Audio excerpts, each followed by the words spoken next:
Vice President.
Senator Ramkissoon.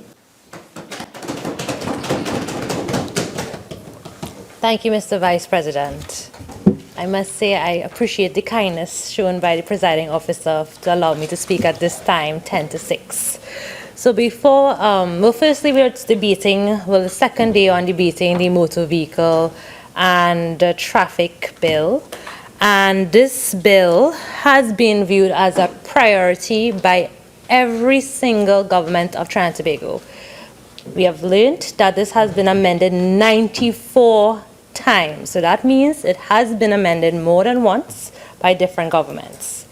So I do believe that there needs to be scrutiny to a maximum level to ensure that we don't have constant amendments to the same piece of legislation because of parliamentary time, debate time, and just people just not following up with the latest debate or the latest update to this legislation. So, Mr. Vice President, there's a common saying that common sense is the realized sense of proportion. So we must scrutinize at this level the bills that are before us and ensure that the clauses are both reasonable and realistic to be enforced in our country roadways. Before I dwell on the clauses, in the introduction, the Honorable Attorney General spoke about, but he did not go into clause by clause because of the length of the bill, which is about 111 clauses, the Parent Act, and then the regulations also is such a large document. So I will attempt to go through the areas that I have concerns with in relation to the clauses of the bill. And before I go to this, after amending it 94 times, Mr. Vice President, we need to understand, we as the public need to know what is the objective of touching this piece of legislation 94 times. Is it to invoke a culture change? Is it to bring awareness to safety on our nation's roads? Is it to save a passenger's life? Is it to save an innocent life? What is the objective to bring so much times this piece of legislation before Parliament? And we would be surprised when we do go on a nation roadway, the amount of aggression and hurriedness you would find on a nation road that you would be surprised that these laws actually exist to be charged in such a way. So as we do look at this, we need to ensure that we are consistent. I always speak about consistency and consistent in our clauses because we'll see a lot of fines and the demerit system is not very consistent, and I will be going through them. I am hoping my time allows me to do it in a way that all can understand. And as well, we need to ensure that what was the strategy adopted by the drafting team when they put together this piece of legislation, because we have to ensure that it's reasonable. In the introduction by the Attorney General, he spoke about the traffic light system in front of the Parliament building, and he said that there was over 4,000 traffic violations just captured by the camera system on that particular traffic light. And my first thought was the amount of traffic that is found on that Ryson Road on a morning. 3 cars are allowed sometimes to pass the traffic light before it turns red. Sometimes you will wait, and then somehow someone cuts in front of you and you are left behind and the light changes and you're still in the middle. The light seems to not even function sometimes. It's just like a drive-through. So I could understand how there are 4,000 violations at that particular intersection. We have to understand, Mr. Vice President, we are looking at a mechanical device. A vehicle is a mechanical device that we, the drivers, are in control of.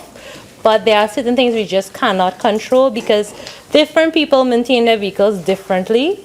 Some run to fail, and some maintain at a frequent basis. So we are trying to tailor a bill to ensure that persons maintain their vehicles at a frequent basis, which will invoke on cost, as well as ensure that others are safe. So this is one of the objectives we are seeing coming out from all these fines and penalties. But we're not really seeing how the objectives we learned of, like the decriminalization of traffic offenses via signal provisions, the red light system, camera system, which is the red light traffic enforcement. Another objective that is supposed to be dealing with safety on our roadways, which was highlighted by the government, is the demerit point system and a radio frequency number plates to manage crimes that are committed by vehicles. These, I must say, are excellent measures, and there are support for progression in our country roadways, our vehicles, the way we operate, and the way that we just treat one another on our nation roads. Because we need to ensure that there are traffic techniques to reduce traffic congestion, road incidents, and road fatalities. Unfortunately, Mr. Vice President, we do not always acknowledge road incidents. We definitely tally road fatalities and accidents, but we do not always look at the fender benders, as we locally say, or the little hit, and we come to agreement that we will fix outside insurance, or we will not spend lengthy hours by the police station, which is a real thing. Unfortunately, recently, I was hit from behind, and 2 parties, myself and the other driver, went to the police station. We both agreed, we know we will sort this out. The person was wrong. We were in stationary traffic, unfortunately, and something happened, and the person just rolled into me. And all of this is just very simple case. And we took over an hour in the police station to sort it out. I can't understand what took the police officers an hour. Oh my goodness, it was so frustrating. I could understand why people change their stories in the police station. I could understand it after that. So this is the cases that we don't really get to see that number of incidents that really happen on our nation's road to really alleviate or try to put preventative measures in place to ensure these incidents does not reoccur. So sometimes we are forced to operate in the blind. So, Mr. Vice President, when I really think of roadway and traffic violations and things that I would really like to see improved, like, for example, poor signage. We see sometimes we have to very, very close before we could actually see no right turn except on Saturdays and Sundays. You have to be at that point to really see that little, except Sundays and Saturdays. Also, sometimes the street lights are just not working. It could be because we just have too many sharp corners, road bends, or maybe we just have too many potholes and people don't want to go in the potholes, so they drive on your lane to avoid the pothole. So all of these things contribute to road incidents or fatalities on our roadways. And unfortunately, this particular bill would not or does not address these issues.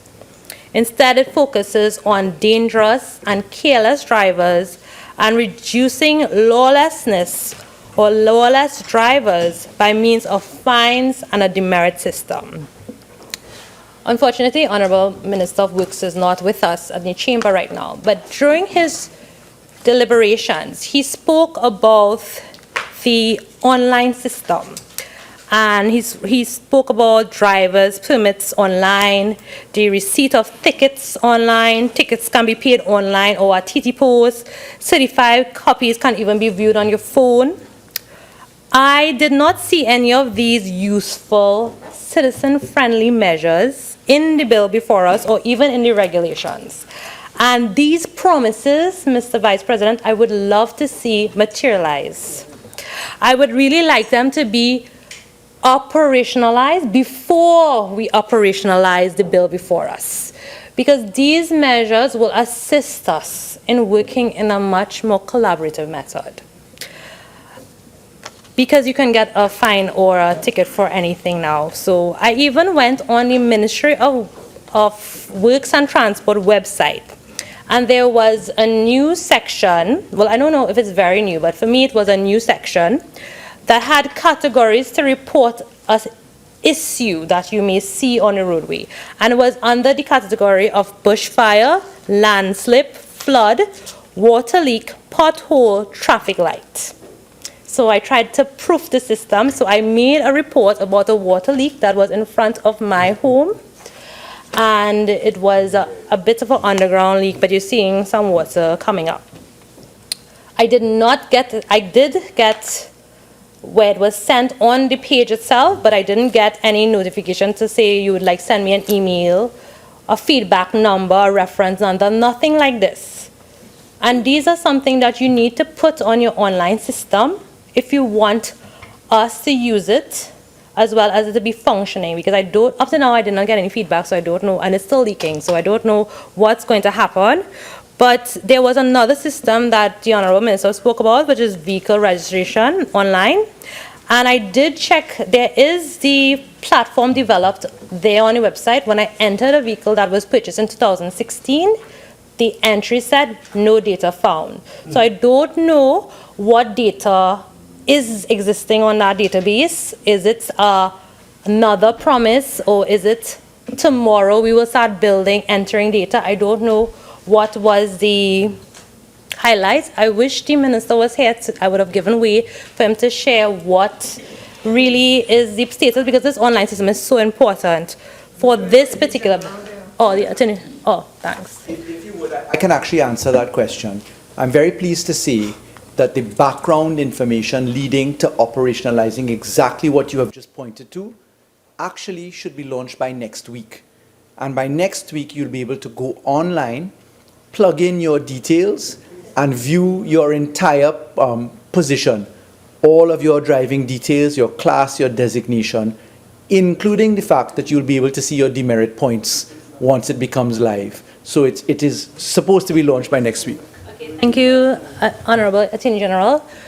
I'm not sure we can hold it as a government insurance. Why not? Yes, he said next week. It's an assurance. Okay, It's next week. so we can hold an assurance. If you want me to give an assurance, I must give it. Yes, please. This is important. I'm saying the information that I have is that the go live of the system is expected for next week. All things being equal, it is being operationalized now. And if things go according to expectations, it should be by next week. As I get updated information, I'll tell you in the wrap-up. Thank you, Attorney General. I would appreciate that point. My next point is on the radio frequency number plates. And if you look at the regulations in Part 2 of the regulation, the existing regulations, the amended regulations, I must say, goes into great details about the present number plates that we have in terms of the lettering, the identification marks, the size, everything. However, this section was not repealed, and we are mentioning we want to go to a radio frequency number plate system. So maybe again, this is a futuristic plan, but we were not made to think that that was a futuristic plan, but this was something that we were going to do with this bill. So maybe in the write-up, you can probably say what is the intent of this radio frequency number plate, as it is Trinidad and Tobago, and we are so brave in committing crimes, we don't even bother to change the number plate. We just leave the vehicle and go our way. Well, criminals go their way. So it'll be interesting to see how this piece of legislation amendment would really affect or curb crime. Mr. Vice President, there was the comment that licensing officers would help with crime or assist in alleviating crime. My point in this is, that's great, but what I really would like them to do is the transport commissioner or the persons under him to ensure that licensing officers does not hold the public at ransom. Do not accept a bribe in order to move forward your date for regulations. When I was getting my license, my parents didn't want me to enter the roadways, so they made me wait 6 months to get my regs test. And then I had to wait a further 6 months again to get my test date. All my other friends had to pay money to get their dates moved up, and so they could get their license in a week. I was one of the unfortunate ones who had to wait a year to get my license and earn it the hard way, where you go and you make sure that you don't forget to turn off the initial, to forget to take off your seatbelt before you turn off the ignition. That was one of the reasons you can fail. So I did pass, honestly, and it took a whole year, which also goes to another point. We are telling persons that they can lose their license after they have 7 or 14 points, demerit points. Now you're telling this person they have to do a whole year again waiting to get their license. That seems unrealistic. Now let me tell you the truth. Mr. Vice President, you can pay $1,100 and not even do a regs test and get your license. It is that awesome.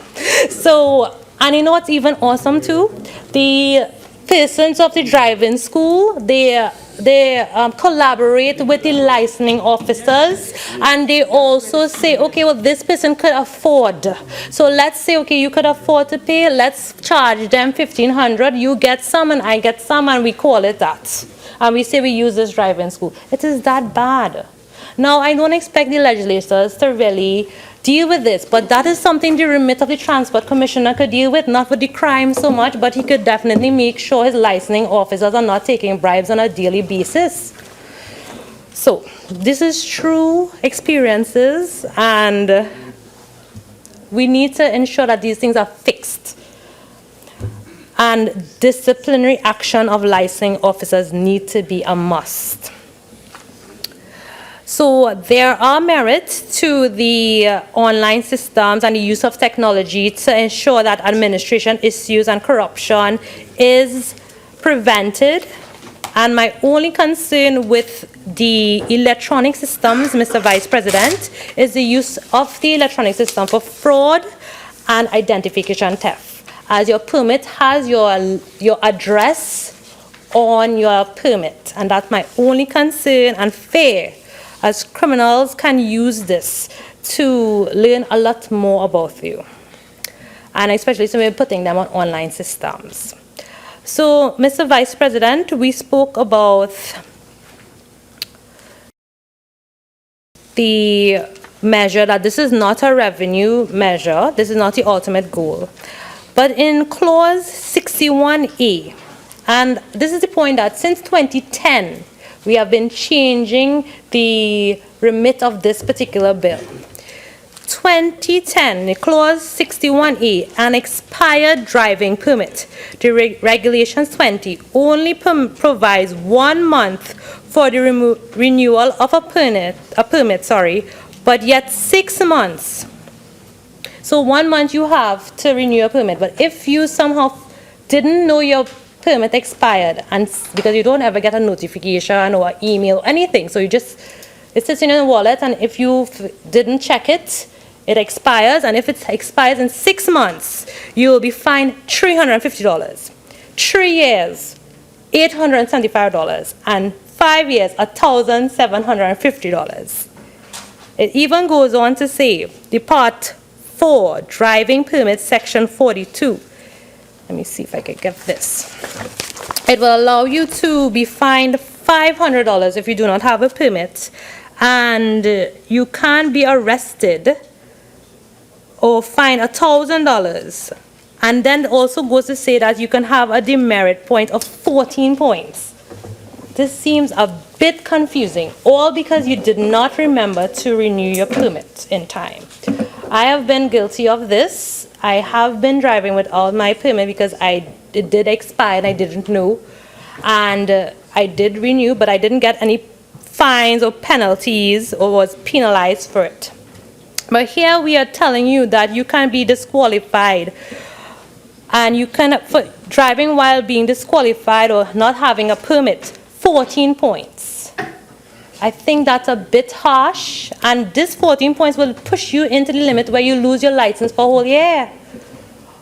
So again, these fines and penalties, we need to ensure that they are consistent, because sometimes it's a very honest mistake. 6 months, I would give you 3 years, okay, fine, we can fine you. Maybe you were out of the country, and I think there are provisions where you can provide a reason. Mr. Vice President, I have a recommendation in relation to Clause 98, which is the recovery of damage to a road or bridge in the regulations, should be enforced here to recover the estimated or actual cost of drivers who damage roadways or bridges. I've never heard any accident where persons have paid for the light pole that they have dented, and especially the barriers that we see having to be fixed every week on the highway. I'm not sure if these costs are recovered or taxpayers is continuing to fund this project. I do have a question that I would like answered sometime. Clause 43D, driving while a child is in the vehicle. And they said, unless you're under 5, you have to have a child seat. Mr. Vice President, does this apply to taxi drivers? Does this apply to taxis? So how you're going to find a taxi driver if you have a child and you need to take the baby to the hospital? Oh my goodness. And public transport as well, so buses will have car seats.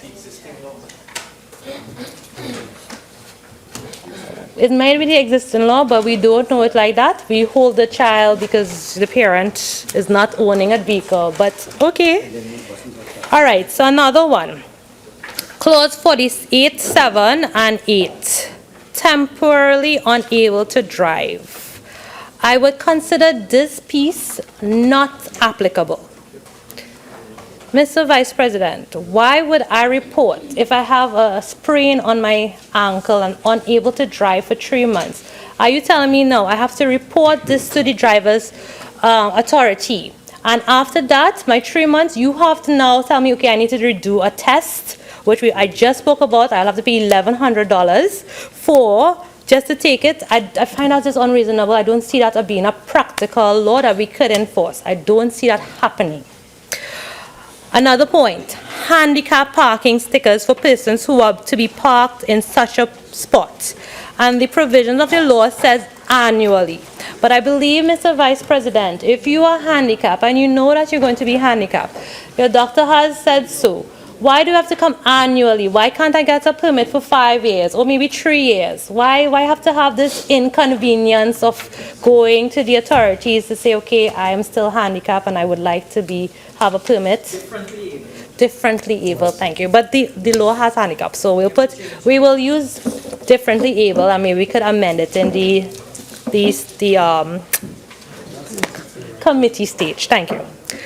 I have a very big concern, Mr. Vice President, about the breathalyzer equipment. 70B9.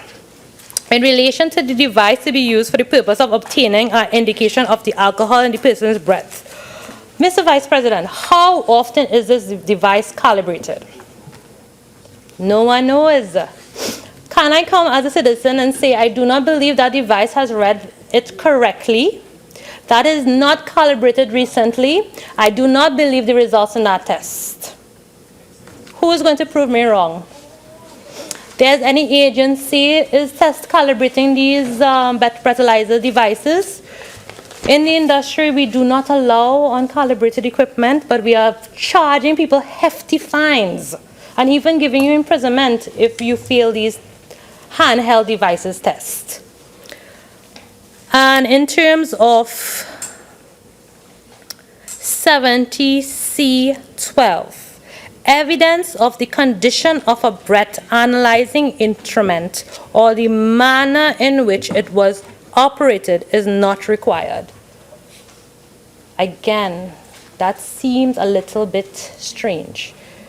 You're going to charge me and you're going to maybe imprison me, and I can't know what condition. You might even look at me and say, okay, your eyes are red, you've been drinking, and you charge me. Is that what this particular bill is, point is alluding to? Okay, my another point, I'm rushing because I do have a lot of clauses I want to touch on, and unfortunately, I know we want to go to committee stage, and we will be very tired by that stage. And we have a lot of clauses that need to be touched on, and I am going to try to get through all of them. So we're looking at the PH drivers, and I believe in this very said Senate, there were urgent questions in terms of the usage of Uber. Right, so clause 91(3) deals with this. The driver of a motor vehicle who stands for hire at any road or place not appointed under this act for the purpose or who contravenes any order made under this act shall be guilty of an offense under this act. PH drivers. I understand the issue that H-car drivers or taxi drivers have a committee and they pay certain fees and to be part of this. But Mr. Vice President, you cannot get a taxi driver after the hours of 6. If you are traveling in South Trinidad, I can speak for South Trinidad because that's where I'm from. Certain areas like Cedros, Point Fortin, PH drivers is your way to go. If we take out this, what are you providing for these persons? It is very unfortunate to have this clause existing unless we are going to have this clause and not enforce it, which I don't ever support. We should always have clauses that we would like to enforce and ensure that it's operationalized and ensure that this is what we want. We are going forward in a system where they just don't have enough drivers. Where I live, you have to pay extra and you have to pay a PH driver. Maxi taxis don't come in where I live. The bus used to work, the PTS bus, but not anymore. So again, this service, is there a demand? Is the demand, adequately covered by the taxi drivers and the maxi taxi service and the PTS service? And if so, then why is there so many PH drivers on our roadways? I don't believe they just take the job because they want to, but it's because there's a demand and they're getting paid well. So I believe there was a time that I was trying to regularize PH drivers. I know it's a hot topic, but you can't just put a clause that you're going to fine them and find them guilty when they just don't have that enough supply for the demand. I do have a concern, Mr. Vice President, with another point, and that is police officers using cell phones while driving. I know that some places say, well, it's police officers, so they are allowed. My thing is, I do not believe you lead by example. One time I was driving, and this police car is in the middle of the road, so I'm thinking they're transporting a truck, because normally they will take up the 2 lanes. When I do look, the person is texting and driving. I did not wind out my glass and tell them anything because I'm a legislator, not an enforcer. But the thing is, that was wrong. This is why people take photos of these police officers and we shame the good ones get thrown into that.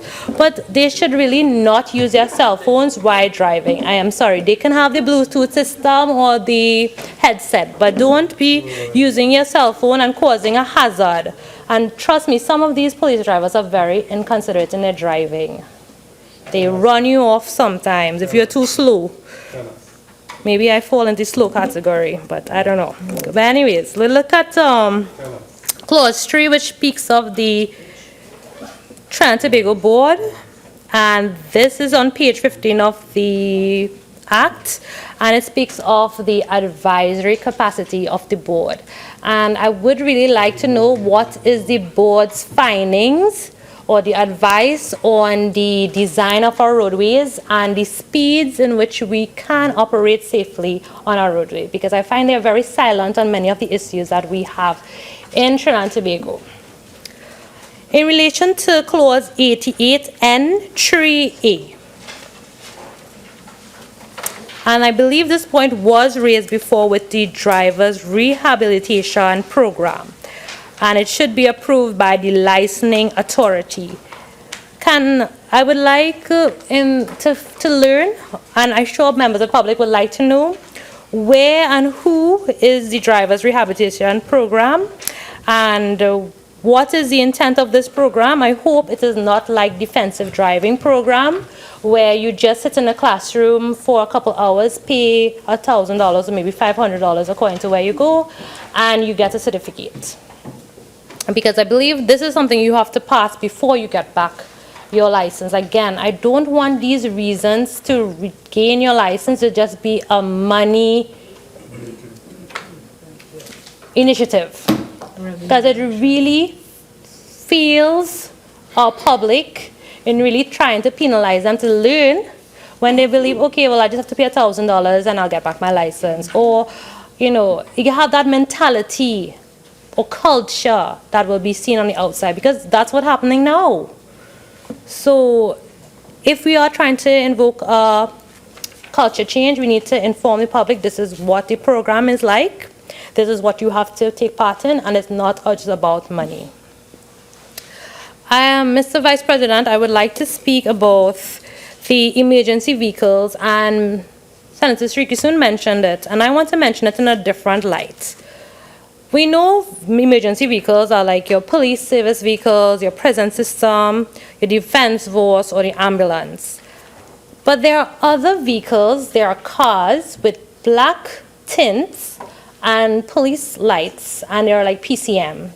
So they don't have a specific title, that are operating like emergency vehicles. I don't know what body they operate under. I don't know what they hold, but I do know the police is aware of them because you do see the police hailing them out. So, again, who do you represent? Why are you overtaking the traffic with blue lights? Are you somebody that I should be stopping for? Again, I don't know. And is it a secret? Is it a secret society? That's why they have a P vehicle. I saw two like that, different number plates. I saw one in South and one on the highway. So I don't believe we should have secret vehicles. And when we have these appearances, again, the public believes everything is a level of corruption, and a perception of corruption is already so low. So this is why I'm highlighting this. Mr. Vice President, there's a very important clause in this particular bill. Clause 71 and 72, dangerous driving, and it can carry imprisonment of 15 years.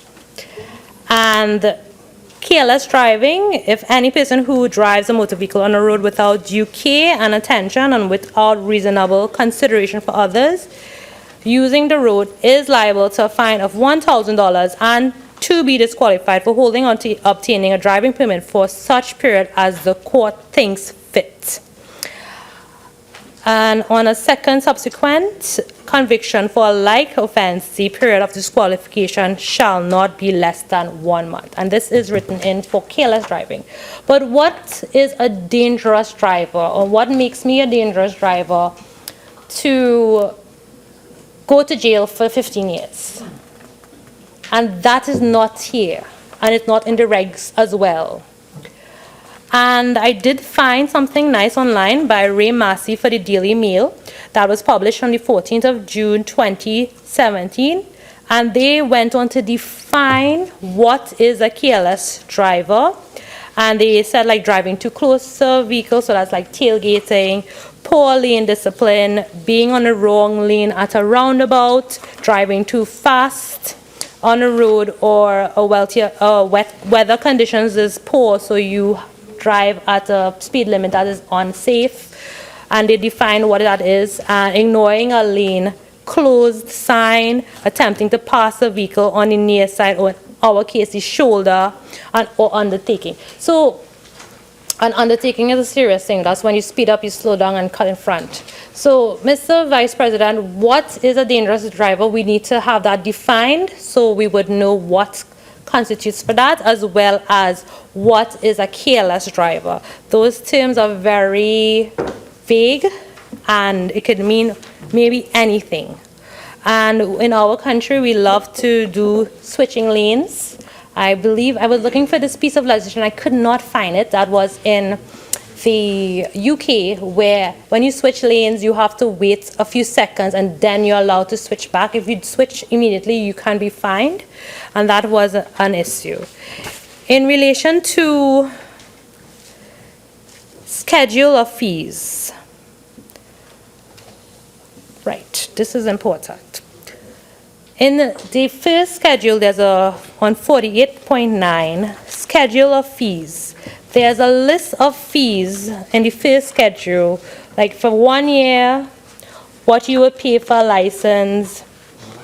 Right, good. For a permit. So for 5 years permit, you pay $500, and now it is amended to 10 years, you would pay $1,000. 4 years, $80. 3 years, $60. 2 years, $40. 1 year permit, $20. I did not know that we could pay $20 for a permit. Mr. Vice President, I did not see this amended in this piece of legislation. But do you know, in the licensing office, you cannot attain a license for a year. You can only get a permit for 5 or 10 years. So what happened to this particular piece in our bill? That is the first schedule, fines and duties. Is it that we, the licensing authority, have the right to overrule our written laws and implement part of it? Because it was not repealed. Mr. Vice President, I have another recommendation. And I've seen this in different parts of the world. That is a progressive manner in dealing with issues in relation to our mechanical device that we drive.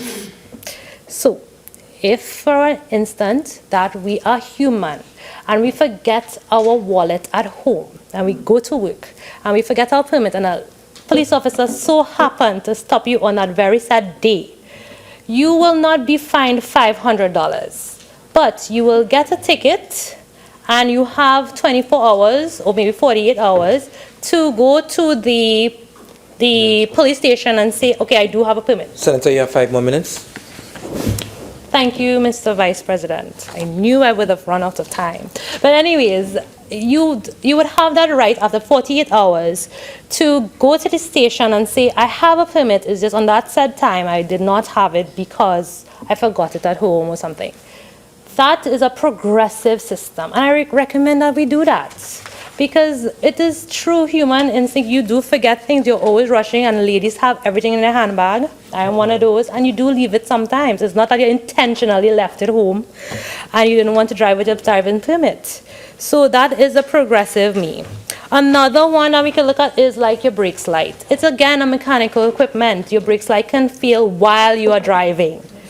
So again, you have fines for this. So you can just simply give them the ticket and give them the opportunity, 48 hours. You come and you say, okay, well, look, I have a bill, a receipt, I have purchases and it has changed, and the officer can go outside and make sure that you have changed your light and not fine you. That is a progressive system, and I really think that is something that we would like for our citizens. And if we're saying it's not a revenue-making one, that's definitely a way to go. Mr. Vice President, I wanted to speak about the distribution, well, I wanted to speak about the billboards in relation to Section 78, where the distribution of advertisements from vehicles are prohibited, and it's a fine of $2,000. You have a fine if you throw something out as an advertisement, you can be fined. But yet you have billboards that are strategically placed at traffic lights to blind you, flashing at you, and we allow that. How is that even right? There's one at Massey's stores in South Trinidad that is just right there, and you are stunned before you make your turn. So we need to look at that, and I wanted to speak on the giving of false information. You're fined $2,000. And this is repeated in section 94 speaks about giving false information, and section 88Q speaks about fraudulent application for a driver permit, which is $10,000 fine. So if any person who has refused a permit applies for or obtains a permit without disclosing such refusal, he is liable to a fine of $10,000. And that's different. So you can just say that you have lost your permit and you can get a fine of $500. So the fines are difficult. Before I run out of time, let me just go quickly to Schedule 9. There was a lot of inconsistency here, and I don't know why, and I have to ask the Attorney General to look at this on his team. So if you look quickly with me to the first column on the 9 schedule, which speaks on point 9, which is a failure of a driver and a passenger 17 years and over to wear a seatbelt while the vehicle is in motion. This is under section 43C. You are in the Pirate Act, you can be fined $2,000, but yet in the third column, the fixed penalty is $1,000. Why? Is it $2,000 or $1,000? Or is it that you're allowed to pay $2,000 and not get demerited 4 points, and you pay $1,000 and receive a demerit of 4 points? What is it? And you see this again for number 12, which is offensive driving instructor. The offense is $5,000 in Parent Act, but yet in the column there's $2,000 and a demerit point of 12. Again, we talk about the motor vehicles and the speed trials between motor vehicles without permission. It's a fine of $6,000, but yet this column have $1,000. I rather pay $1,000, so we need to be consistent on what we're telling them. We would like. I really want to talk too about the exceeding the specified speed limit. Here in the bill, we are talking from 1 kilometer to 9 kilometers per hour. If you're over the speed limits of 80 kilometers per hour on the highway, you will be fined $1,000, but you get 0 demerit points. I would like to recommend that we don't fine you, but we give you a demerit point of 1. And we go up like that. 10 to 20, 1,000, 21 to 30, 1,500, and 31 kilometers or more, you get 2,000. And you have your demerit points adjusted as said. Mr. Vice President, the roadways has so many issues. For example, thank you for this opportunity to speak, and I will look forward to committee stage. Thank you. Senator Lewis. Thank you, Mr. Vice President, for the opportunity to contribute in this debate on the Motor Vehicle and Road Traffic Amendment Bill. And this bill, in reviewing it does 4 simple things. It looks at the introduction of a system for traffic violation, a red light camera system, demerit point system, and a reform of the fixed penalty system. So those are 4 simple things. And in reviewing this bill and taking into consideration my experiences on the road, and some persons call the nation's roadway the black carpet, I applaud the amendments made in this bill and amendments made to the Motor Vehicle and Road Traffic Act, which was tabled by the Honorable Attorney General. Mr. Vice President, the introduction of traffic offenses and then changing now to traffic violation is not only genius to the declogging of the backlog of court cases, but it's also genius to and even though revenue generation is not our aim, it is genius to the economic free flow of monies owed to the state. So I couldn't help in my review noticing the positive ripple effect that it will have on the economy, inclusive of economic and social impact. So the proposed amendments to this act to traffic violations have brought a level of confidence and convenience to the population. I am personally relieved. And I'd say why, based on my experiences, right? I am sure that many of us in this country and in this Senate would have had some experiences with unlawfulness as characterized and described in the Motor Vehicle and Road Traffic Act, and specifically the violations listed in Schedule 7 of the bill. So I am grateful for these amendments, in particular the amendments made to Section 23, 1B, as well as Section 62 of the Act and also 65. And I would say, like, for an example, some time ago, well, in the past, when I was given a ticket for road traffic violation. Well, it was an offense then. And when I went to pay for the ticket, I was told that the date was passed. I missed it. I did not look at the ticket properly. And I had to go in court. I was terrified because I was very young.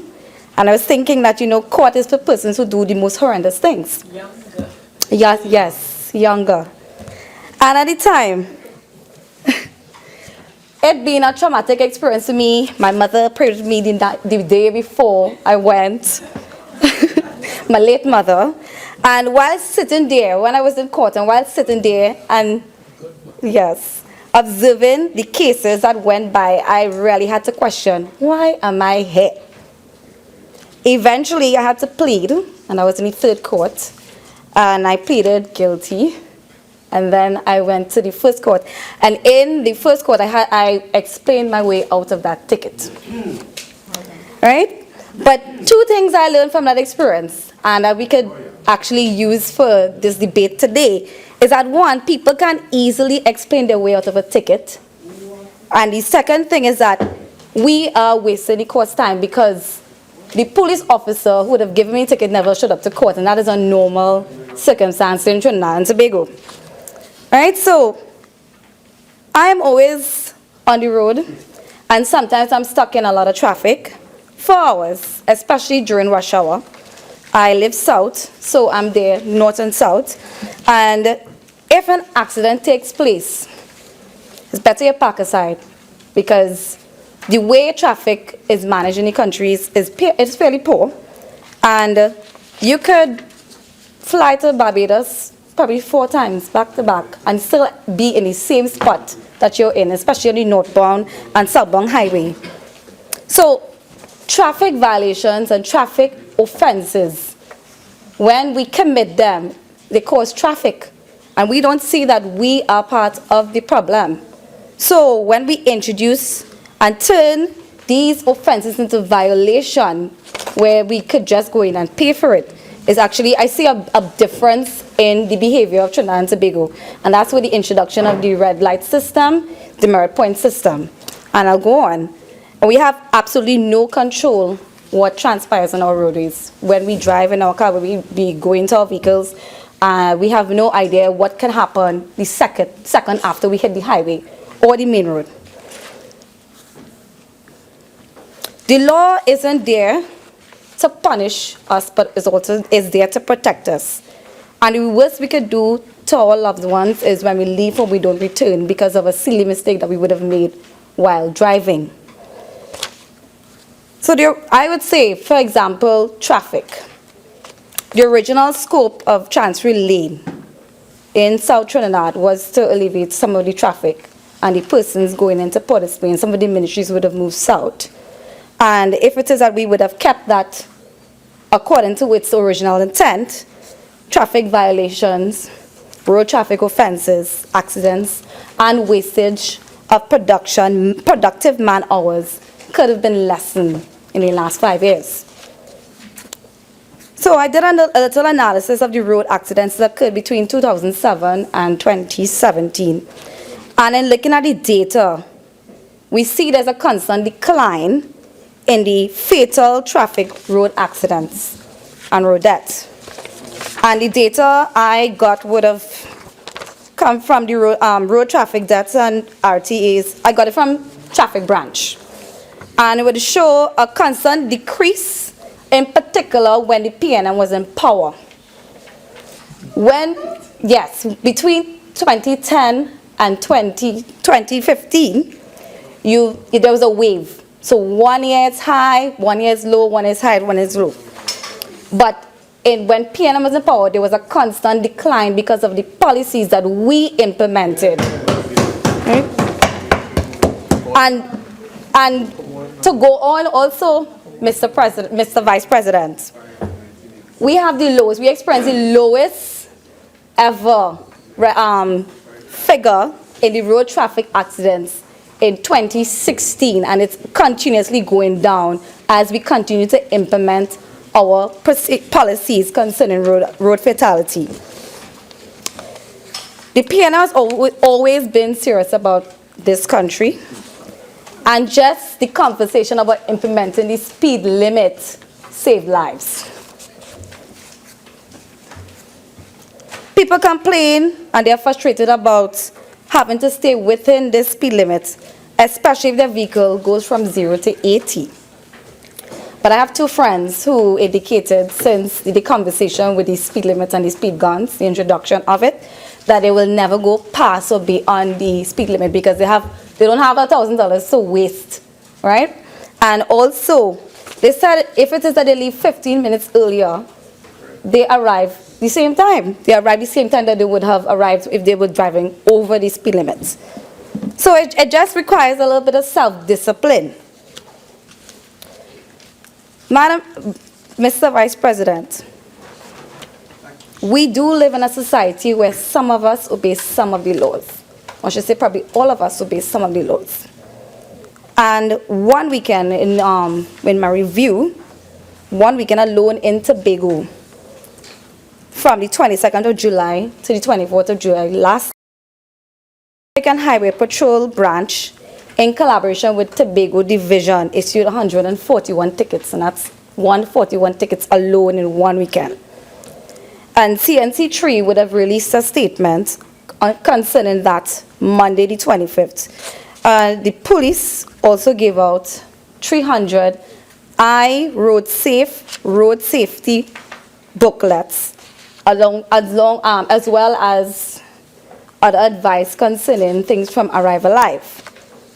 So when you look at the global statistics relating to road traffic and global status report on the road safety 2015, you are startled by the number of road accidents that occur annually. Permit me, Mr. Vice President, just to read a little bit on what I found in this report. And it stated, and this report was done by the World Health Organization, and it continued to, it reflected on 180 countries and indicated that worldwide the number of total road traffic deaths is about $1.25 million per year, with the highest road traffic fatality rates in low and middle income countries.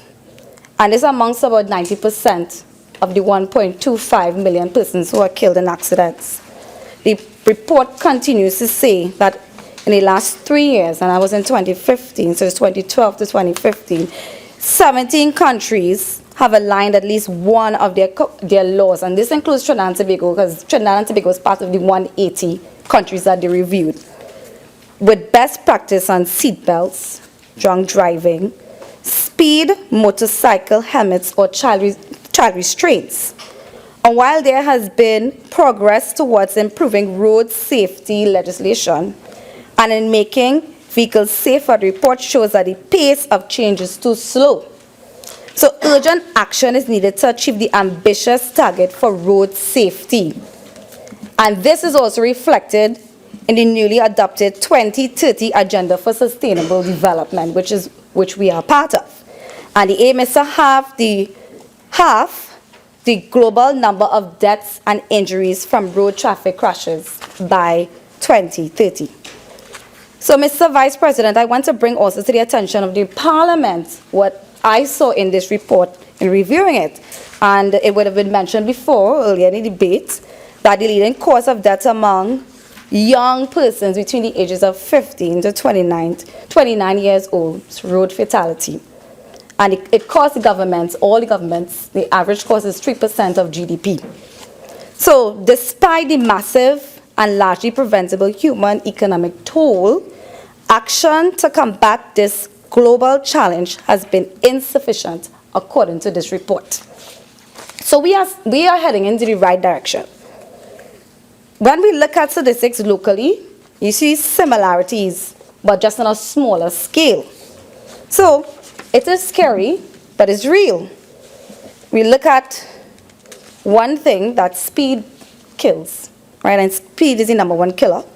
And that is so both in Trinidad and Tobago, among those persons within that age group. And I'm not sure what it is about young persons and the need for speed and the thrill. And me as well. When I started driving, I loved the thrill of speed, yes. And it took years of experience, still young.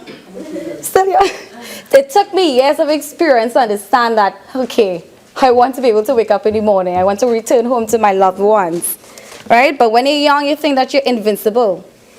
And according to the data collected by Traffic and Highway Branch Patrol, in which their operations are guided by the Motor Vehicle and Road Traffic Act, and it will be as well with all the amendments, that the highest number of road traffic victims really range between 15 to 34. This is in this country. This amounts to about 39% of our road fatality, and this is not good.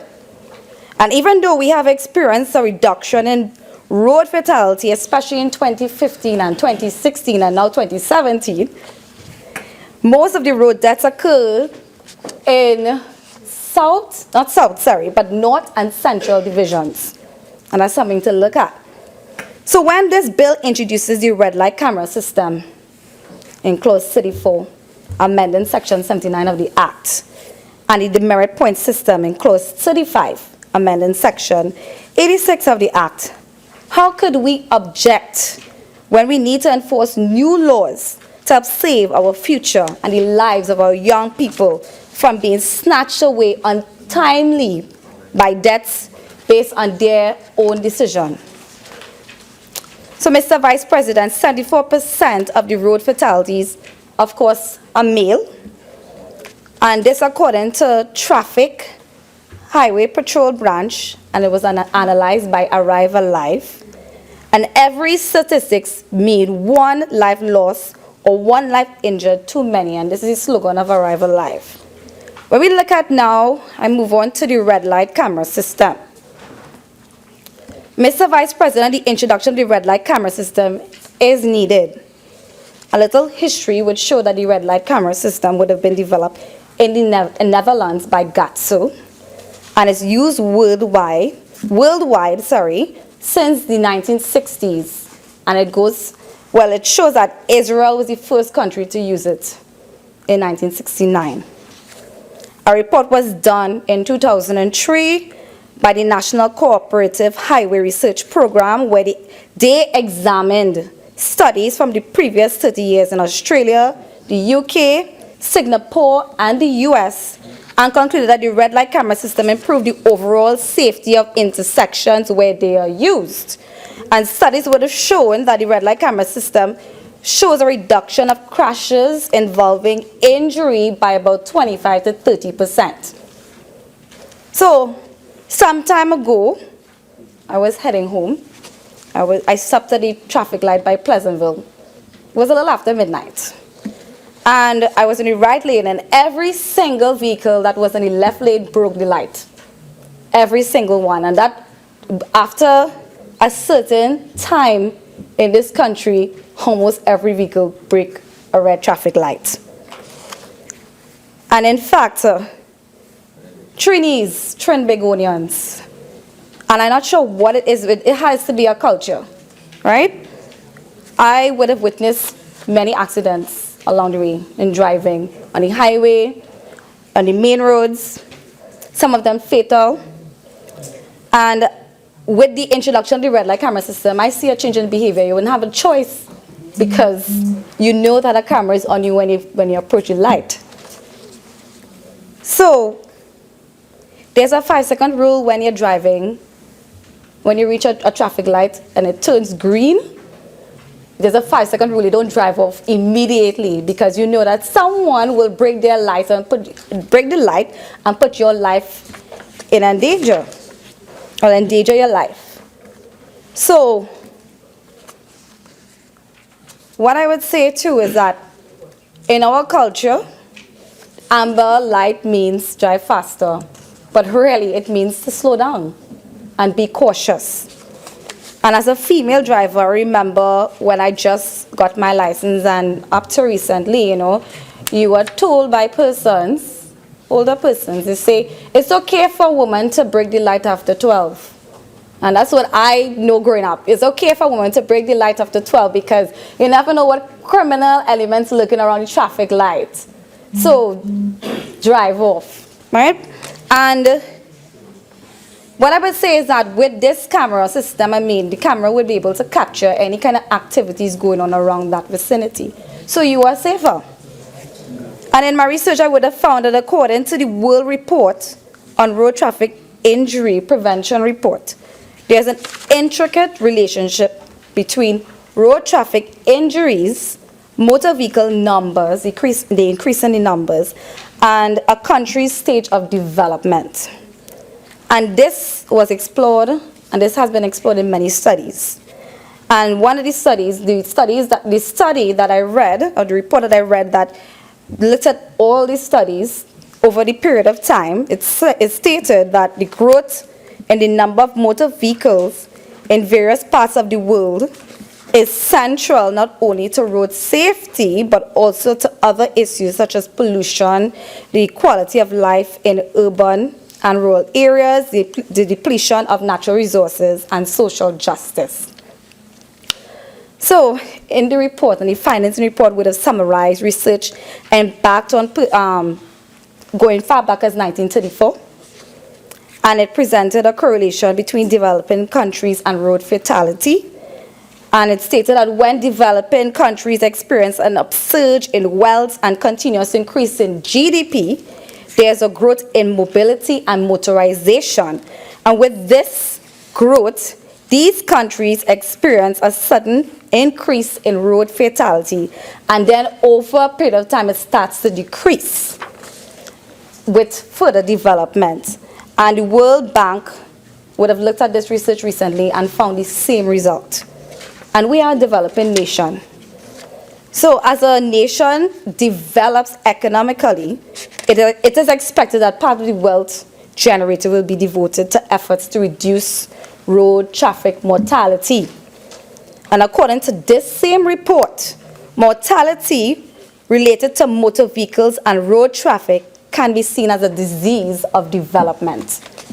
So when it comes to this red light traffic or red light camera system, as stated in clause 34, this is all part of us taking a hold of the road traffic mortality in Trinidad and Tobago.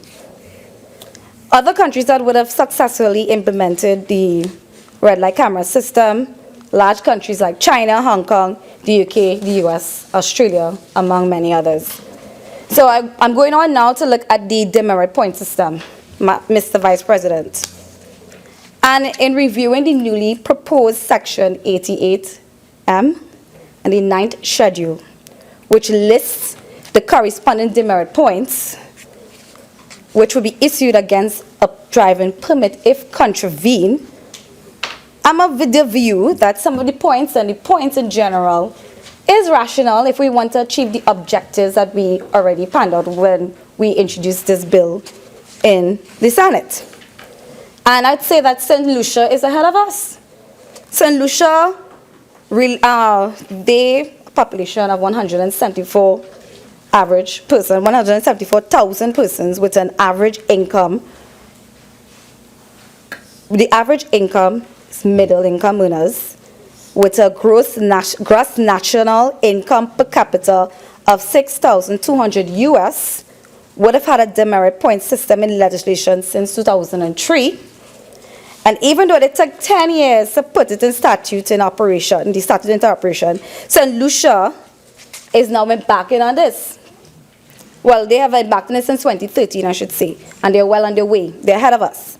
And 43% of persons die in road accidents annually, as well as pedestrians in St. Lucia. That's high. And that is why they would have implemented the demerit point system. The aim of the demerit point system also is to encourage persons to improve their behavior on the road. And it's also to protect drivers who violate and abuse their driving privilege. So, Mr. Vice President, in my research, I found that the following countries that use the demerit point system, they've indicated its effectiveness to the reduction in road fatality, with the exception of just one. And this country, as Ayanna, is the 4th largest city in the United Arab Emirates, located about 120 kilometers from Dubai. They would have shown that statistics, well, their stats show that the demerit point system didn't work, and that is because they didn't have a red light camera system. So it was ineffective one without the other. So you have to introduce one with the other. And why the other countries were successful is because they had both a camera, a red light camera system, and it's considered, the name changes depending on the country, but it's the same system. And the demerit point system as well. And you see it in Australia, Canada, Italy, England, Norway. Norway actually tested it out by introducing it in 2004 to 2007. And because of its effectiveness, they implemented it full-time in 2011. We also have South Australia as well as the US. Mr. Vice President, the Malaysian Transport Minister, and I don't want to massacre his name, but it's Datuk Seri Leo Tiong Lai, said in an interview in August 2015 that his ministry will revive this demerit point system, as well as an automated enforcement system, which is the same as the red light camera system, in a bid to reduce road traffic accidents and deaths. And in 2017, this year, January, he had to defend his government's decision when he was opposed by another politician to implement this very same system. And he would have quoted in the press reader and indicating that he, speaking about the opposition member, should not bring up the issue and politicize it. He should be concerned about how to help reduce road accidents regardless of political differences. And this is something that we see similar here today. Some persons agree with it, but they want the bill withdrawn, which is more or less politicizing this very serious bill. So, Mr. Vice President, one may ask, can this demerit system improve the behavior of citizens on the roadways and reduce violation? There are many advantages of this, and I would have just pointed two. We note that, or I noted that, in recording the demerit point system, our driving record will have a negative impact when drivers would apply for insurance coverage. That's something that's a negative if it is that you want to violate the traffic laws. Another thing, and this is what would have been we noted in Norway, that drivers who are at risk of license revocation due to high number of demerit points reduce their risk of further traffic violations. So when you know that your license could be removed, you will drive safer. Trinidad and Tobago persons would have embarked on a study that dealt with the epidemiology of fatal road traffic collisions. And they would have embarked on that, and they looked at it for an 11-year period. And those departments included the Paraclinical Sciences Department of UE in the Faculty of Medicine, the Northwest Regional Health Authority in Trinidad and Tobago, the Department of Life Sciences and the Department of Global Health in Washington. And they would have tried to determine, they looked at the epidemiology of road traffic collision in Trinidad and Tobago, and they looked at data from the traffic branch of Trinidad and Tobago, the road traffic branch, and they would have analyzed the data using SPS and any statistical stuff, and they would have found information related to persons being involved in accidents. They did find similar, their findings were quite similar to other studies done in other countries. Right. Some persons took issue with this amendment because it will infringe on their bad behavior on the roads.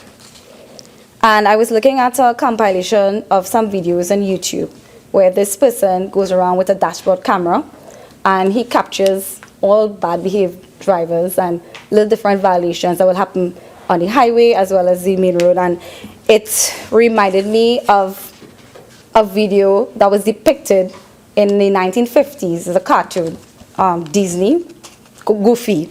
So Goofy is Mr. Walker, and he was known as the sweetest man in the world. He would never harm a fly. But what happened is that Goofy, when he gets into his vehicle, a phenomenal thing happens. He turns into Mr. Wheeler. And when he turns into Mr. Wheeler, his personality changes. So what he does is he turns into this madman on the road. And he turns into a road hog.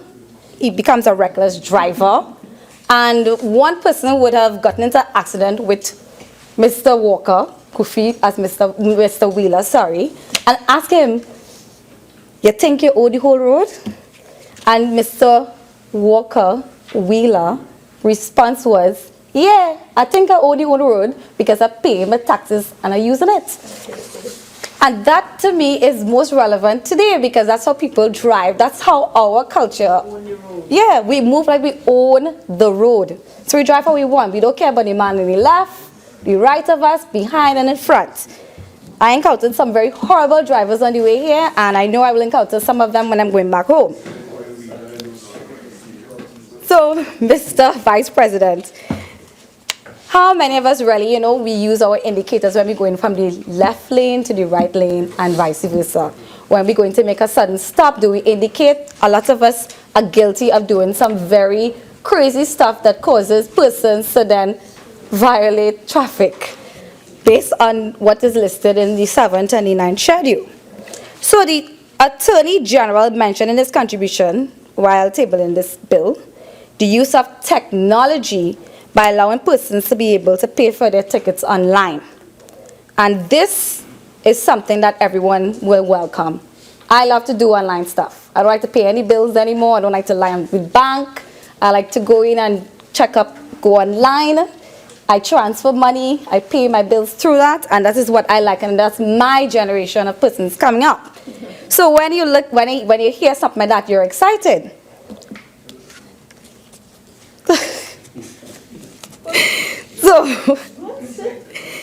So I had a situation whereby a ticket, I got a ticket, unfortunately, and I gave it to a friend to pay, and he forgot, and he left the country with the ticket, and there was nothing I could have done about that ticket until it returned to this country, right? Now, if it is that this online system was already implemented, I wouldn't have to worry about that.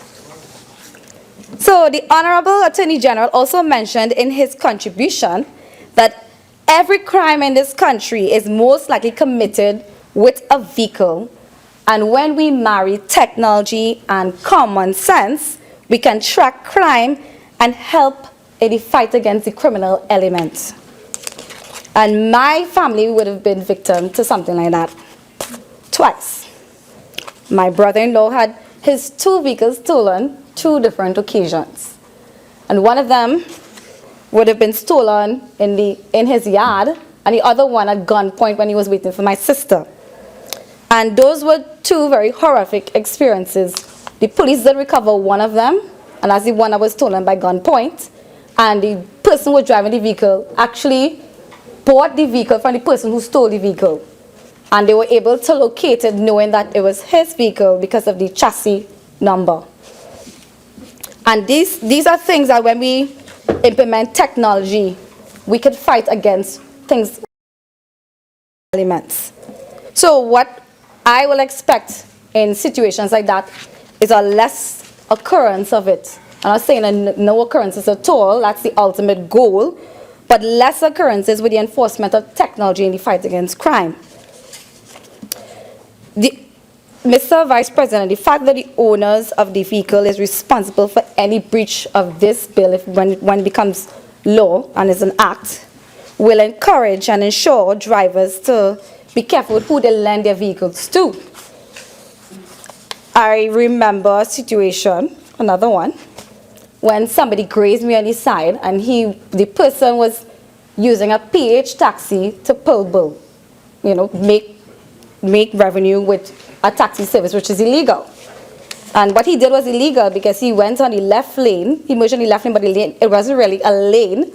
And then he tried to cut in front of me, and he grazed me. And when we went to the police station, he changed his story. He wasn't doing any taxi service anymore. He was just dropping friends home. And that was not accurate because I would have seen the passengers on in the scene.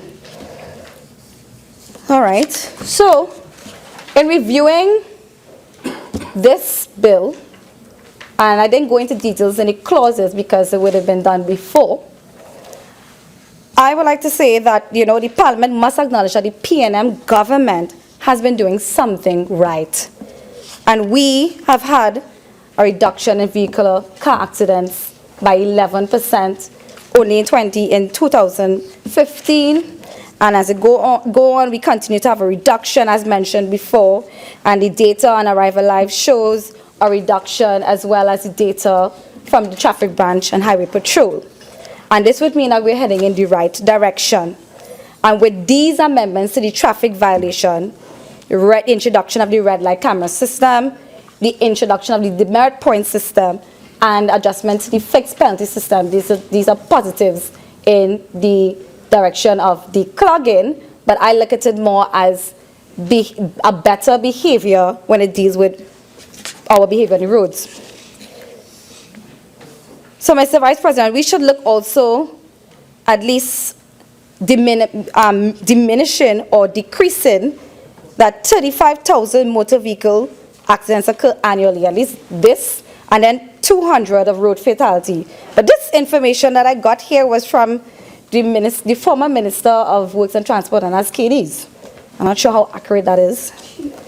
But according to the Global Status Report on the Road Safety 2015, poor enforcement of traffic laws and regulations can restrict good laws in achieving their potential. So the report also shows that public awareness campaigns can be an effective way to do this, also increasing an understanding and support for enforcement measures and helping sustain a high perception of enforcement, which can itself work as an effective incentive for compliance. So what we should do really is revisit our watchwords. And I've been hearing it from time and time again that, our watchwords, discipline, because we've become quite a very indisciplined society. Production, we've become a little bit unproductive as well. And well, of course, tolerance, but I think we are a little too tolerant to lawlessness. So, in closing, Mr. Vice President, these amendments, again, are nothing short of a genius for an obvious solution to the clearing up of the backlogs of the cases, court cases, a reintroduction of order on our nation's roads, and proof of our nation's development under this PNM government. And most people, they support the bill. So maybe we need to also consider defensive driving classes when you're going to become a new driver. And it should include a practical. In closing, and really closing, permit me to read the opinion of a citizen who wrote in the Newsday on December 3rd. Senator, you have 5 more minutes. I'm wrapping up. So, maintain responsible driving habits. He said this: despite the legislation introducing the breathalyzer, restrictions on cell phone usage, and mandatory use of seatbelts and child car seats, the frequency of vehicular collisions and fatalities is still alarming. The nation continues to grieve at the unnecessary loss of lives and destruction of families through reckless and impaired drivers. The economic consequences of road collisions are also alarming.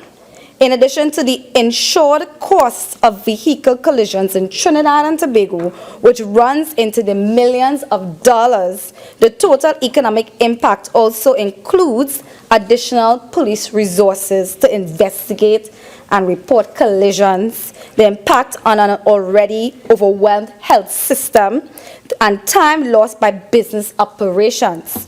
With our congested roadways, the traffic backlog when a major accident occurs impacts productivity on a national scale.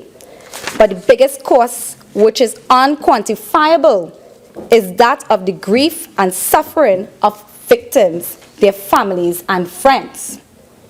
So implementation, and he lists a bunch of implementation, but I'm just saying one. Implementation of a point system is something that he recommends. And I believe that he was talking about the demerit point system. Didn't mention the camera, red light camera, but they can't work one without the other. And he also concluded that greater vigilance and more attentive driving are required if we are to wish to arrive at our destination safely. So let us enjoy the spirit of holidays, and it's during holidays a lot of the increase in accidents occur, as responsible, law-abiding drivers. Mr. Vice President, with these few words, I say I thank you. Senator Solomon. Thank you, Mr. Vice President, for this opportunity to make a contribution on amend a bill, the Motor Vehicles Road Traffic Act, Chapter 4850, a bill to introduce a system of traffic violations for certain breaches of the Act, to provide for the implementation of a red light camera system, a demerit point system, and the reform of the fixed penalty system. Well, unlike the previous speaker, Senator Lewis, I do not believe that this bill is supported by most people whatsoever. I believe that most people are unaware, uneducated, and do not know the true import and consequences of this bill. And if they did, they certainly would be strongly against it. Mr. Vice President, the previous speaker also indicated that this is not a bill about raising money, and that is not the import of this bill. Well, Mr. Vice President, I beg to differ.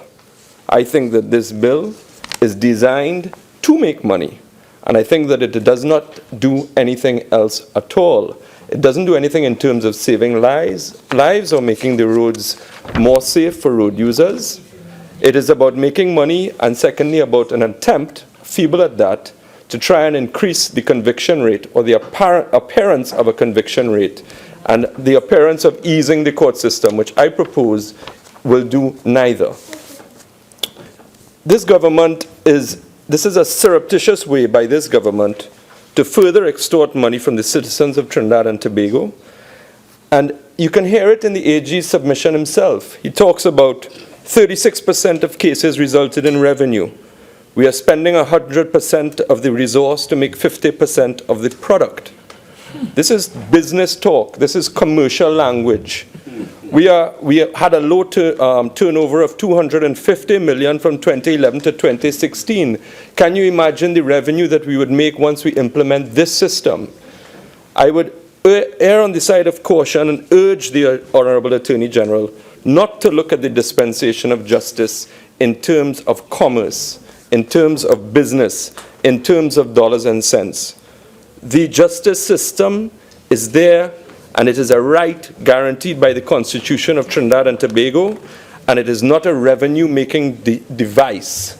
It is not, you can use fines as a punitive measure, but you cannot dispense fines in order to make revenue to pay the budget deficit. You have ministries that are designed to increase revenue. You have the Ministry of Trade, the senator is here. You have the Ministry of Agriculture. You have energy. These are where you should be looking to earn your foreign exchange. Tourism. But what's happening is there's nothing happening in these industries. So the Attorney General, with the best of intentions, is looking to try and assist the situation by looking to make the road users of Trinidad and Tobago cough up the money and pay the revenue and make money out of what should not be used to make money. It's even further more oppressive because of the joblessness that we find ourselves in. We are facing major hardships. People in this country have suffered job losses. There are a lot of people now who are single families. And this bill is going to be targeting, unfortunately, I think the working class would end up having to foot the massive fines of this bill. And I'll explain to you how that would work. Mr. Vice President, if we look at the Act and we say, well, why are you saying that there are increases of fines? If you look at Section 6, this section actually goes from a $300 fine and an imprisonment of 6 months to a $10,000 fine and an imprisonment for a year. That's a whopping 3,000% increase, plus double the jail time.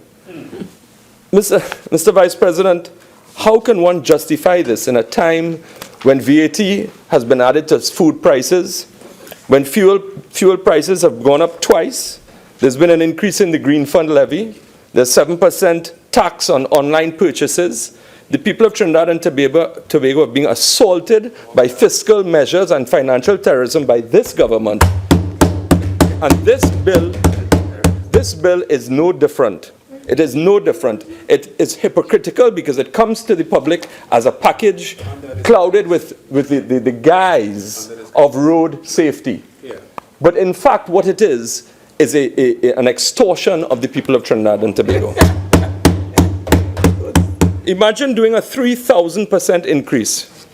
Section 15, which amends Section 46 of the Parent Act, goes from a $1,000 fine to a whopping $5,000 fine. That is a 500% increase, and it doesn't stop there, Mr. Vice President. Section 16 also amends, and it goes up an increase of 100%. Section 63 goes from a $2,000 fine to a $6,000 fine, an increase of 300%. Now, where else in society can you justify these types of increases from 100% to 3,000%? Imagine you walk into a grocery store one day and you buy a loaf of bread for $15, and the very next day you walk into the grocery store and you have to pay 3,000% more, which according to my maths is $450. Or you go and you buy a doubles one day, and the next day you have to pay $120 for a doubles, because that's what this bill does. There is no commensurate reasoning or justification for the dramatic and outrageous and excessive fines, except that this is for revenue. This is to make money. The majority of people... Now, the sad part about this is that this government does not care who it hurts. And it inevitably ends up hurting the poor man, the working class man. The majority of the people that will be vulnerable to these fines. How many workers gone from the OJT? Are the men and women who ply their trades on the roads daily. These are the taxi drivers. Awfully sorry, Mr. Vice President. Wade made me do it. Continue, Senator Salman. Thank you, Mr. Vice President. Mr. Vice President, in spite of the attempt at interruptions, we will persevere. As I was saying, the government is a heartless and brutal government. They are extorting money from the working class people of this country by these exorbitant fines. Who is going to end up paying these fines? These are the men and women who ply their trade on the road. They spend their lives working on the road to earn a dollar. You're having maxi taxi drivers, lorry drivers, you're having courier men, you have messengers. These are the majority of people who spend the majority of time on the road. They're already facing the job losses, and they're perhaps also facing increased fares, the increased cost of importing goods just to furnish their vehicles. So putting these types of draconian fiscal measures to punish these people, they're going to just pass that on to the customers who actually take part and use their vehicles. So the people who travel every day are the ones who are going to have to pay more in fares, because they're the ones who have to end up paying the price. And this is why I say that this government is an elitist government. And because it is the men at the bottom of the rung of the ladder who are going to have to foot the bill for this bill. Law-abiding citizens. Are you?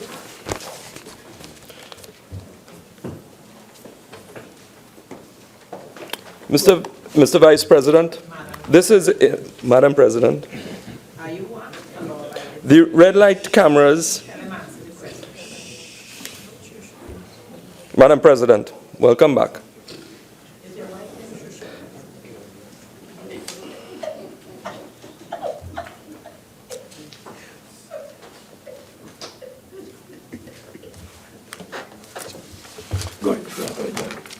You ready? Madam President. Don't let him distract you. Madam President, Mr. Vice President. The punishment must match the crime. The worst part about this is that the fines have been increased by 3,000%, 100%, 500%. But then when you go to item 7 of the bill, item 7, section 79R,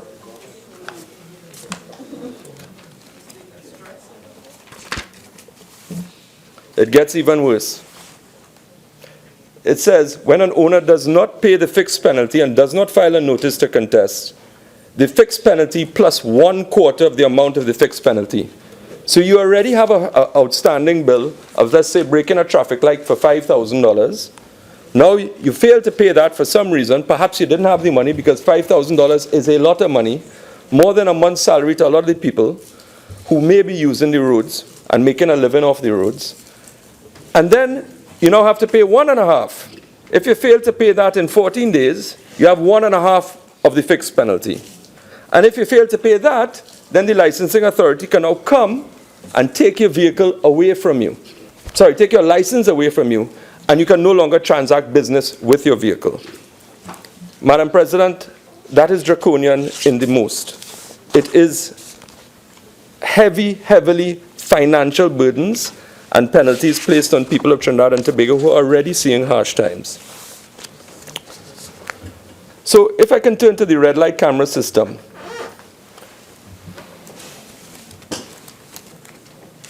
The red light camera system, you now have to pay a $5,000 fine for a first offense and a $7,000 fine for a second offense. Now, where do these figures come from? Why so much? That is a minor offense in the grand scheme of things. Now, if it is that you fail to pay that $5,000, you can end up paying $7,500, and it keeps escalating, and then, of course, you lose your license.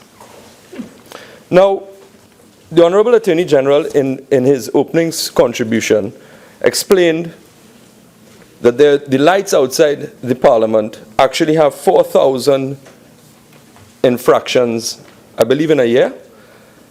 At $5,000 an infraction, you can see that the government is already calculating their revenue and their profits of $20 million, if I calculate correctly.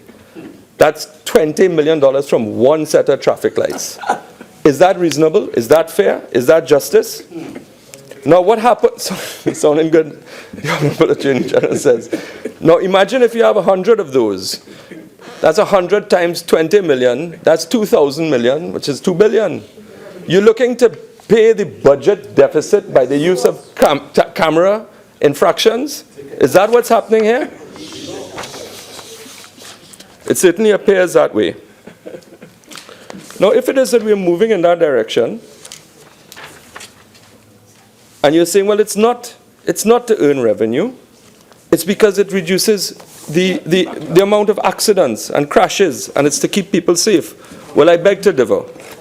If I can, the stpetecameras.org is an advocate organization of motorists, and they did a study on the 4th of January 2011 and published a report called An Analysis of North American Red Light Camera Studies and Reports. Now, this report is particularly important because they in fact took into consideration and analyzed 20 other different studies.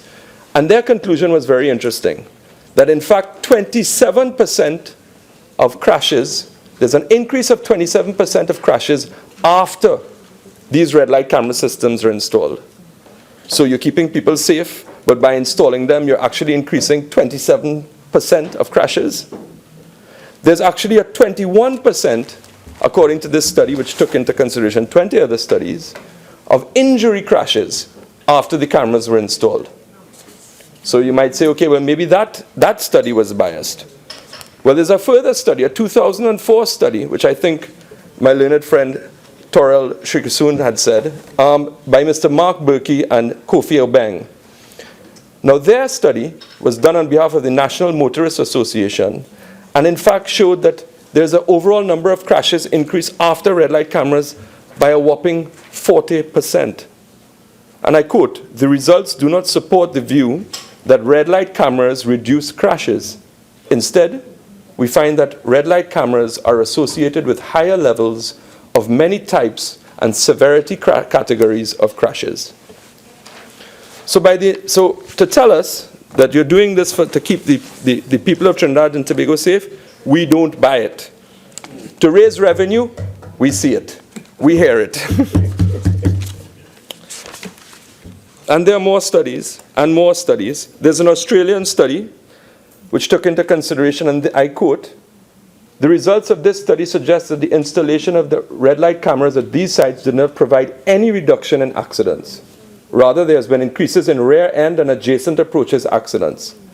There has been no demonstrated value of red light cameras as effective countermeasure." A Virginia study, 2007, they say, with a proven negative impact of these cameras, the clear incentive to bring back the cameras was money. So I think that point has been made.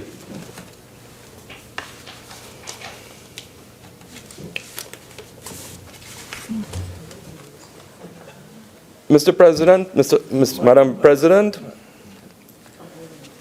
the purpose of this bill, we are told, also is to increase the conviction rate. We are told by the Honorable Attorney General to close the gap between allegations of crimes as reported and conviction of crimes through the judicial system. It gives him great pleasure to introduce this bill. That's totally understandable. He wants to increase the conviction rate, a laudable attempt, a laudable, noble intent. But as my colleague Senator Sturge said, the road for good intent, the road to hell is often paved with good intentions. Now, how do we go about doing this? Well, you reduce the burden of proof. So no longer do you have the criminal standard. You have the balance of probabilities, which again is in contravention of the Constitution. And I turn to 20C of the bill, which states, in proceedings for a traffic violation under this Act, the standard of proof shall be on a balance of probabilities. Now, you can't interfere with the criminal justice system to the point where you want to shift the burden of proof without getting a special majority from Parliament. And we haven't done that. And I don't think we're going to do that. This bill certainly is not listed as attempting to do that. So that's how you're going to close the gap between detections and convictions. Or why not just lock people up one time? I mean, just dispense with what the burden of proof is and throw them straight into jail if they break a red light. I mean, You reduce the amount of defenses, and you say there are only two defenses that can be used, and I'll get to that later on. So, if you go to 28(2) of this section, the owner of the motor vehicle is responsible for any breach of this act, or those written laws which involves the use of a motor vehicle, and which is imputable to him as the owner. Where are the stats that show that this is a correct approach? Not only is it wrong in law, but why do it? Now, there's been a study done that actually shows, Bancams.com from Washington State says, according to the Insurance Institute for Highway Safety, the registered owner is the driver only 72% of the time, without consideration for any other shortcomings.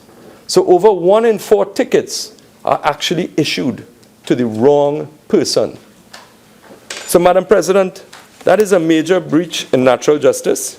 It shows that people are going to be convicted of offenses, liable to pay extortionate fines, lose the opportunity to use their license, lose the opportunity to transact business with their vehicles, and they didn't even know that there was a proceeding against them. They didn't they were not even there. And that brings us on to other issues in law, which I'll come to later on.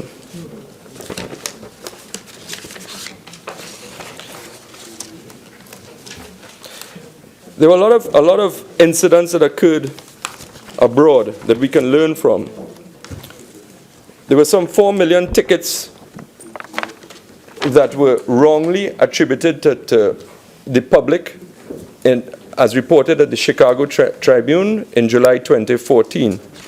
And it turned out that those were done by faulty equipment or human tinkering.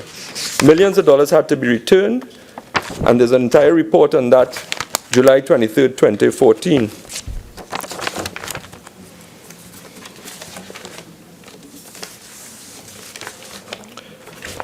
So, Madam President,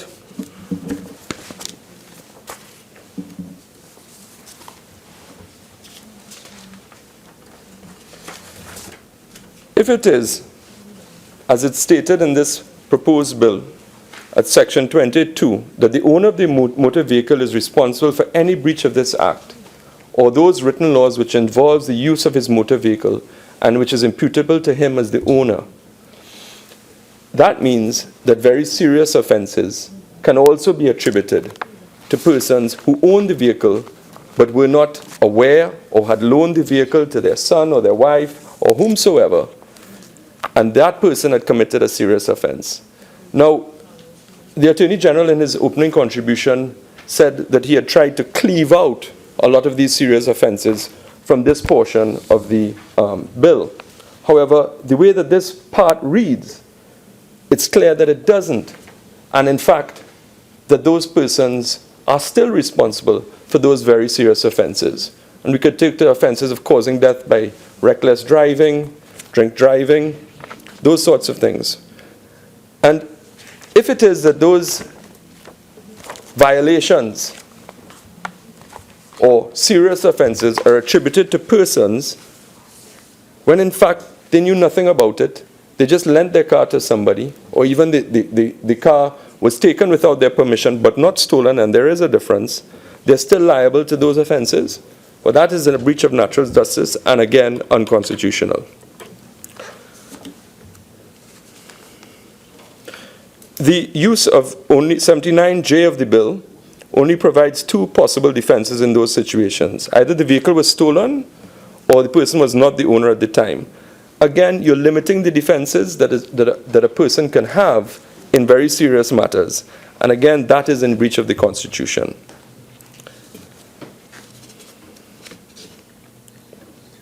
Now, there's an interesting clause, and I think this is almost an admission of guilt on the part of the drafters. Section 79D1. It says the owner of the motor vehicle involved in the violation shall be responsible for ensuring the payment of the fixed penalty. Where an owner pays a fixed penalty under this part, he may recover the sums paid from the person who is driving the motor vehicle at the time. So it is understood that the person who is paying the fine is not in fact guilty, and he has a cause of action or a right to sue the person who was actually driving it at the time. But you see, once they get their money, they don't care. It's down to you. You sort it out between whoever had the vehicle. And there's no methodology or remedy described for that person who has had that loss. And again, that is unfair. And that certainly is in breach of natural justice. Madam President, Section 79H1 to A. It says about the service of this citation notice.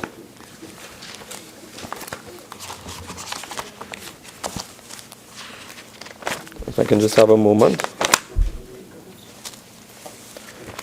And this is quite some drafting. It says a citation notice prepared under Section 79F shall be served on each owner of a motor vehicle involved in a traffic violation under Section 66A. A, by delivering it to each owner or some adult member of his family at his usual or last known place of residence or any address furnished by him to the licensing authority. So you have a situation, anybody could be at the house, any adult member. How do you define who is being served? Who is the member of the family? How does that actually get to from there to the person who was actually driving the vehicle at the time that the commission of the offense took place? It's not a plausible way of service. So what you'll have is you'll have hundreds or thousands, even if it is these automatic cameras, of these citation notices going out, helter-skelter all over the country, and people are not even aware because this one cousin might have taken it or somebody passing through somebody's house might have received it and never gave it to the actual owner. There's no proper service. And then that starts a chain reaction of non-payments, that get amplified over time, and you find yourself in a situation where you're owing thousands of dollars. You may even commit a second offense before you even know the first one was done. And you could end up facing tens of thousands of dollars in fines quite easily, and losing losing your license and losing, as I said, the ability to transact business with your vehicle.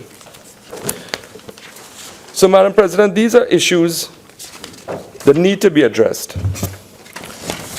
One of the issues that I have a major problem with is Section 79F,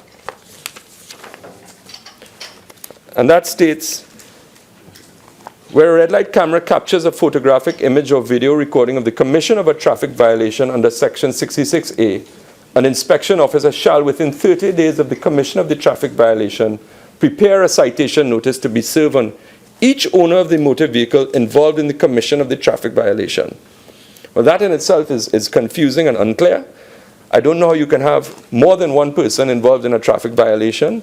The law has to have an accused for the commission of the traffic violation. It can't be more than one person driving the vehicle or more than one person driving. It's one person.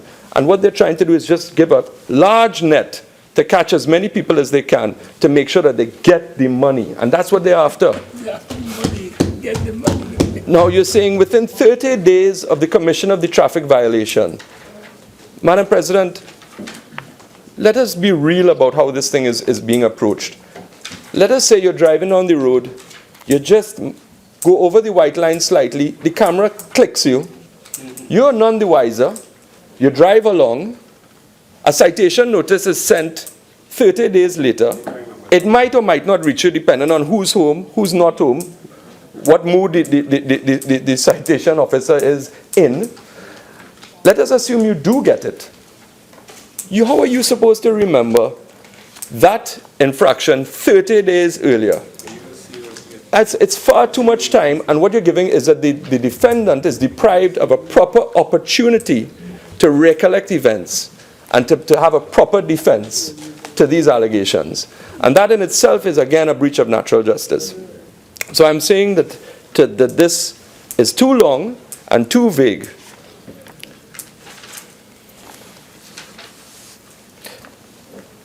Madam President, Section 79Q, and we've touched on it and we've spoken about it.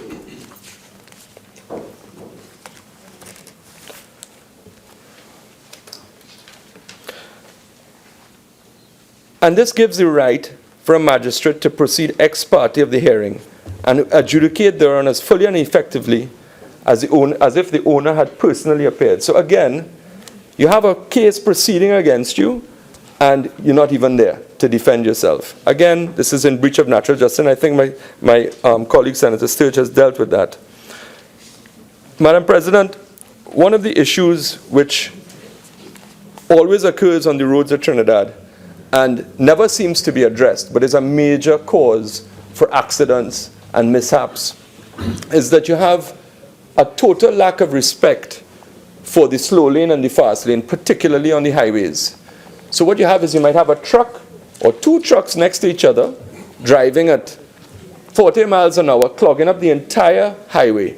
And then that causes people to try and take over on the inside lane, take over on the outside lane. It's a hamperance to inefficiency. And Madam President, in accordance with Standing Order 14.5, I beg to move that the Senate continue to sit until the completion of the business at hand.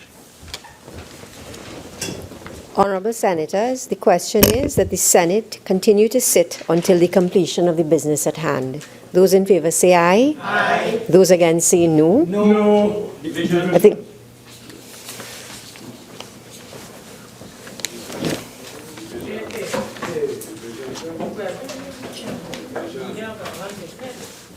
Mr. Khan? Yes. Mrs. Gopi-Schoon? Yes. Mrs. Batiste Primus? Yes. Mr. Rambharat? yes. Mr. Moses? Yes.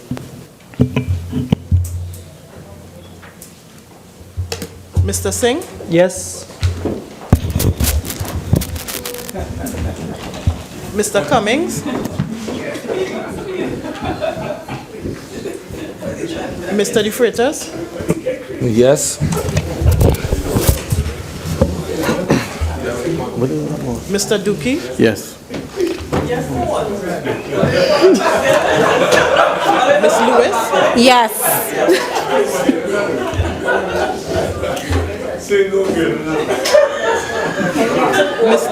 Mr. Mark? Can we have some order, please? Mr. Mark? Not here. She didn't ask me. The question is that the Senate continues to sit until the completion of the business at hand. No, I'm not in favor of that.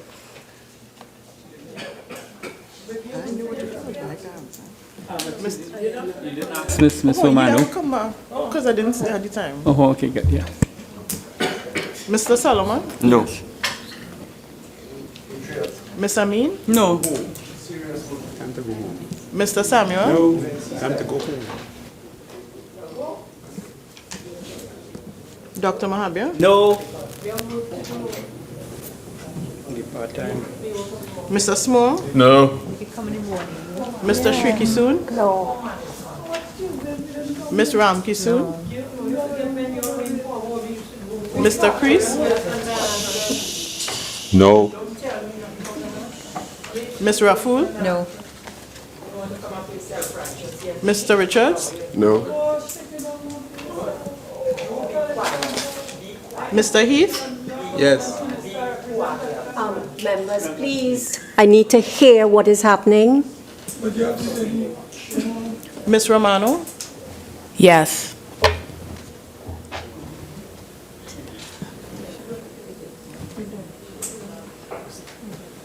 Oh, Mr.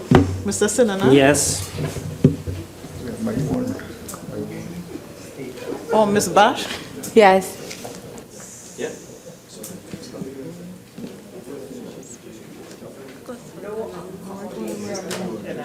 What is it? Everybody was.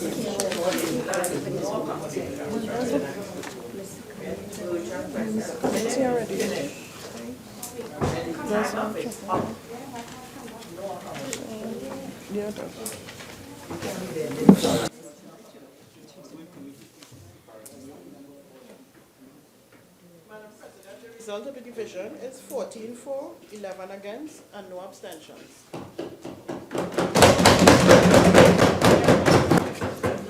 Honourable Senators, the results of the division are as follows. 14 members voted, for the Senate to continue until the completion of the business at hand. 11 voted against it, and there were no abstentions. So this Senate will continue to sit until the completion of the business at hand. Continue, Senator Solomon. Thank you, Madam President.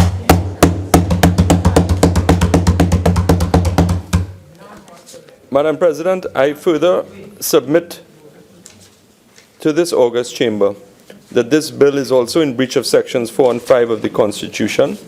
And if we look at clause 9 of the bill,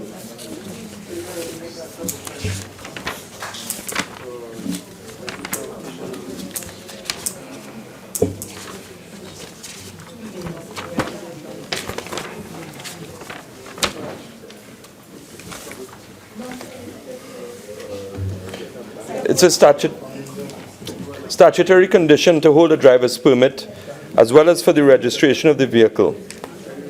The right to hold a driver's license and the right to hold the property of your vehicle, and for that right to be taken away by traffic violations or commissions of offenses.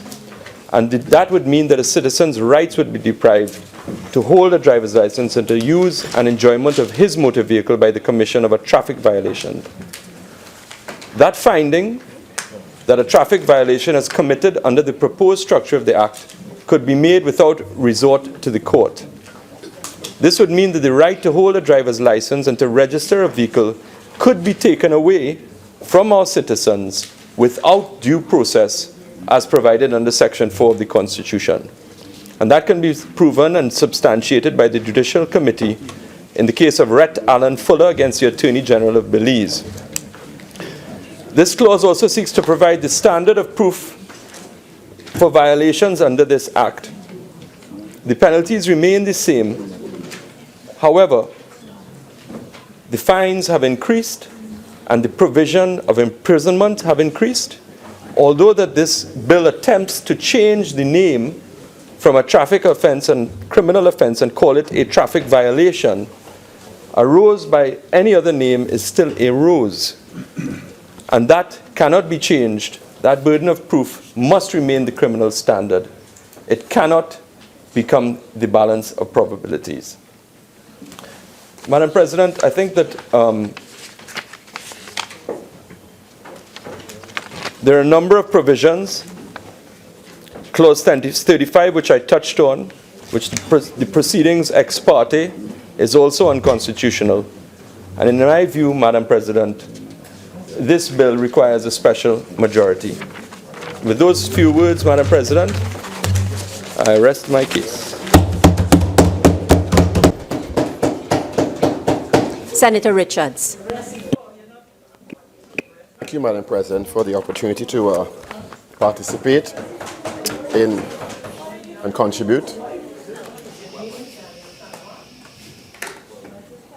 to this bill, an act to amend the Motor Vehicles and Road Traffic Act, Chapter 4850, and introduce a system of traffic violations for certain breaches of the Act to provide for the implementation of a red light camera system, a demerit point system, and the reform of the fixed penalty system and related legal proceedings and other related matters.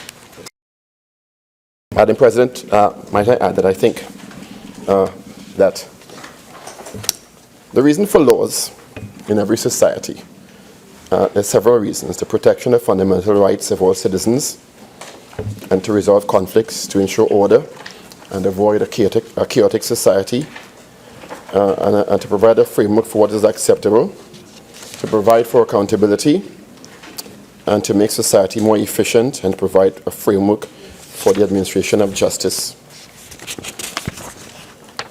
Laws and amendments also stand on the foundation and presume there's an efficient criminal justice system, including effective courts, case flows, due process systems, fair trials, swift trials, the equal application of the law, the consistent application of the law and amendments, a well-trained enforcement, police service and law enforcement system, where law enforcement is relatively corrupt-free and accountable to the public, and consistently and equally applied in terms of the law. Even with that said, and in the context of this bill, there are some great presumptions with many gaps in our system with those foundational reasons for laws. And while I know the AG and the executive are not responsible for the application of the laws, which is the remit of law enforcement, and the independent judiciary, which is separate from the executive, and also the enforcement aspect, which is separate from the executive, certainly we have to consider, based on what we've seen in the country, in terms of enacting and amending laws, these gaps and shortcomings in the systems that prevent existing laws as they stand from being effectively applied. Now, I heard Senator Lewis mention earlier that these are 4 simple aspects in terms of the implications and of the amendments in this bill. But these 4, classified as simple by Senator Lewis, have far-reaching implications and consequences for all citizens of Trinidad and Tobago. They may be simple in some contexts, and I think admirable, but they have some significant consequences for every citizen of Trinidad and Tobago and also law enforcement. I also heard Senator Coppin earlier on indicate that, laws and behavior change go hand in hand, but based on what we're seeing of criminality in Trinidad and Tobago, I don't see the evidence to support that new laws and more laws will actually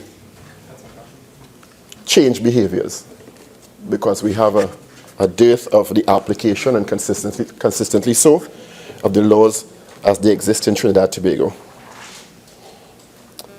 I believe, and I always like to give the benefit of the doubt, that the Honorable Attorney General and the Minister of Transport have noble intentions in terms of this bill, and the amendment to this Motor Vehicles and Road Traffic Act is timely. When you think of any society, there is a natural opportunity because of the nexus between transportation grids, roads, and law enforcement and national security, because as has been elucidated many times since the first reading of the bill and a beginning of the debate many weeks ago and today. In any society, most breaches of the law have some vehicular component. And if they don't have a vehicular component, they have a road network access component, which means that when you look at societies around the world, the implementation of technologies and the understanding of the use of the road network and transportation network provides a great opportunity for the augmenting of law enforcement and the successful and efficient application of the criminal justice system. If everything and if supporting structures are all working in concert and efficiently. But as we've seen in Trinidad and Tobago, as well-intentioned as legislators we may be, and the enactment and implementation of laws, we fall short in so many different ways that the good intentions are never carried through. In addition to which, I am no legally trained mind, but I've done enough reading to know that no bit of legislation or amendment to legislation can stand alone effectively. They have to be complementary suites of legislation, supporting legislation in different areas for any particular legislation or amendment to be successful. And that's a fact. In addition to which, the institutions that support any amendment, particularly when it comes to pieces of legislation and amendments like this, must be in place to take advantage of the intention of the amendment or the legislation. And as we've seen before, we can pass as many laws as we want or amend as many laws as we want. If the institutions are not doing their part, it all comes to naught. So the old adage that's been used several times in this Honorable House, and maybe in the other place, that the road to hell is paved with good intention may not fall solely at the feet of the lawmakers, but certainly the other institutions, including law enforcement and the police service, and we have well elucidated the shortcomings therein, and the lack of confidence in that institution, and add to that now, and I'm going to be very careful with this, a fast-growing depreciation of similar confidence in the management of even the judiciary, which has implications of confidence of the population in even these laws. I think many of the amendments in this bill I certainly agree with, including the implementation of red light camera systems, which is a move in the right direction because law enforcement has to be supported by technology. Has to be in a modern society for it to be effective. We don't and will never have enough police officers. So technology must be used to augment the services of the police service, the actions of the police service. I also agree with the demerit point system. It's long in coming because this is the direction many other jurisdictions have gone in terms of putting consequences in place for errant drivers or those who insist on breaking the laws repeatedly. I know there's been much debate on the quantum of points lost for particular offenses, but again, it's an open debate. I also agree with the reform of the fixed penalty systems and some aspects of the legal proceedings. I have serious concerns about some of the wordings and the nebulous natures of the wordings, given especially the public's lack of confidence in police, because part of what is going to happen here in this situation, Madam President, is that an already overburdened police service, law enforcement element, is going to be given even more responsibility and remit, even more application of laws, and in some of these clauses and schedules, there is a particular tendency to vagary and nebulous application. So, and I'll outline a couple of them, and I'll repeat two that Senator Mahabir, which I think are worthy of repeat, especially since his contribution would have come a couple of weeks ago, and those watching today and listening today may not have been privy to those. So I'll try not to be in breach of the standing orders in terms of tedious repetition. I want to commend the AG and the Minister of Transport once again because I think we're moving in the right direction. However,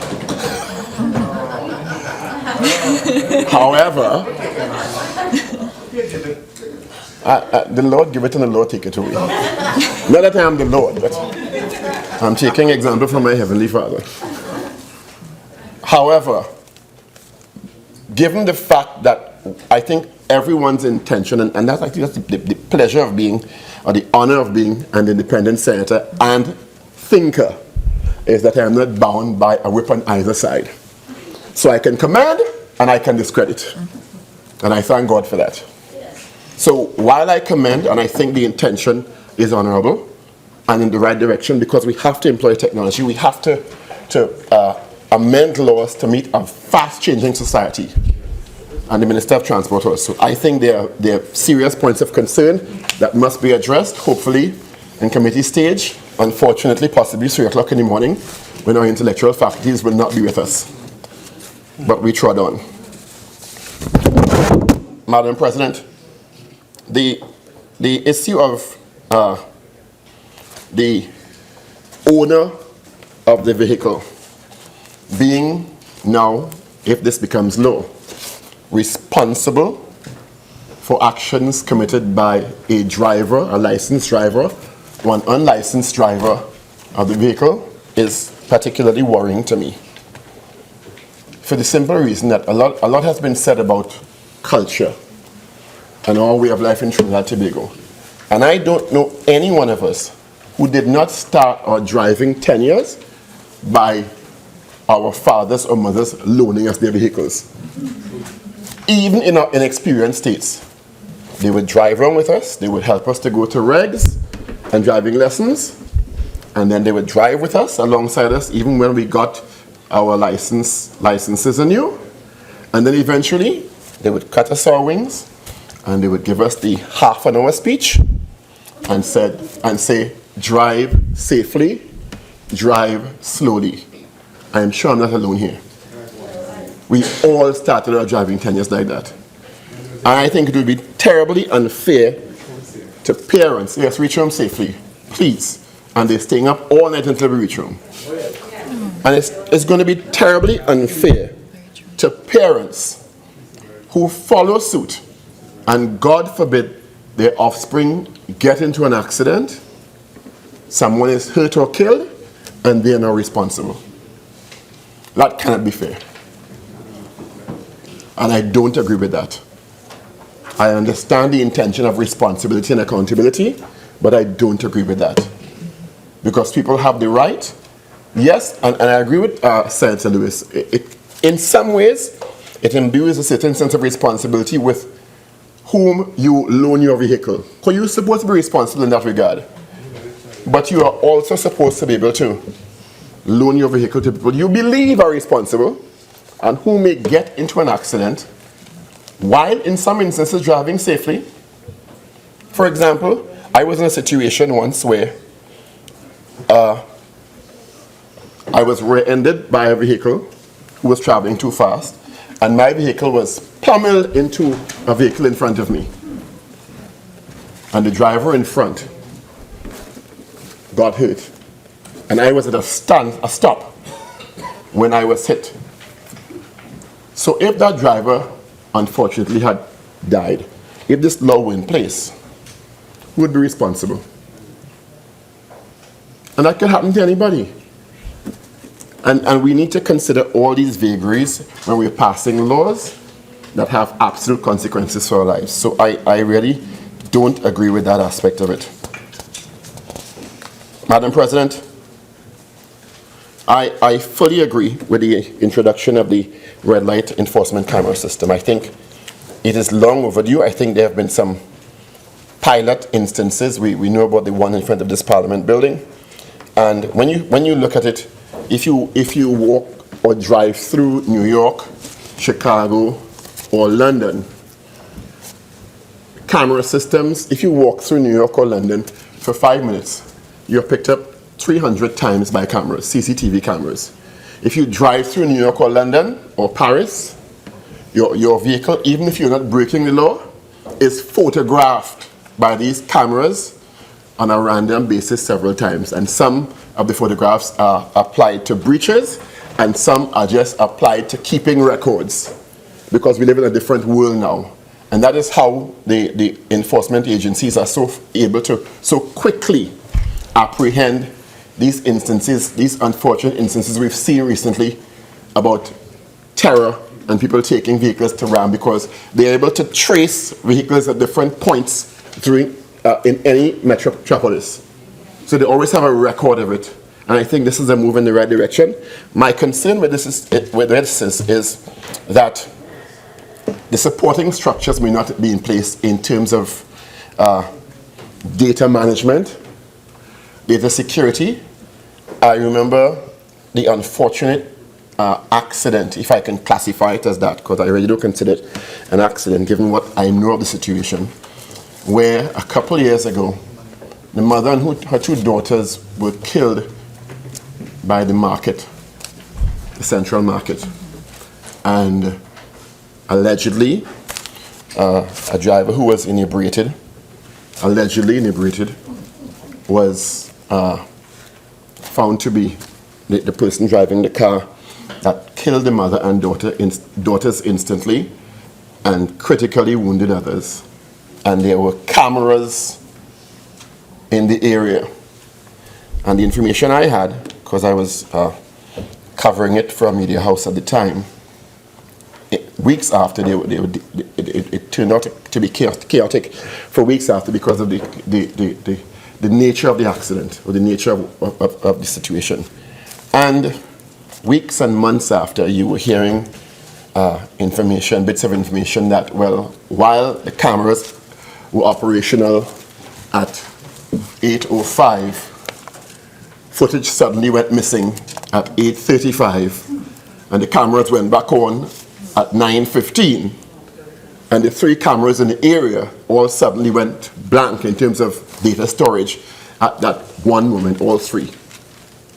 I say that to say that while the intention is good, I am not sure that we have the systems in place for a nationwide camera, red light, photography, video, monitoring, data management, central control, either the police, Ministry of National Security, traffic, and a coordinated approach that can support this kind of legislation.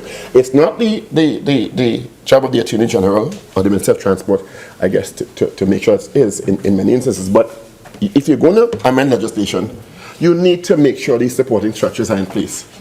In addition to which, in an era of cyber terrorism, are our data management and security systems up to par with what is necessary for the implementation of this kind of system in Trinidad and Tobago?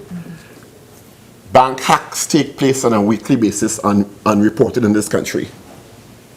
Unreported, because of the damage it can do to the reputation of the institutions. This is even more significant to me because this is the state applying technology to try to make the criminal justice system more efficient. And I'm not sure that we're quite there yet, but I understand the intention. But I thought I would mention it because of what I think are the supporting structures that need to be in place if it is to be successful. Because if you don't have the network in place, if you don't have the data management systems in place for retrieval, and Senator Ramkissoon and others highlighted the issue of timing, the coordination of traffic light systems in this technological nexus now to ensure that the system is fair, because people are now going to be held more responsible, and rightly so. We need to make sure that the public has a fair chance in terms of the administration of justice. I also believe that in terms of the mention of the RF signal license plates, it's a wonderful idea. I don't see a lot about it in terms of implementation in the bill. But I think given what we're seeing now, because my understanding is, I had a call from a friend this morning, single mother of 2 daughters who depends on her car, her vehicle, to do everything. Woke up this morning to find her vehicle gone from her garage. And when she reported it to the St. Joseph police, they said, well, we had 14 other vehicle burglaries in St. Joseph alone in the last week. So I think the RF license plate is a good idea, progressive idea, but it also needs to be tied in, and this is even more data now, in addition to the CCTV cameras, the picture taken, the video taken, in terms of a massive amount of data that needs to be available instantaneously and managed properly and securely in a network now that I'm not sure that we have the competencies for. In addition to the requisite training, in addition to the more onerous responsibilities of police officers in terms of the application of these and a system to manage that. So while I agree with it, I am not sure that we are at this time ready for that. While I'm at it, and I think, however, I think it's a move in the right direction, because we can't not understand the importance of the application of technology in terms of the management of this information, and also in terms of traffic management. Because if we are able to apply RF license plates, we will have a stronger database of cars in the system, of traffic flow management, because at any point you can get a sense of how much traffic is building up at any particular point, at any point in the country, and we move more to an overall better management of our road systems in Trinidad and Tobago, if we can get it right. But that's a really big if, and I'm not sure that we're particularly there yet. The electronic chip license plate can help in terms of traffic management, gridlocked areas, GPS traffic. Criminals that can be identified if someone steals a car and in the commission of an illegal act, it is identified by the owner, law enforcement can be tipped off. If we have a nexus between police vehicles which are also equipped with similar receptive devices tied to a central area, we can have a much more effective management of criminal activity and identification of criminal activity and be preventative and have faster response times to crime with an RF license plate system. But once again, it depends on the system that's in place to support these kinds of moves. Because we have a great propensity in Trinidad and Tobago, Madam President, of coming up with the most wonderful ideas. Brilliant. We have wonderful minds in the country. And when it comes to the application and consistent enforcement, we have an abysmal record. Because sometimes we don't clearly think through what steps are needed to properly implement this, consistently monitor, evaluate, quality check, quality control, evolution of it to meet discovered challenges, and a constant reinvention of it. And I think that is where we fall short. We are not good at implementation and enforcement in this country. And we need to consider that when we are amending legislation and changing laws. This situation can also save lives in some instances. I keep referencing, Madam President, my deep concern and abhorrence, and I will mention it every time I'm given the opportunity to speak, at the numbers of murders and rapes of women in Trinidad and Tobago.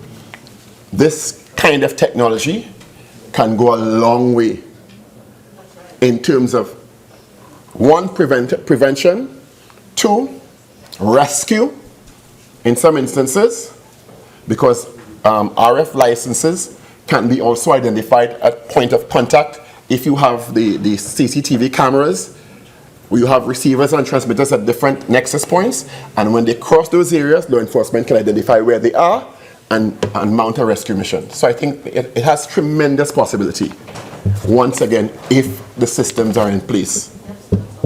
You know, so I'm hoping that we can understand that and do that. While the amendment to the bill purports several great ideas, I think there's also several missed opportunities, because I think, as I mentioned before, all legislation must be supported by complementary and supportive. And I'm also hoping that the Ministry of National Security can take a hint from this move and understand that they too have a need to update their legislation. And part of it is, and technology is such a wonderful thing. Part of it is what we've spoken about for quite a while that can also add to this opportunity, whereby part of what can be employed here, in addition to RF license plates and CCTV cameras and point of contact nexuses to identify where people are, is the issue of the network, including, for police officers, body and dash cams. Because while we're holding citizens more accountable, we also need to hold the police more accountable. Yes. It cannot be one-sided, especially in the context of continuously a depreciation in the confidence in the police service. So while we're giving police officers more responsibility and more subjective interpretation of some clauses and schedule words that I will identify later on, Madam President, we also need to put them on a footing of more accountability. And they should also be subject, quite frankly, and we could start with them instead of private cars, RF chips in all police vehicles, RF chips in all license chips in all PTSC bus vehicles, public transportation, body cams and dash cams on officers, particularly in high-risk areas and high-risk situations, that is also fed into the network. That can also lend more accountability in terms of supporting and complementary legislation. I'm presuming that will fall under the Police Act, that can be entered as evidence in terms of supporting police officers, in terms of when they're accused of excessive force or not following instructions or not following regulations, and exonerate them when they're wrongly accused. And it's interesting that today, in a newspaper report, and the writer is Charlene Ramprasad, and Thursday, June 1st, Guardian newspaper, body cams for municipal officers. And Madam President, if I'm allowed to just read a bit. Municipal police officers attached to the Princestown Regional Corporation have been outfitted with body cameras in an effort to combat the allegations of misconduct. And Senior Superintendent of Municipal Police in the Southern District, Carlisle Huggins, is now calling on the other 13 regional corporations to purchase body cams for their municipal police officers. It was a voluntary police exercise at the junction in Princestown Thursday, where police officers from the Princestown Regional Corporation tested their newly purchased body cameras. And he went on to, quote, want to commend the CEO of the Princestown Regional Corporation, Jamil Chedi Amaral, who was so forward-thinking in this. And I mentioned that if the municipal corporations can take it upon themselves to do this, why is the police service taking so long to jump on board with this?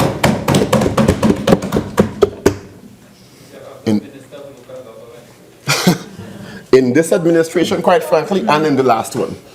Because I'd like to be across the board with this. Because this should have happened a long time ago. Why are we taking so long to do that in terms of adding accountability to a police service? And also in the context of this kind of amendment to a bill, which certainly is demanding and putting systems in place for more accountability where the members of the public are concerned, and rightly so. And I want to just talk a bit, it's not normal protocol, but it's a debate, so we can fortunately reference others' contributions. I don't agree with my friend and my colleague, Senator Ramkissoon, that we should be so easy to just say, well, I forget to renew my license, and I shouldn't be penalized for that. I don't agree with that. I think that's a major infringement. It is the law, and we should be very serious about things like forgetting to renew your license. You know, and we have a tendency in Trinidad and Tobago to come down on law enforcement and, oh, we do apply the law. We're not consistent with the application of the law until it comes to ourselves. And then we want absolution. Well, give me a chance now, it's me. What is good for one has to be good for all. Not renewing your license is a serious thing. And I don't agree that it should be taken as, well, the fine shouldn't be increased because I forgot. But with all due respect to my colleague, right is right and wrong is wrong. It's like, you know, and this goes to enforcement also. We I think 3 years ago, enacted laws about seat belts. And we enacted laws about the use of cell phones while driving. And we started off hot and sweaty. As with everything in Trinidad and Tobago, law enforcement and the queues, P's and Q's.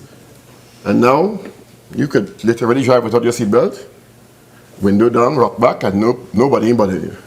You could pull up next to a police officer with your cell phone on, and nobody bothers you. Or more than likely, you will not be bothered by the police. You're not bothered, but you will not be intercepted by the police officer. And that is part of the problem. If we are saying we are passing and amending laws, we need to be able to stand the consequences when we ourselves break the law, because that is what we have signed up for in any orderly society. I remember, and I'll give an I think no just like Senator Lewis, you know, behavior change doesn't happen overnight. It does not. The only time behavior change happens is when laws are applied consistently, and you can expect the law to be applied now, 6 months from now, 6 years from now. Which is why we will leave Trinidad and Tobago, break the laws here, and go to New York and London and fall in line. Stand up in a line all the time, and we don't complain. You know why? Because you know the law will be applied in those jurisdictions. But you know you'll get away with it here.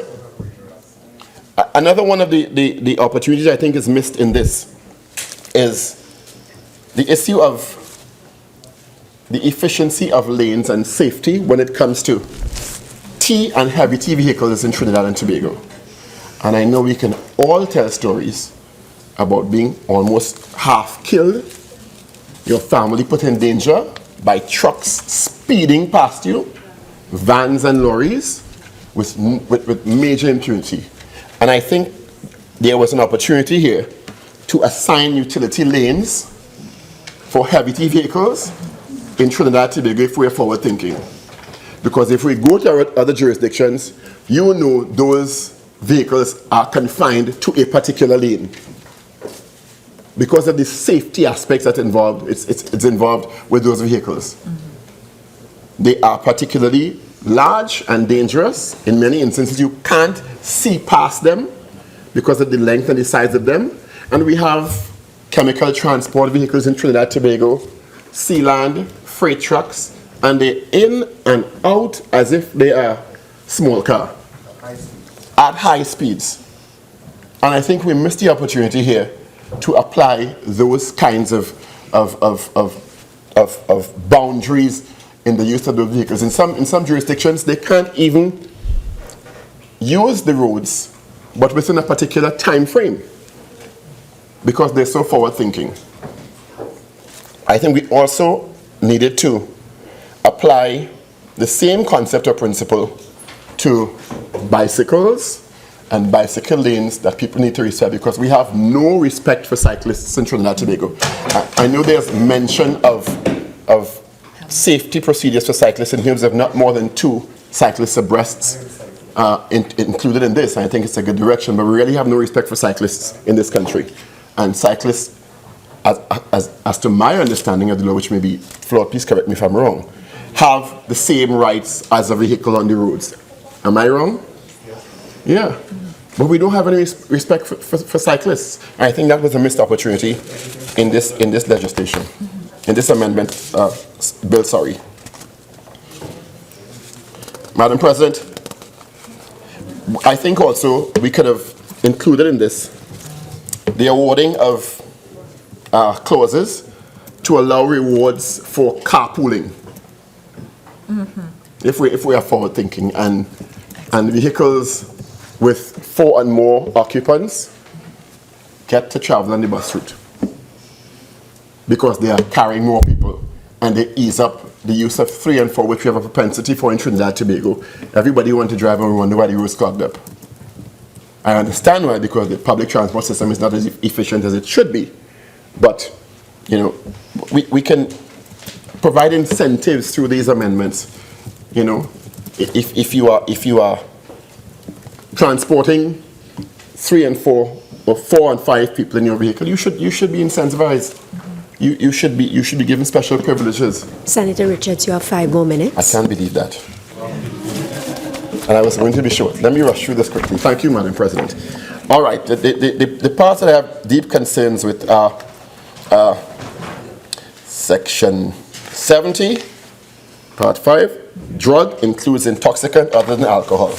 Madam President, if I eat pineapple, I get delirium. That's an intoxicant.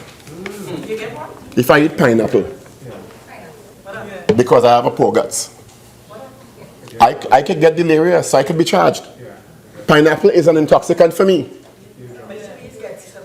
Raw pineapple.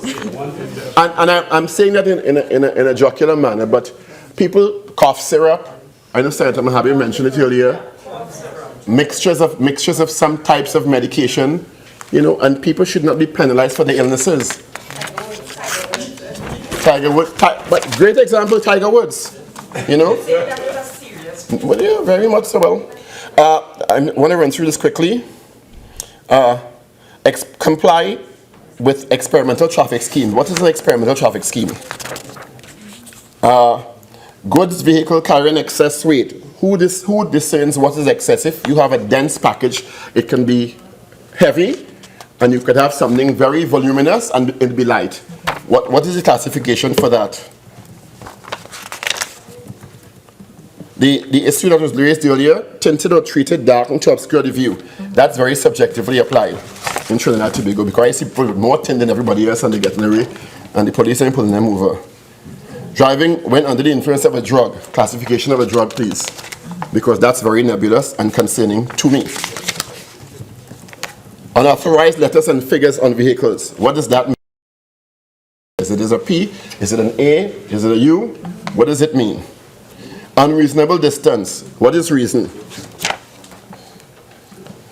Negligently or willfully interrupting the free passage of and causing unnecessary obstruction. What is necessary obstruction and what is unnecessary obstruction? That's after the police have. All right. Use of noisy vehicles. What is classified as noise and what is noisy? Am I noise if I'm talking at a particular decibel level, or what is noisy? Who interprets that? Failing to occupy vacant space in taxi stand. Confusing to me. Driving without horn. I'll leave that open to your interpretation.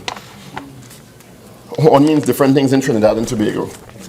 So you know, I think we need, hopefully in committee stage, to really be more specific about many of these statements. I know one of the arguments that had been proffered earlier is that, well, many of these existed in the law before. That doesn't mean we can't correct them now. Correct. They may have been oversights in the past. We have an opportunity to correct what may have existed before, tonight or later on this morning. So once again, Madam President, through you, Mr. Attorney General, Mr. Transport Minister, I agree with the direction here. I commend you for your forward thinking in many instances, but I have some concerns that I have outlined, and I hope we can change some of the nebulous statements in committee stage. Madam President, I thank you. Minister of Agriculture, Land and Fisheries. Speech, boy, speech. Madam President, thank you very much for allowing me to join this debate. Madam President, I listened intently to all the contributions, in particular Senator Ramkissoon's, and I can't help but remark about her youthful exuberance. And let me tell you why. This legislation deals with an act that came into law on New Year's Day 1935. And at these late hours, I always reflect, as you know, on what could have been in the minds of the legislators in 1935, creating law for motor vehicle and road traffic.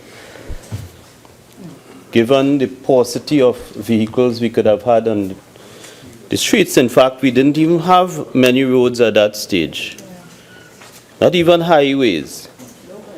But in their wisdom, they enacted the law to suit the particular need of 1935. And Senator Ramkissoon, in her criticism, what came across as criticism, was making the point that there were 94 amendments to this legislation, and she saw it as the inability of the legislators to get it right. Came across to me as though she felt that successive parliaments had been meddling and trying to fix something and never seemed to get it right. But I have a completely different view of what has transpired from 1935 to today. I think the work from 1935 is a solid representation of a parliamentary system that is working. A lot of things have happened since 1935 in relation to motor vehicles and road traffic. And those 94 amendments cover almost all of the 82 years which have come in between 35 and now. 1978 appeared to be a rich year with 6 amendments, and when I reflect on opportunity that Senator Ramkissoon's youthfulness would deny her, I would think that I would think that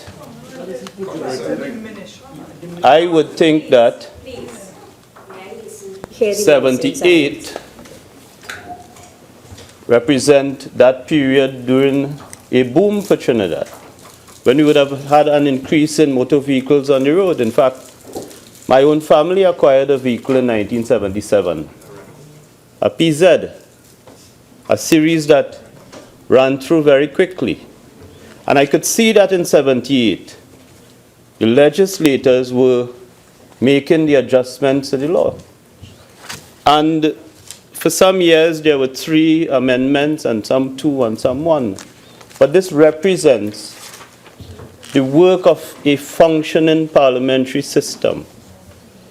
Because when you think about motor vehicles and road traffic, I would think that in that intervening 82-year period, we would have been dealing with an expanded road network, the establishment of new highways, many primary roads and many secondary roads. We would have had to legislate and deal with the train, for example, and the way in which the use of the train interacted with the use of the roads and the highway. We would have been dealing with changes in infrastructure, in technology, in the quantum of the vehicles on the road, and the speed at which those vehicles traveled. We would have been dealing with engineering changes on the highways. More recently, we would have paid closer attention to risks, in particular safety risks and the consciousness and safety consciousness. And that is why, as a parliament, we dealt with issues of driving under the influence. It was only in 2006 we dealt with that issue. We dealt with the issue of seat belts, child restraints, children sitting in the front seat, tints.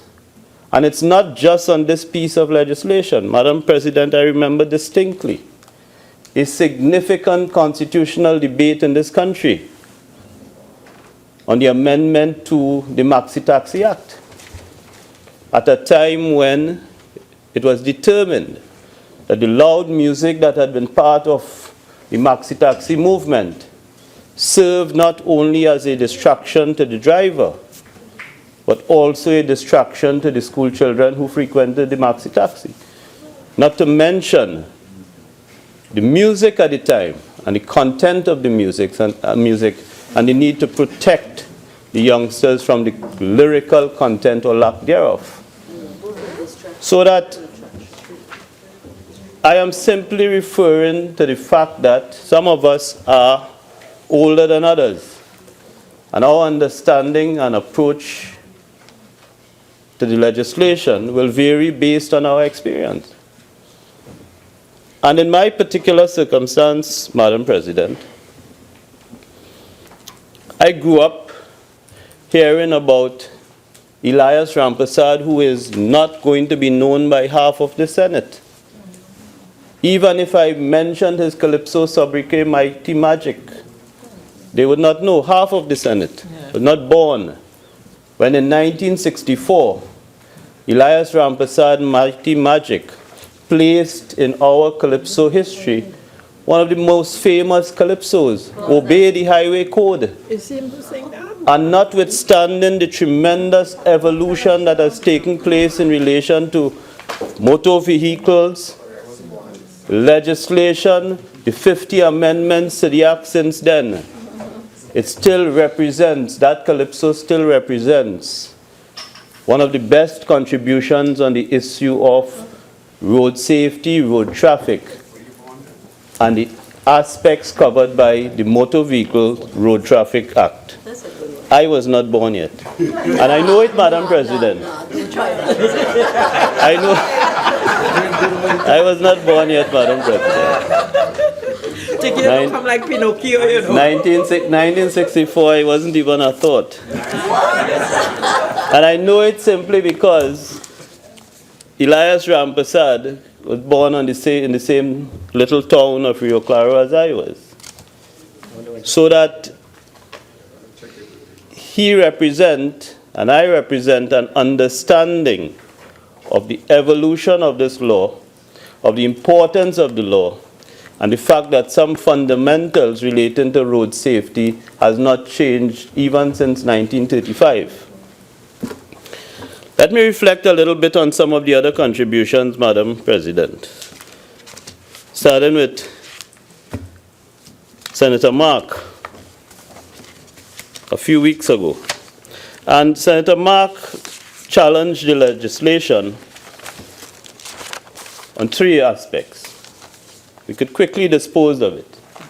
He regarded it as a money bill, something that has been repeated today. And I think if it's regarded as a money bill, that's good. That's good. Because enforcement, enforcement of the law comes at a price. And we cannot be calling for enforcement without dealing with the issue of penalties. It's very simple. Talked about insufficient consultations and the need for a GSC. And on that point, Madam President, I just want to reflect on a few things. Because yesterday I was following a debate in the other place. And it is almost as though we are dealing with two UNCs in opposition. I remember once they were UNC A and UNC. And yesterday I listened to the debate in the other place. And the member for Oropuch East in particular, Dr. Munilal, speaking a language that I know our leader, Minister Khan, and all of us understand, that executive power needs to be discharged essentially through the cabinet. And he was saying, you don't need to bring this health report to the parliament. Deal with it in your cabinet. That is what you were elected for. And you don't need to bring your vision. That vision 2030 is yours. Keep it in your cabinet and deal with it. And then in this house, I hear the same chime over and over and over. Bring your business here. That is what Parliament is for.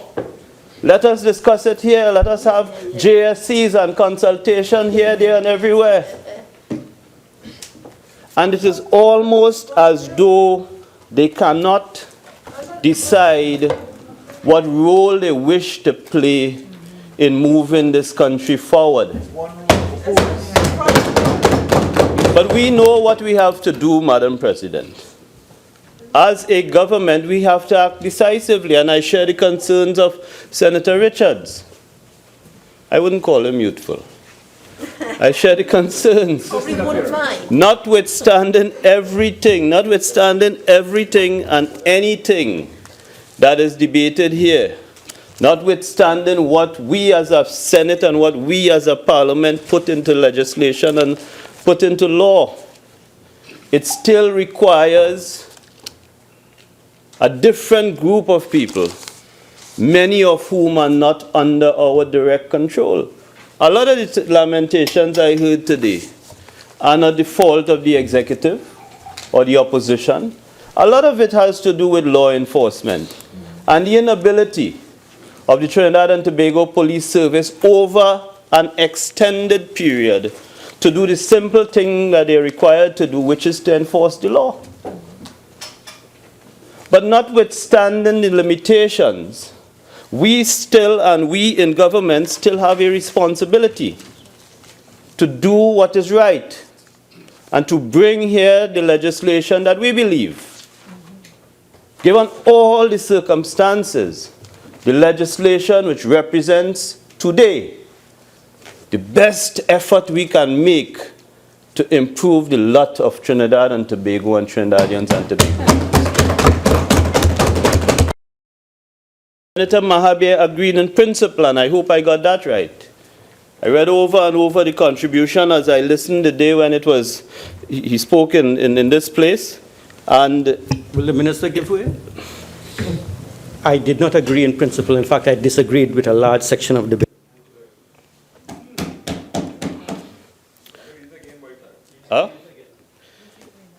As I said, my understanding, having read it over and over, Madam President, is that the member agreed in principle if I was only allowed, Madam President, to finish my statement, agreed in principle with the need to review the legislation.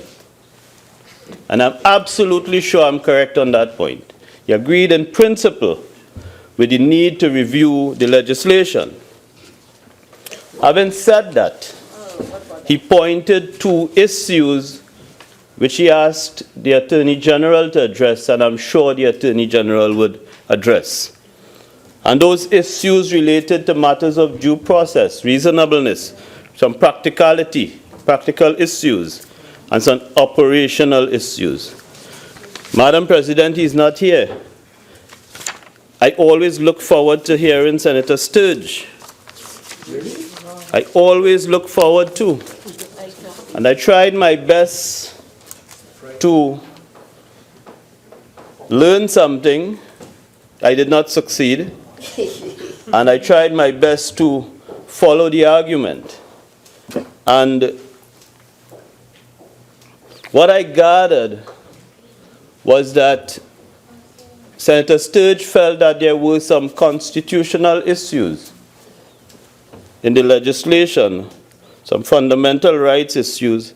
And all I took, or the only note I took in saying that is, not all issues of rights are fundamental rights issues.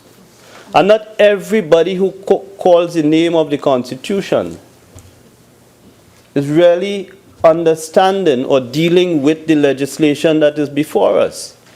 There is, as the Attorney General has said, Madam President, absolutely nothing in this piece of legislation that deals with fundamental rights. Surely it deals with rights.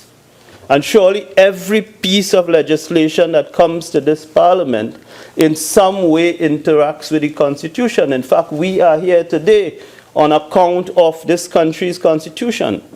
But not every argument is a fundamental rights argument. And I'm sure in his winding up, the Attorney General will deal with the issues raised by Senator Sturge. So where does that leave us, Madam President? Let me just go back to Senator Sturge. And there were two things that I picked up from him in addition to his constitutional argument. Senator Sturge was talking about some of the offenses, and he was making the point that on offenses relating to alcohol, driving under the influence of alcohol, is calling for strict penalties, the need for prosecution. And that is not something I disagree with him on. I agree with him. I think all of us agree with him on that. But I wanted to remind Senator Sturge that on the issue of driving under the influence, it is his political leader, Kamla Prasad Bisesa, the member for Siparia, in 2006, when she contributed to the bill that will introduce into Trinidad law relating to alcohol use while driving and breathalyzer. It is Mrs. Kamla Prasad Bisesa who made the point that we may need to go through a graded system of penalties. She didn't think that we could just impose a one-strike penalty. And she felt that in relation to the penalties, we should consider one strike, two strike, three strike, and we should consider a graduated system. Bring in also, Madam President, an argument that I also made at that time. We needed to deal with the issue of rehabilitation. That while we may suspend somebody's license at the end of the 12-month period when they return and could drive again, there was no guarantee that the problem had been solved. But she was very clear. Unlike Senator Sturge, her position was far different. Our position was that we needed to consider, even on something as grievous as driving under the influence, the potential for a graduated system of penalty or a 1, 2, 3 strike system. And Madam President, I've listened to the opposition behave as though this is groundbreaking legislation that fell from the sky. Always, nothing new. And I wondered, but maybe it is still to come. Not one speaker so far has referred to Act number 20 of 2000, UNC legislation, except the Honorable AG in his opening. You see, Madam Speaker, amongst those series of amendments outside of the 94 for this piece of legislation, this bill 4850, we also have a piece of legislation that not much conversation is taking place about, and that is the legislation that is 4852, which deals with the enforcement and administration. And as the Attorney General said in his opening, in 1979, this country introduced a system of what we know today as tickets, fixed penalty system. I'm sure it was groundbreaking at that time. And thereafter, there were attempts to refine that piece of legislation. And the most important piece of work was under the UNC and then Attorney General Ramesh Lawrence Maharaj. And the Parliament at that time, Madam President, didn't take a very long time in debating this piece of legislation. In my recollection, there must have been about 7 or 8 speakers speaking on this bill, out of which was born Act number 20 of 2000, an act that amended 4852. And what did it do? It introduced a points system. In this piece of legislation, a UNC government brought through an amendment to the first schedule of Chapter 4852, a points system into Trinidad and Tobago, refining what was done in 79 when we instituted the fixed penalty system. And in this piece of legislation, there are 79 motor vehicle offenses covered. 79. And what the Attorney General sets out to do in this bill before us, he said what it is. In 2014, again the UNC, and I congratulate them for that, brought a substantial bill to the Parliament to replace the current Motor Vehicle Road Traffic Act. And the AG has spoken about it, a substantial piece of legislation. But what we have found from time to time in this country, and it's something I've spoken publicly about, given the impact of that on the Ministry of Agriculture, Land and Fisheries, for example, when we bring these large pieces of legislation, 300 sections, it sometimes becomes difficult to pass through both houses of the Parliament. And a lot of it sometimes is so weighty that it becomes difficult to implement, and if it is implemented, it is generally inoperable. And what the AG has said to us in his opening, reflecting on the 2014 effort of the United National Congress government, he decided to avoid, because that bill made its way through the Parliament and unfortunately lapsed in 2015. He said he intends, as Senator Richards has pointed out, and other senators, Senator Ramkissoon and other senators have pointed out, there's much work still to be done on Chapter 4850. But he said he's taken this piece that is manageable for the Parliament and that has the potential to be implemented and he's brought it to us in what could be described as a piecemeal approach. But this is what the system, both the parliamentary system and the administrative bureaucracy out there, this is what the AG believes and the Minister of Works believes could be implemented. And what he has done with this essentially, he's taken 4852, which is the Motor Vehicles Enforcement and Administration Act, and he has brought it in the form of this bill.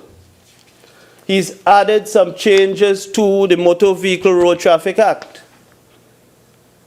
And in that he believes there are certain parts of the current act that would be improved.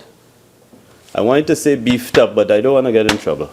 Improved, made robust, and it gives the Minister of Works an opportunity to make this work. And consequent upon the passage of this bill, Chapter 4852, as you would see towards the end of this bill, would be repealed. And he's moved from the 79 offenses set out in Act 20 of 2000, and he's increased that to 100 offenses that now form part of the 9th schedule. That is essentially what he's done. I've listened to the conversations. I've listened to the contributions. And essentially, Madam President, we can talk all the way around the principal legislation, 4850. But this bill sets out the parts of the parent act, 4850, that are going to be affected by this change. And some of them are changes relating to the wording of the offenses. But the primary impact of this bill, apart from the fact that it brings 4852 into 4850, is that it introduces certain parts which are set out detailing certain aspects of the apparatus that both the Minister of Works, the AG, and the government want to see implemented. So the bill introduces Part 2A, dealing with traffic violations. Part 5A, the red light camera system. And the red light camera system is not something new to this government. The red light camera system has been before this parliament before, Madam President. If we go back to that bill of 2014, which lapsed, the red light camera system was an important element of that. That bill also had in it the speed guns and several other changes that remain on the table today for us to implement because the bill lapsed. Part 6 deals with the fixed penalty and the enforcement and administration and takes into account the legislation that we are now repealing. Part 6A deals with the demerit points and the suspension and cancellation of a driver's permit. And that is all that this bill does, Madam President. There's absolutely nothing to fear. This is the government, a PNM government, improving on the work of a UNC government. And what could be so wrong about that? The fact that we've not achieved perfection. The objective, Madam President, is not to achieve perfection. The objective is to get the people's business done. That's right. And let me make this point, Madam President. Let me make this point. Let us not lose sight of the most important thing we're trying to achieve here. And I pointed to it in a previous contribution. When the judiciary says to us in the annual reports that one of the most pressing problems in the administration of justice is the increasing burden being placed on judicial resources by traffic offenses, we have to pay attention to that. When you go back to the 2005-2006 report of the judiciary, Madam President, you would see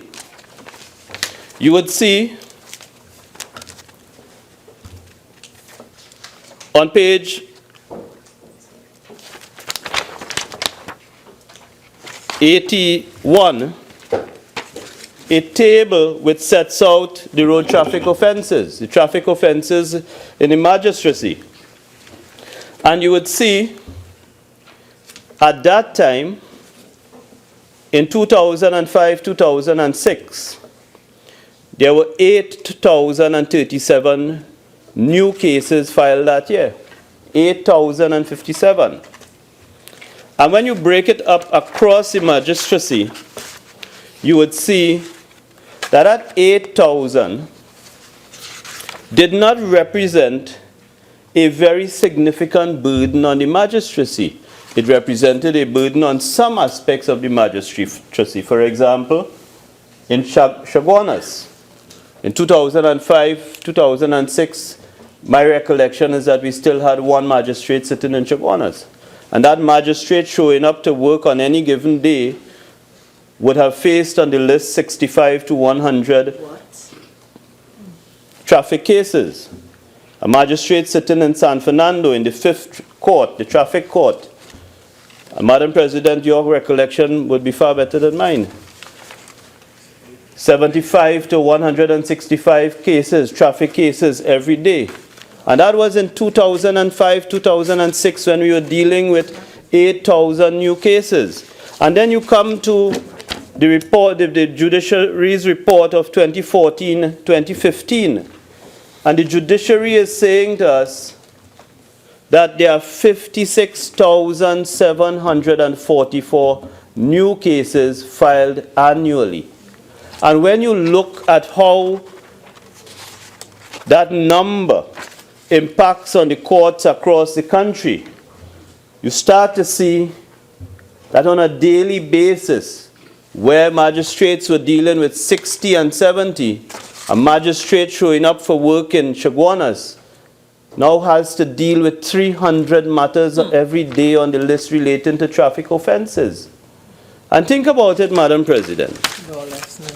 When you deal with these traffic offenses, or when you meet those traffic offenses on the list, and the judicial officers and the police officers and everybody involved in the prosecutions and so on, including the licensing officers, have to direct their time and attention to the prosecution of those matters on a daily basis, the judiciary's resources to deal with crimes that are matters that are more serious is lost. The time is lost, the opportunity to deal with them.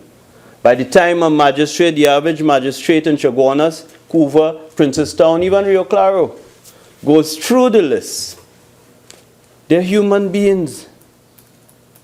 And the most important thing we seek to do in this bill is to prioritize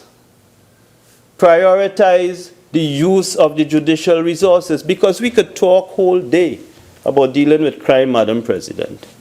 And we could theorize all day and blame each other. But when we step out on the street, I could tell you, for myself, I don't enjoy any special protection in Trinidad and Tobago. And what is happening out there affects me in the same way as it affects every other citizen of this country. And I want to see, I believe, and I've written in, when I had the opportunity to write, I've written about the need to improve the administration of justice by dealing with the backlogs, by freeing up the courts, by dealing with the prisons, by finding ways in which we could reduce the strain on the resources.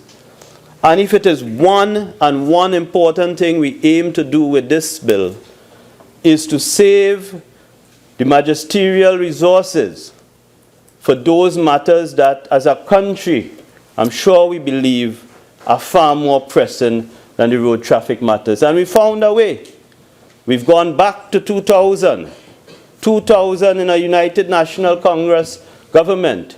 We've gone back to 2014 and a United National Congress government with a bill that passed both houses and lapsed. And we've brought before this House a bill which we believe gives us an opportunity to free up judicial resources, to improve our ability to enforce the law, to deal and to save the citizens of this country from having to go down in the magistrate's court, and to be able to deal with the payment of their penalties in a different way. And in doing that, to improve the administration of justice, not only on the lowest end of the scale, but also to allow us to dedicate resources where they are most needed. And that is the intention of the legislation. That is the intention of the bill, Madam President, to reduce the court burden, to reduce the 56,744 cases that enter the system every year, to improve the administration of justice, to improve law enforcement and enforceability. Minister, you have 5 more minutes. And ultimately, as we achieve those great and important objectives, we will also, in relation to road safety, road traffic, traffic management, the use and operation of motor vehicles, we would also introduce a more modern system that will reduce the reliance on police resources, that would make technology available, that would put technology to use as it is being used elsewhere in the world with significant success. And it will allow us, Madam President, in our 95th amendment of this Motor Vehicle Road Traffic Act, of which Elias Rambharat sang so well in 1964, we would really, with the combination of the work of the UNC in government and the PNM in government, set this country further forward. I thank you. Senator Samuel.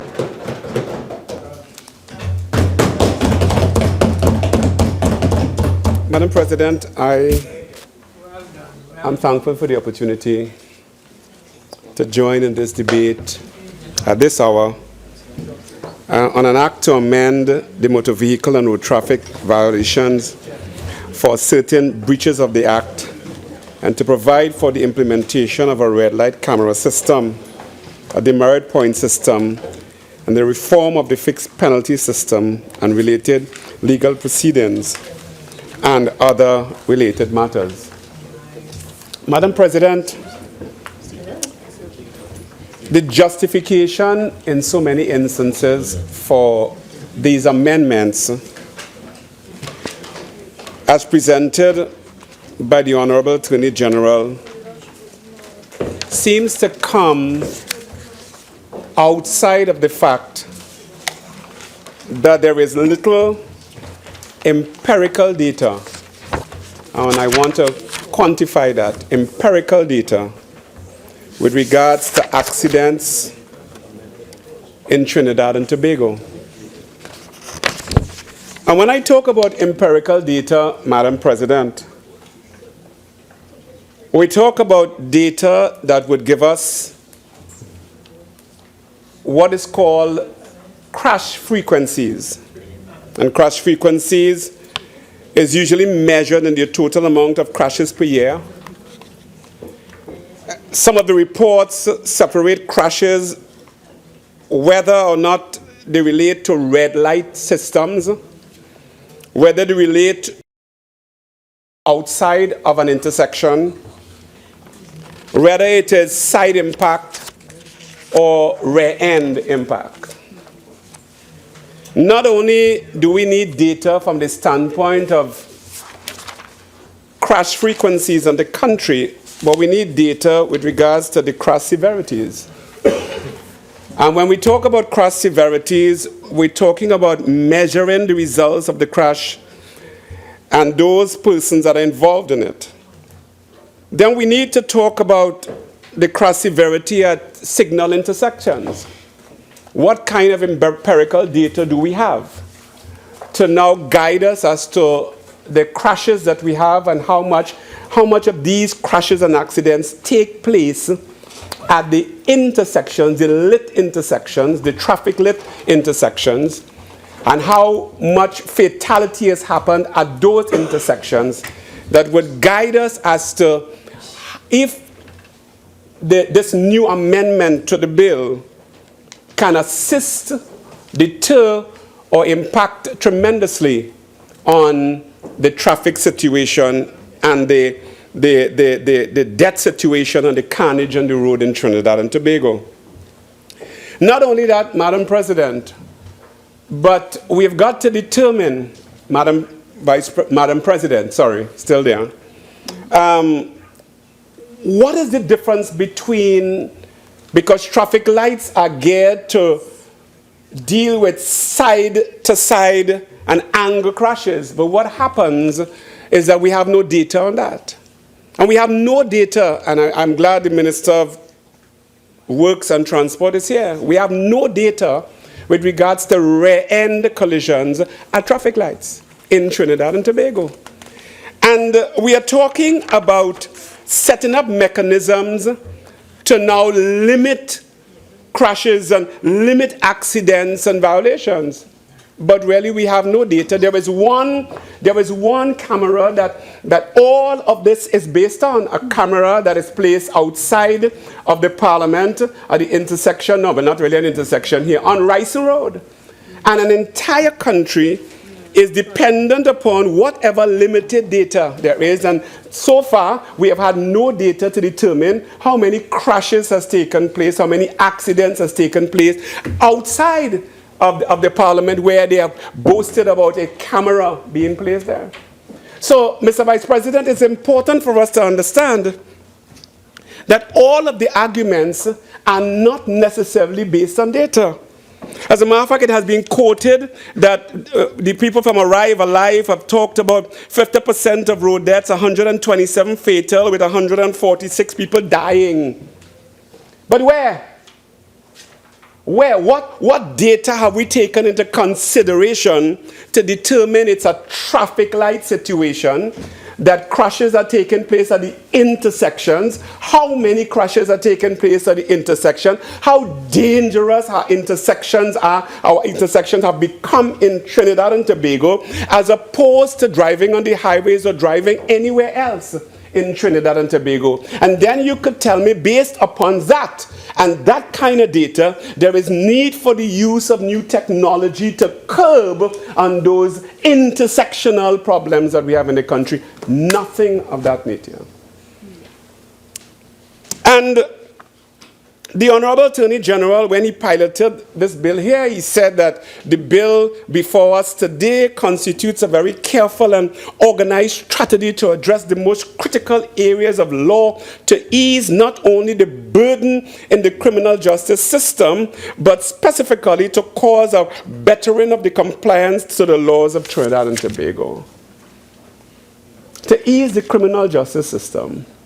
Mr. Vice President, based on this act and the amendments, if every individual who contested a ticket contests the citation, the judicial system is still in trouble. If they still contest the citation as they would contest a ticket, it does not bring about an ease on the judicial system. As a matter of fact, if somebody could contest a ticket, they can contest the citation. And it will end up in the court anyway. So it really does not bring about an ease, as the Attorney General said, an ease on the criminal justice system. And maybe what we needed was to make sure that we have some traffic courts and stuff like that in Trinidad and Tobago, which would have dealt with the traffic situation and deal with traffic issues in Trinidad and Tobago. Serious, serious situation. But there's no data. And we are amending laws based on no date. And by the way, Mr. Vice President, I heard the Honorable Minister of Agriculture and Lands talk about the bill of 2014 that was passed in the both houses. To my recollection, it was only passed in the lower house, and it had a problem here in the upper house. That's to my recollection. So it wasn't passed in the both houses. But, Mr. Vice President, when you look at the bill and the amendment to it, and some of my colleagues would have reiterated how draconian it has been. As a matter of fact, if I were to ask you and members of this House, when will your driver's permit expire? You will have to now look at it. And it's not something that we are sharp on. But you know, there are countries that sends notices. Yeah. Notices by email. And that your driver's permit, just like how insurance companies do it, yes. They send notices to you that your driver's permit is due for renewal in 1 year, in 6 months, whatever. And those are the kinds of things that would alleviate all of the madness, because I remember, like, people are now looking at their driver's permit. I had to look at mine a while ago, because even though I know it's a 10-year situation, Mr. Vice President, you sort of figure, wait, 10 years, well, I don't know how close am I to the 10th year of my driver's permit expiry. Yeah. If you give rate, the Iowa and Tennessee are moving towards digital driver's permits. Beautiful. So they're piloting that. So there's a tremendous direction being taken to make sure that people have notices, and so that the expiry situation, and if you get a notice and you obviously allow it to lapse, then that's a different situation. But nobody has on their mind on a daily basis, my driver's permit is going to. As a matter of fact, sometimes you have your bank card, Mr. Vice President, and it's when you slit it into the ATM machine, you realize it has expired. But the banks also send notices to you to notify you that your card is due to expire. So when we talk about penalizing people, we have to realize that it is draconian. It is draconian because there are no systems in place to now deal with people's everyday hustle. This is a hustle country. Mr. Vice President, sometimes you leave home and you forget your money. Sometimes you walk out of the house and you forget your car keys and realize, where I put the car keys? What is up? Because people today are on a move. They are on a hustle. They have got to get out of their homes very, very early in the morning, tremendously early, because of the traffic jam situation. If you were living in San Fernando coming to town, wow. If you're living way west coming to town, wow. If you're living in the east coming to town, same scenarios. And there are people now that just know they're going to pass a law that you can't have breakfast in your car, because people are having breakfast in their car driving down the road, because that's what the system offers. So Mr. Vice President, the draconian measures of fining and as Senator Danny had said, that, you know, the 3,000% increase and the 300% increases on all of these things does not make sense. Why? Because we do not have a mechanism of reminder. We don't have a mechanism of sending notices in the mail to make sure it happens. And then Mr. Vice President, we're talking about there are some compulsory jail times, you know, from 6 months to 1 year imprisonment. Woo! Mr. Vice President, they're going to send you a remand yard. And it have 12 in a cell. On a good day. 12 in a cell on a good day. They want to clog up remand yard even more, because they're gonna send you to jail, section 42, for 1 year. And they will set you in a whole system in remand yard for this. That is already clogged up, Mr. Vice President, that is already have a minimum of 8 in a cell, but a maximum of 15. That is what they want to do. And they're talking about clearing up the judicial system and the backlog of cases. Mr. Vice President, prison is a dangerous thing. Just visiting is a dangerous thing. Just passing through is a dangerous thing. And I had a personal experience of passing through. I wouldn't talk about it anymore. But it is something that nobody wants to experience. But this law, this amendment, cites that there are people for simple things that can be imprisoned for 1 year. For 1 year. So our purpose is not necessarily to deal with a traffic situation. Our purpose is not to deal with an indiscipline. Our purpose is really about economics. And Senator Wade Mack was 100% correct. It's about an economic situation disguised under the face of implementing laws to deal with traffic and indiscipline in the land. Mr. Vice President, so that issue of the tremendous fines is a dangerous one. And there are no structures in place to deal with some of the sections and the clauses of these amendments. Senator Mahabir already talked about the issue of drug, and which includes intoxicants and other alcohol, other than alcohol. Senator Richards talks about he gets drunk on pineapples. Well, you get it affects you. It affects you. It affects you. I apologize. It affects him on pineapples, but the effects that it has on him in the mind of an officer of the law may appear to be similar to that of a person who is under some kind of intoxicant. And there and then, he could find himself in trouble because of a similar effect upon the human body. It can happen, but there are no tests for those types of intoxicants. There is a test, there's a pineapple test.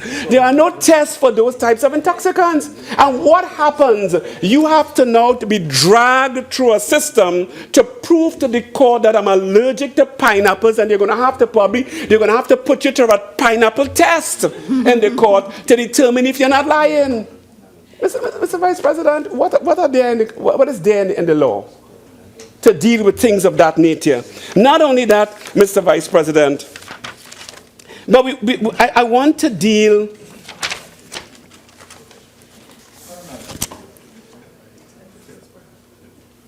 I want to deal with some of the clauses that are here. On page 22, 81.2, it says, where a constable finds a vehicle on any occasion and has reason to believe. Now, depending upon which day he arose and how he arose and whatever problems he had at home, he could have on different days different reasons to believe based upon his psychological and mental state on that particular day.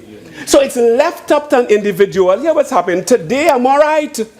And you're gone. Tomorrow I am not in the same frame of mind. So I now have reason to believe that you have committed an offense. It is all subjective. In other words, which day are we talking about? Which is his best day? Am I good on his best day? Am I better on a day when things are going good at home, when he's not getting pressure from his superiors? Am I on a better day to pass him? Or is it that I am leaving it up to him who has reason to believe that a traffic violation, he's not clear, he has reason to believe that a traffic violation is being or has been committed in respect to that vehicle? That is being left up to an individual who has moods. Left up to an individual who has feelings, left up to an individual who has left up to his judgment based upon how he feels on a particular day. Dangerous stuff. I remember, Mr. Vice President, I left the Parliament, we had just concluded, and I was driving down Broadway, Port of Spain, and I wanted to swing left to go up South Quay. And Mr. Vice President, there were cars picking up people at the side of the road, so I moved from that lane, pulled to the clear lane, and then was about to take the left to go back into the lane when the cars sped up. So I eased up, let them go, and then I took the left and I went left. A police officer standing by the entrance to PTSC. Standing by the entrance, look at how far he is from the corner. He's by the entrance to City Gate. Stopped me in the middle of the road. So I stopped. I thought he wanted to cross. He said, do you know why I stopped you? I said, no. He says, you made an illegal left turn. You made a turn from the wrong lane. I said, you saw that from so far? You just like the man who could make a suit coming around a corner. So I said, but there were cars picking up people across there. Hear what he did. Listen to the intelligence. He said, so if I go there, I would see cars there then. I said, I don't know if they're still there, but they were picking up people. He left me, walked up by the corner, didn't see the cars there still, came back down and said to his fellow officer, well, I ain't see no cars up here. Officer said, give him a ticket. So I said to him, officer, you are absolutely wrong. He said, well, here we're going on. Take it to court. So immediately, thank God for phones, I started to videotape where he is in comparison to where the corner is. I started to video, but he get mad. But you see again, moods. He was angry, Senator Wademark, and he said to me, you can't film me. You are breaking the law. You can't film me. I said, well, you're going to have to tell the court that too, because this is for the court. Well, you know what happens? The coordinator came, wasted my time, went to court once, didn't turn up. Went to court twice, he didn't turn up. Went to court 3 times. So 3 days of my life and production, nil. Because he didn't turn up, because he knew one time it was a waste of time. I want you to understand it is left up to the discretion of police officers. And that is something who has reason to believe. So for 3 days over a period of time, here I am leaving my home, rushing to Port of Spain to get to court, to sit there for a long period of time just to hear he didn't turn up. He hasn't shown up. He doesn't suffer any consequences. He is not penalized. He is not further charged for wasting time. But I wasted my time, even though it was thrown out. And if you didn't turn up? And if I didn't turn up, they would have sent a warrant for me. So it's an absolute bias system, Mr. Vice President. And it's important for us to understand that. I mean, somebody talked about, the system we have of law enforcement is here because this is dangerous in the hands of a law enforcement officer who has no discipline and who has no self-control and who has not the courtesy to come and say to you, sir, I observed so and so and so, and you need to rectify that. It's not like that. It is not like that. And as a matter of fact, in Trinidad and Tobago, when they stop you on the road, it's better you tell a lie. Don't ever tell the truth. That is how it is. Because if you tell the truth, they don't believe you. An officer says to you, no, I'm telling you. That is what is being encouraged by law enforcement officers. If you say to them, sir, so and so is the case, so, they don't believe you. Because they themselves are understanding and true. So if we leave that in the hands of officers who has reason to believe, then we are in trouble in this country, Mr. Vice President. Very much trouble in this country who has reason to believe. Mr. Vice President, so as we look at the entire system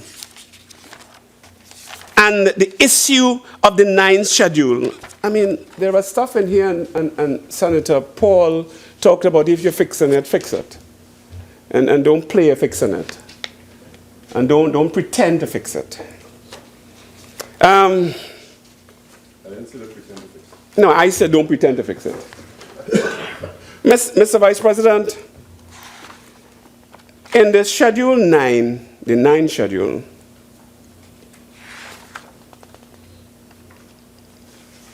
you are going to be charged, or you're going to be charged $750 using vehicle for a purpose other than that for which it was registered. So, Vice President, we're living in a time when people are losing their jobs. Fast and furious. We're living in a time where there's a tremendous cutback and people have to find alternative means of living and survival. So a person may have a vehicle, and to survive, they may start to sell things out of the trunk. Sweets, juice, clothes, because they must survive. They have a family to take care of. And you are saying to me, you might sell doubles, that that person can be charged in a time when the thing is a mess and people are being sent home fast and furious. That is draconian. Because it is survival to the fittest in this country, Mr. Vice President. Not only that, but then number 37 of the 9th schedule talks about no identification light on vehicle at night. Now, something is wrong. Because all vehicles have identification lights. If you say it has no identification, do you mean that it's not lit? It has a light. It may be blown. Yeah, that's the identification light. All vehicles have it. So this law about no identification lights on the vehicle at night, are you saying that it is blown because the light is there, it's a blown bulb, but it's there? What are we really saying? Not only that, Mr. Vice President, I'm certain that you drive. When last you check your identification light on your vehicle?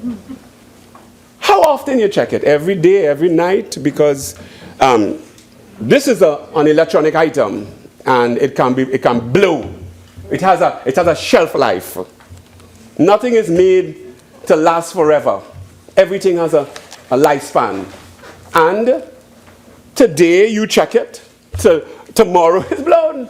And an officer stops you on the road, and he cites Motor Vehicle Road Traffic Act Chapter 4850, Regulation 10, and he charges you $300. I would have thought that if he stops you, he should notify you, sir, your identification lights are blown, and there should be a notice given to you that you must now fix it and show it at a police station at some point, within a certain time, or else the notice becomes a ticket. You understand where I'm coming from? I would have thought that. Because really, you don't check that. Somebody else would have to be driving behind you to really tell you at night, your identification lights are blown, or it's not working. So I would think that rather than say $300 for that, there should be a notice. And the notice, for instance, in some foreign countries, Mr. Vice President, the reason why in some countries you have a different color spare tire, there's a little donut, is because the law wants to see and to be notified when you put that on that you are now driving without a regular tire. And you must not, in the laws in some countries, you must not pass the next tire shop. If you drive past the next tire shop with the donut on, you could be charged. Because that is the notification that you are not driving with a regular tire on. That is good. That's fantastic. That's notice. They know that when you have that on, you must not pass the tire shop. It means you don't have a good tire otherwise than that. So it's important for us, Mr. Vice President, to understand notices are important.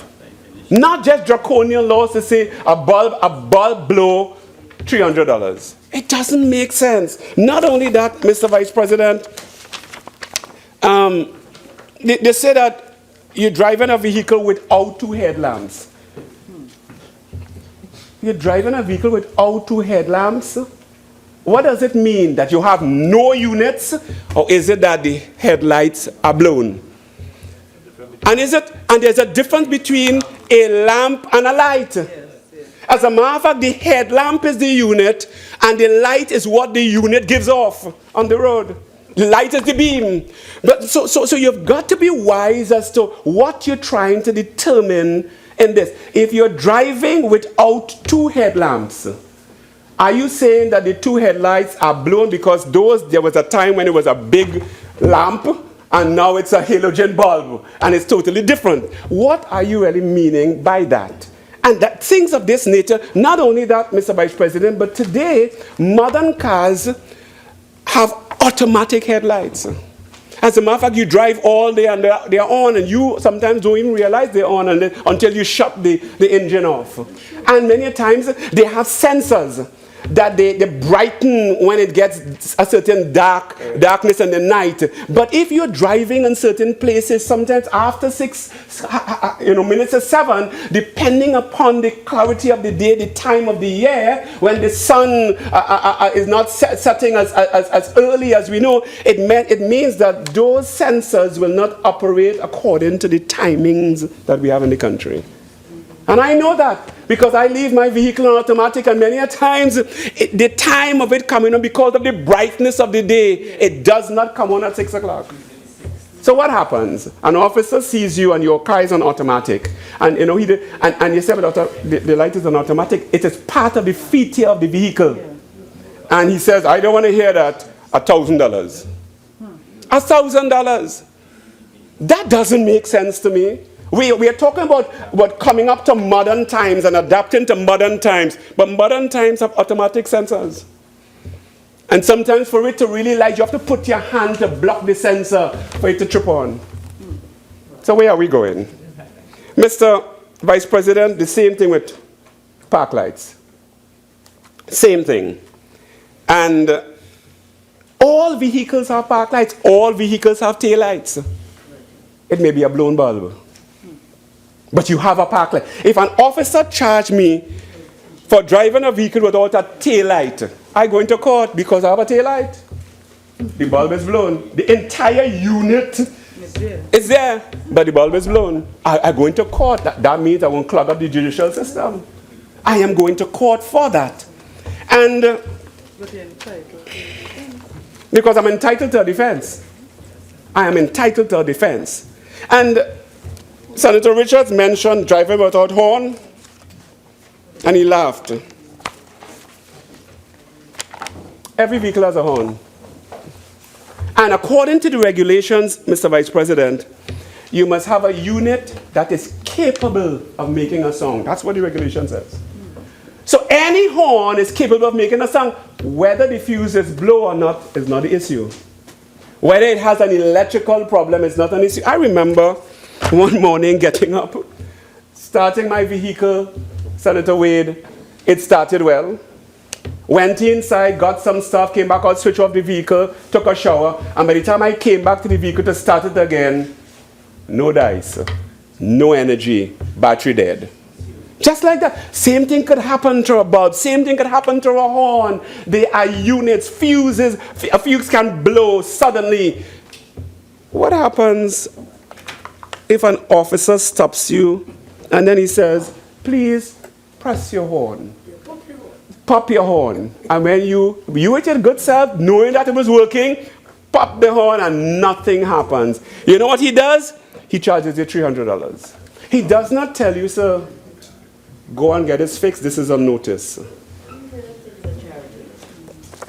Go and get it fixed. I am not talking about charity. Go, and you have a certain time to get it fixed. Get it fixed. No, the Minister of Trade is... And, Mr. Vice President, it's probably low. Number 67, and somebody mentioned it, but I need to talk about this. Permitting excess smoke. Who determines excess? Do we have smoke detectors? Do officers walk around with detectors to sensors and detectors to determine how much smoke comes out? Do we have emission sensors in this country? Do we have emission detectors that will test to see what the emission is on a vehicle? Who determines that? Some officer in an air-conditioned vehicle driving behind you and sees a little puff and decide that is excess. Ticket. Yes. $1,000. $1,000 and 2 demerit points. I mean, think about it. What is excess? I mean, just now they're going to have to charge the fire services for not outing fires at the side of the road because there's a lot of smoke going across the highways, you know, that affects movement. So we've got to look at that. And then, well, leaving the broken down vehicle, that's another story by itself. Because the law says that you must either leave lights on indicators on, hazard lights on. But suppose it's an electrical problem, and you leave your vehicle to go and get help. What goes on? They come and they park up right here, and they wait for you. So you come back with a mechanic, and they give you a ticket for leaving it. That doesn't make sense. That doesn't make sense, because I am not one to sit in Trinidad and Tobago and hope that officers of the law use discretion, you know, because many a times they don't. They do not use discretion. And the law talks, there's no discretion. They give you a session. They give you a session. I can tell you, Mr. Vice President, going home one evening, this is live stuff. On the highway to Arima, traffic jam. If you know the demographic, traffic jam beyond Omera Road to the next traffic light. Real traffic, tight traffic. I decided I'm going home and living to the next block. And police had the road checks on the road. They blocked half of the road, so you have to slow down and 2 lanes into 1 lane, and they're checking. And as I am coming up to where they have it blocked, an officer called our lane. So I'm driving to the lane, and another officer with a torchlight, you know those torchlights with the halogen lights, about a million lights? He is now shining it in my face through the windshield. So I am like, you know, and then he starts to bang on the vehicle. An officer. So he came alongside me. He said, you see, I'm telling you to stop. I said, but I can't see with that light in my eye. Is that the new law, that when you want to stop a driver, you shine a light in his eye? This is real stuff. Another officer standing aside. He said, what are you telling you there? What are you telling you there? I said, sir, I'm not talking to you, I'm talking to you. Pull your so-and-so car the side of the road. Pull aside. That is the officer's attitude. So, you know, I did that. I pulled aside, and then I jumped out and I said, who is the senior officer in charge here? I would like to speak to him. And I spoke to the senior officer, and I said, hey, what's going on? I want to make an official report on this officer about his conduct and how he talks to citizens of Trinidad and Tobago. I want you to understand that. I cannot leave it up to the discretion of officers to determine if something has happened, because they have no discretion whatsoever, Mr. Vice President. No discretion. No discretion. Not only that, but here is another joke. 74. Length of tow rope exceeding 5 meters. Police officers. Senator, you have 5 more minutes. Sure, thank you. Police officers will now have to walk with a tape measure. Because I'm not leaving it up to them to determine, let me judge and see. Because if it's 5 meters, so an officer could give you a ticket because in his discretion, your rope is beyond 5 meters. That doesn't make sense to me at all. And this is another problem. Number 80. Playing a musical instrument or a noisy instrument in the vehicle. I checked out to see what a musical instrument is. And it's not a radio. No, a musical instrument, it says. So in other words, we have people who play guitar and blow trumpets and things in cars going down, play a pan, and because that's a musical instrument. A radio is a transmitting unit. It's a receiver and a transmitter. It is not considered a musical instrument.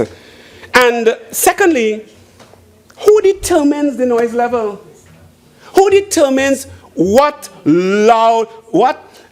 playing musical or noisy instrument? Who determines what is noisy? The officer? Suppose he's one of those kind of socialites who don't like to hear nothing loud, who don't like to even hear a little music. He hears and a little quietly when he go home, he in his little quiet zone. And he walks out and you playing your little music in your car. And all of a sudden he says, that's noisy. And he gives you a ticket of $1,000. Why? Because he just don't like that. You don't like Bingy music. Mr. Vice President, all of this is subject. It just doesn't make sense. What is he using to determine noisy? And what is the specification by law of noisy? What decibel level? Is it the level of the heights? Is it the level of the mids? Or is it the level of the bass? The bass. This doesn't make sense. It doesn't make sense. It doesn't make sense. And then it talks about taxi drivers number 84 unsuitably attired. Mr. Vice President, you realize that dress codes and standards have changed from 1940 to now? Years ago, I mean, years ago, Mr. Vice President, when you go into a wedding, you deck off with your Sunday best. Now a man going to a wedding and accept him to go in a sneakers. That is it. Dress codes are different now. And we've got to look at this, see what is, in the eyes of the police officer, what is unsuitably attired, what is stipulated. And I checked the act, and I checked the regulation, and all it said, I checked the Maxi Taxi Act, I checked the taxi. What is unsuitably attired? Who stipulates that? The officer? Suppose one officer don't like jeans and sneakers, and he likes shoes, and so he say you're unsuitably attired or no? Watch him. I'm sure the member can make. So there are no regulations on that. Senator. Oh, I'm sorry, sir. It's getting a little noisy in the chamber. I would like to hear what the honourable member is saying. Careful, you get charged in the parliament for noise. So, Mr. Vice President, based on all of this and the draconian approach, with the fact that we are leaving things up to officers that will not give you a notice, will not determine, okay, let me warn you, whatever. They lock you up, and there are some of these things you're going to make a jail. And they will send you remand yard. And I tell you, if they send you remand yard, you are in trouble for many, many years. Mr. Vice President, this doesn't make sense. I can't support this.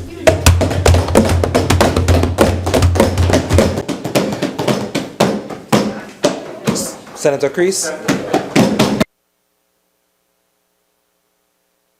President, for the opportunity to address this bill, which is an act to amend the Motor Vehicles and Road Traffic Act, Chapter 4850, of traffic violations for certain breaches of the Act, to provide for the implementation of a red light camera system, a demerit point system, and the reform of the fixed penalty system, and related legal proceedings and other related matters. Behavior change has rung through this House, particularly in this session today, from the independent bench, from the opposition benches, from the government bench. So I think it is safe to assume that it is the intent of this legislation to affect,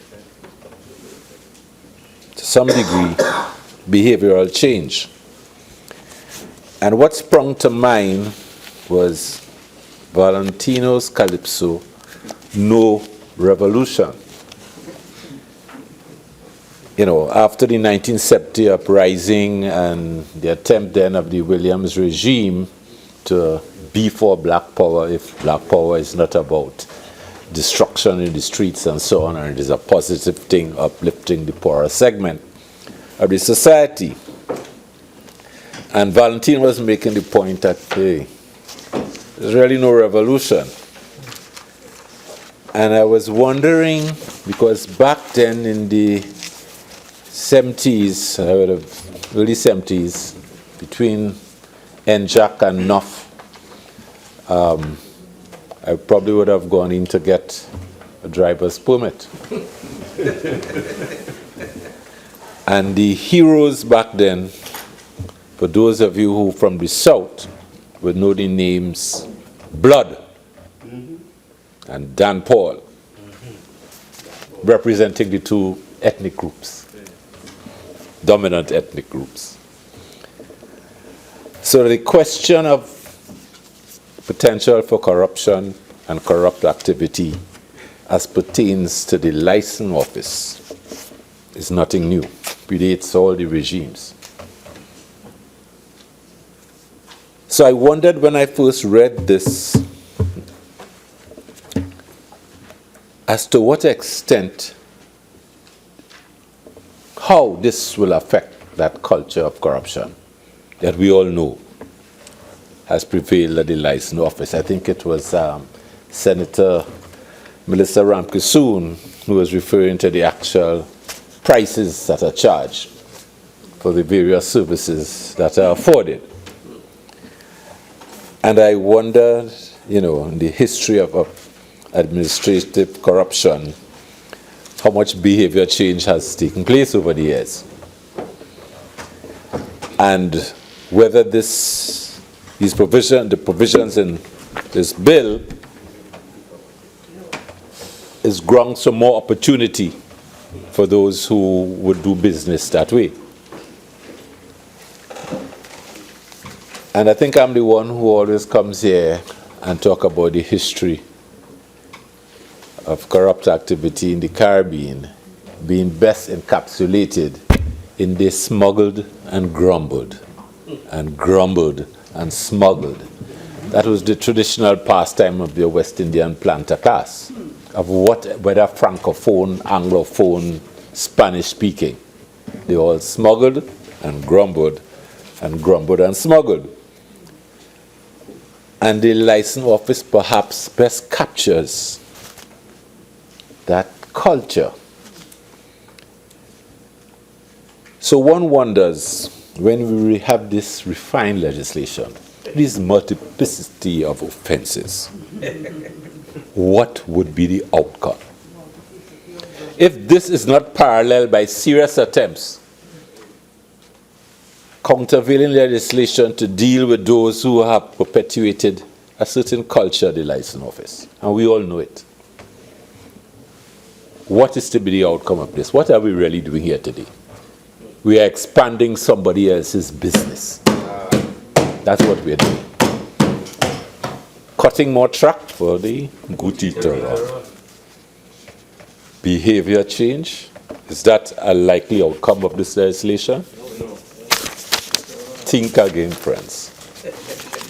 We fool ourselves if that is what we believe. But it's part of our history, because at least the history coming out of Europe, because the term rotten borough, right, is not something from Port of Spain or San Fernando. It's out of England. More thing to charge them for. And I'm not talking about policeman charging here. Right? I'm talking about public service types. So there will, of course, be a new schedule of prices for the services that are provided in that business. You know, when you're traveling in the taxi, there's have up the little sign as required by the law in this act, that they must put up the schedule of prices. Well, you will tell me what are the new prices when this act is passed. Because there will be new prices and new services. The new schedule of prices. So you see, the whole thing is a question of consistency. And what are the consequences where there are inconsistencies? And I thought it was probably necessary, although quite a few examples were given. There are a couple of examples that I wanted to draw attention to. So that, for instance, the question of load and, you know, how many passengers in a vehicle. That is for the passenger type vehicles, and for the T vehicles, the question of the tier weight MGW. Good. So when one looks at 39, I think it's number 39 on this little schedule over the back here, right? The number of passengers that is supposed to be printed on the right front door, and the fine for that is $300. I don't think they indicated what under the demerit point system, that the points to be lost, that space is blank. But if you go to 42, when they're dealing with tier weight, which is for the T vehicles, the fine is $1,000 if you don't have that sign painted on the vehicle. Good, and the demerit points is 2. And I remember overhearing a debate, an argument once on the street, that you're not supposed to use those plastic decals. That if you go now to the one of these accessory shops, they provide a service where they print that on the computer and they stick it on the back of your van. And the debate that was going on in the shop at the time was that that is supposed to be painted and not printed. So for those of you who have gone, when you had cause to repair that part of your vehicle, go on and get it from the decal done at an accessory shop. There's a possibility that you could be charged because it's supposed to be painted and not printed. Printed in the plastic thing and stuck on. So I don't know whether the AG would care to shed some light on that, because the language in the bill here now is painted. So we could address it at the end. Which brings me to noise pollution. And at 44, they talk about, vehicles with no silencer or fitted with cutouts, and the penalty is $300 and the point system 3. And then at 77, use of a noisy vehicle, and the penalty is $300 and the point system 2. And then at 80, the section that Senator Samuel quoted, playing a musical instrument in a vehicle without permission of the licensing authority, where the penalty is $1,000 and the point system 3. And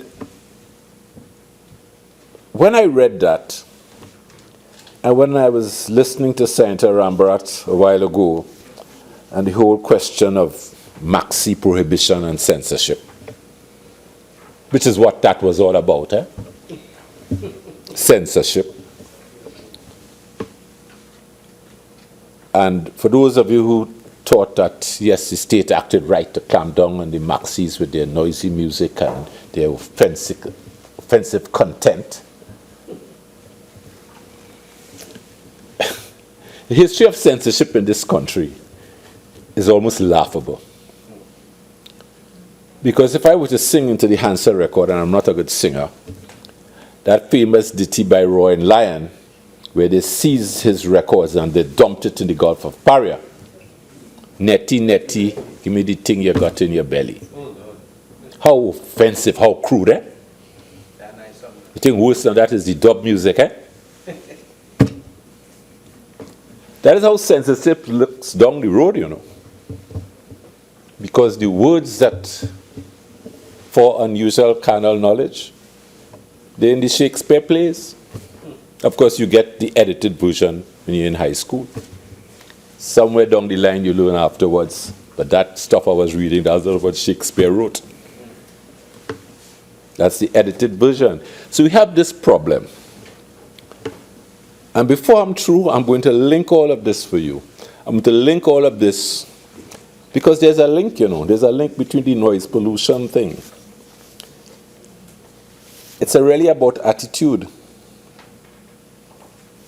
And again, when I read playing a musical instrument,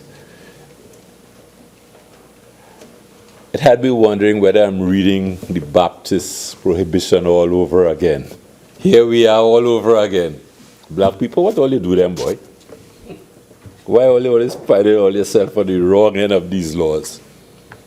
Are these laws really designed, targeted? Is there something in law school where they train you?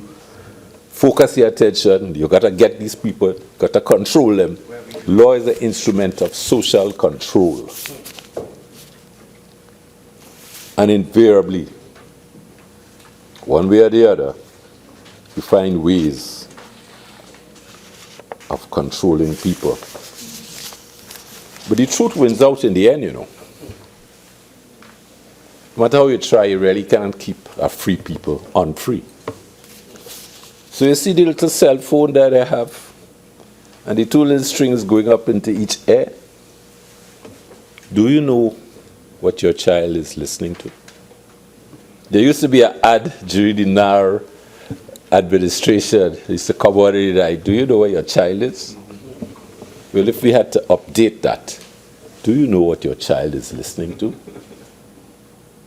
when they have that thing plugged in? And now with the interconnectivity between the cell phone and the internet system, good? Do you know what channel? Is it Hustler? What channel they are tuned into? Seated there, outside the church next to the denominational school, waiting for you to pick them up. Do you know what they are listening to? You see, there was a dark era of unenlightenment, that era with the maxi taxi thing. That's how I always saw it. I saw it as for what it was. It was censorship. And our laws, this law, is a willing tool of censorship. And I hope that we have come away from that dark era of unenlightenment. But Trump is in Washington, so we could Trump and follow suit. And then that brings me to the vehicle ID lights. And no ID plates to the front or the back, $750, 4 points. You know, in some jurisdictions, license plates are only required at the back.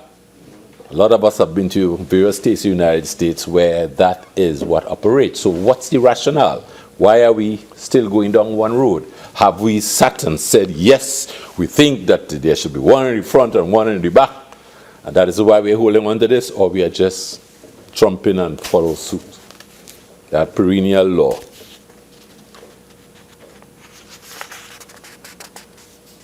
And in all of this, if we are going to give to the police service such a major role, because one of the things I've noticed over the years, instances where you see licensing officers enforcing legislation that is within their jurisdiction to enforce are few and far between. All of us are on the roads all the time.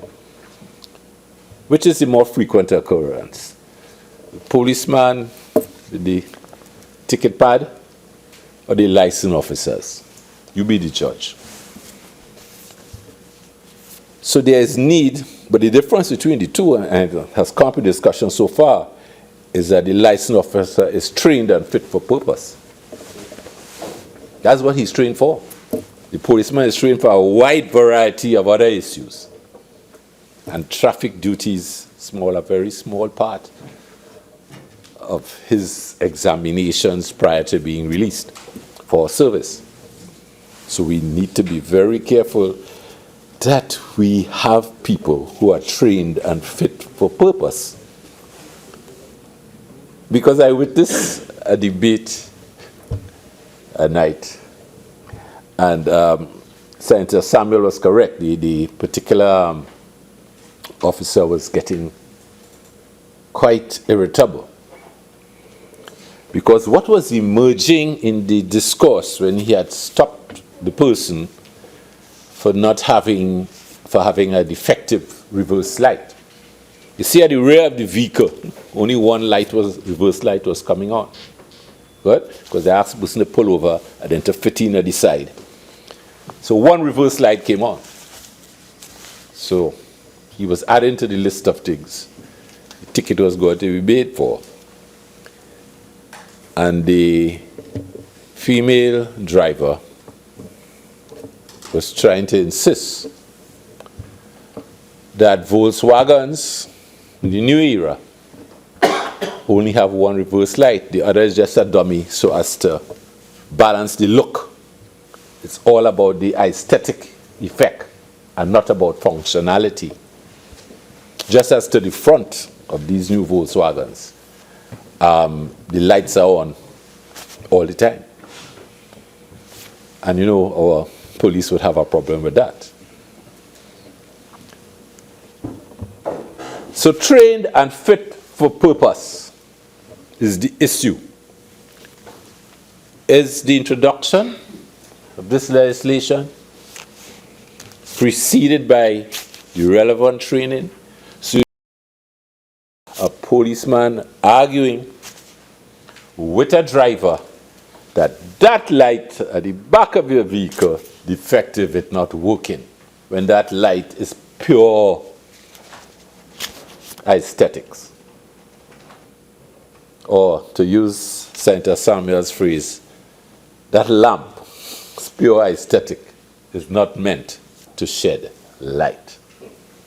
Only one of the rare of a Volkswagen in the new era. Trained and fit for purpose. Driving habits, it has come up on all the benches so far about the problem with driving habits and legislation meant to change driving habits. And I thought of that, and to me, one of the more dangerous driving habits that is suffering because everywhere I turn, there's never any enforcement of it. And to me, the classic case of that was coming into Port of Spain to go to the Central Market on a Sunday morning at about 6:15. Nice bright sunlight. Highway empty. Just 4 vehicles. So 50 yards ahead and 50 yards back. 3 of them abreast and I behind. Can't pass none of them. The driving abreast at the same speed from the time we pass El Socorro all the way to Port of Spain. Sunday morning, the highway empty, 4 vehicles on the road, 3 abreast and I behind. And it says at 55, failing to keep vehicle to the left on the road. When last have you seen this enforced? And there are people changing driving habits. There are people, and I witnessed one of them today, what? Who sit down on that right lane from San Fernando. And they stay in that right, quote-unquote, overtake lane from San Fernando all the way to Tong. Even when, and from San Fernando lane is 2. And then when we get to Seguadas, it becomes 3. And then when you get to the Bitam, it becomes 4. And they stay in that right lane all the way from San Fernando.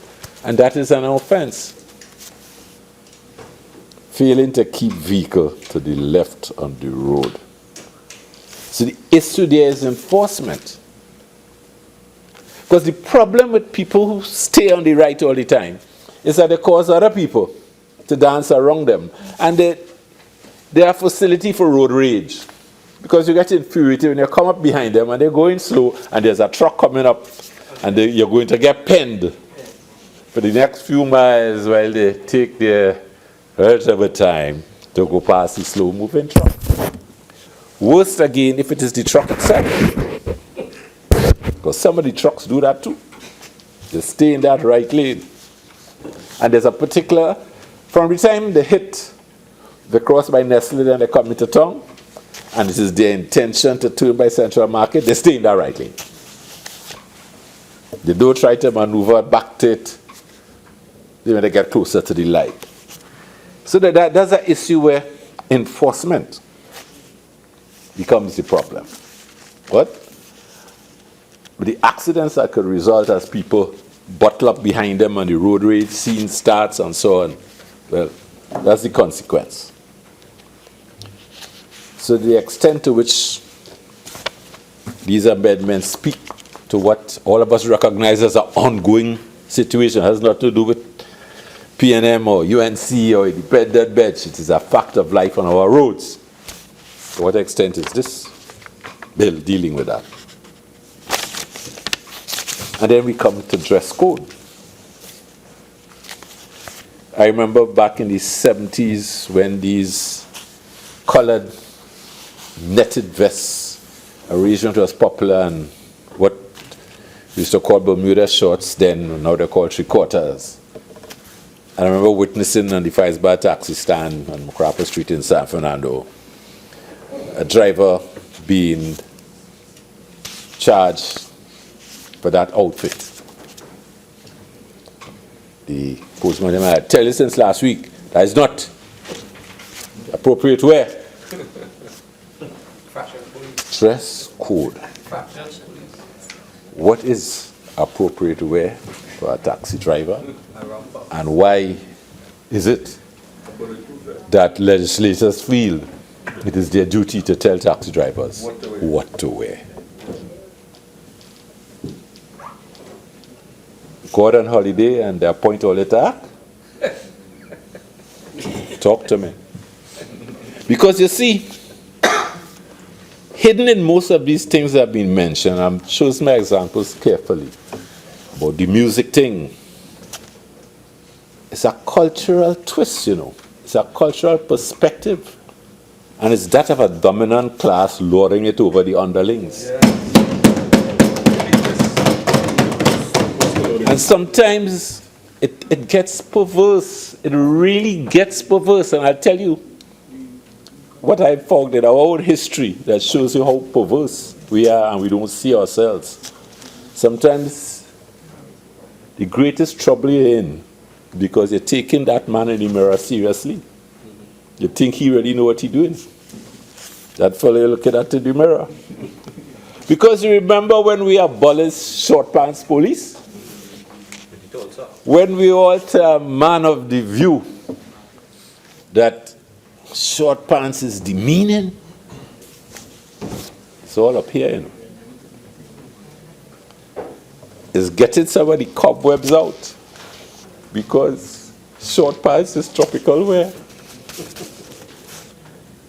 And if you go to Miami, the policeman up and down in the mall, on the bicycle we don't like to ride anymore, in short pants. And he's no less of a policeman or a man. And the ticket he gives you will put you in front. A U.S. judge or magistrate. And if you're from the Caribbean, you're back home before the matter finished too. With one of the marshals escorting you. The bottom line is, sometimes we need to step back and learn to laugh at ourselves because it's more expensive to buy material for 7,000 policemen if it's long pants, you know. Work out the maths, is more material. But it's all in your head. And we really needed some head examination back then. Because from then to now, we're buying a lot more cloth for male officers. Because we abolished short pants police. And this brings me to the question of advertisement. At 85, they talk about the placing of advertisement on the side window of a taxi, $300. They didn't indicate whether there was going to be any demerit points. And I wondered, what would have been the point behind banning advertising on a taxi? What? What is the goal? What's the purpose of this piece of legislation? What are they after? And I would give way to the AG if he could inform me. But is it a question of visibility? Was that the issue? But this is long before tint, right? That original legislation was a long way before the days of tint. So what was the point of that? And why it struck me, because I had put this stuff on tape, and I play it when I'm coming up on the highway, you know? And while I was pondering over that, I passed one of the PTSD buses. And they are, as the young people describe it, wrapped, right? For those of us who know what wrapped means, W-R-A-P-P-E-D, is the advertising term for using the whole vehicle, you know, as part of an ad. So they call it RAT. So there are all these PTSC buses that are wrapped. Be mobile advertisements, what have it, the drinks, the what have you, the foods. Right. Could you see inside those buses when they are wrapped? No. So the question of visibility, which the tint regulations are about, are impacted. So is there one law? Because for one sector H and another law for the other sector H? Clearly. And is that what we are here perpetuating today? A law for the small taxi and another law for the Uber, the PTSC, the conglomerate, because PTSC is a conglomerate. So the law is really, and this law around a long time, the law is really to regulate them little fellas with the little private taxis, right? As opposed to the conglomerate PTSC. So it would appear to me, more and more I peruse this legislation,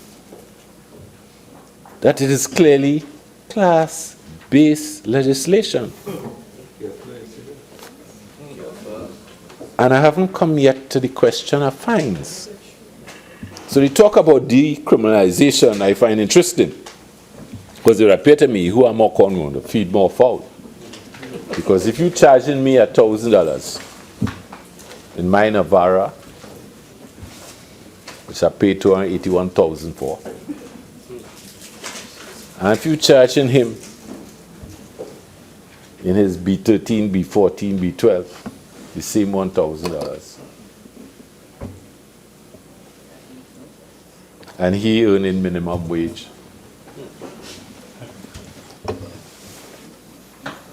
where's the justice in all of that? Are we just perpetuating the old class-based system that we inherited from the British? So many years after independence, this is where we reach? I thought Sparrow had a point when he was trying to highlight William's pay-as-you-earn, right? That there was need for us to contribute to national development based upon what we're getting out of the national development.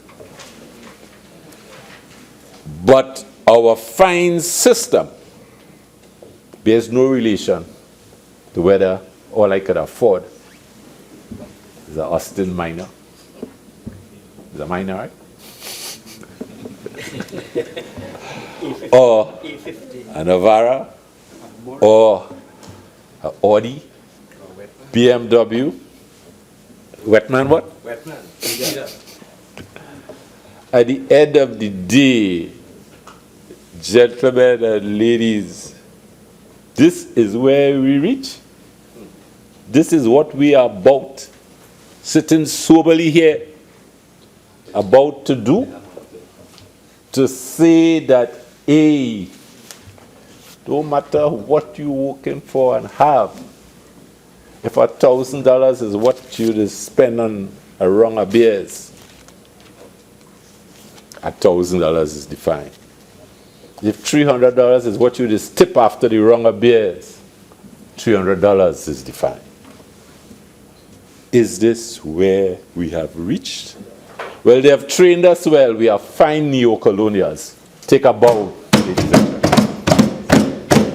They are proud of us. We've come a long way to reach nowhere. If we cannot, after all this time, understand that the challenge is to bring equity to the system, that the system was designed to keep a certain person in a certain place, all the way from day one after emancipation. That's what it has always been about. And if we cannot understand that after all this time, well, it's a waste of time with UE, it's a waste of time with UTT, yes, and Cipriani Labour College. Most of all, Cipriani Labour College. Because if we can't teach the workforce that this is not about jurisprudence. This cannot be jurisprudence by any stretch of the imagination. Then where are we? If we haven't asked that question in drafting this legislation, then all this money spent on this elaborate education system with primary and pre-primary and secondary and tertiary to reach here? To do this? Nah, man. Cannot be. We have to be wiser than that. We have to come up with not only a penal system, but a fining system that makes more sense. Because one man can send a messenger to pay the fine, and the next one waiting till payday to pay the fine. That cannot be jurisprudence in the 21st century in a post-colonial society. Class-based legislation. And we ain't reached to the part about who will go to jail, who could afford the legal system to beat that jail. We ain't reached that part yet. So fixed penalties. What about... Senator Creese, you have 5 more minutes. Thank you, madam. What about a fining system that's based on a relation to income earned as opposed to fixed penalty? Because fixed penalty, who are more corn will pay more fine and not be bothered. Because what's $1,000 if that's the cost of a tire for your vehicle? As opposed to the fella buying foreign use for $100 or $150 for a tire. Class base, well, all the classic signs are there. Trial in absentia. Summary courts. Rules of evidence being infringed. Prima facie case. No cross-examination. Sloppy service. Any adult home die service. Next thing they give you, join them warrant. Listen, if they put me in the cellar, I'll be looking to see if Steve Biko there.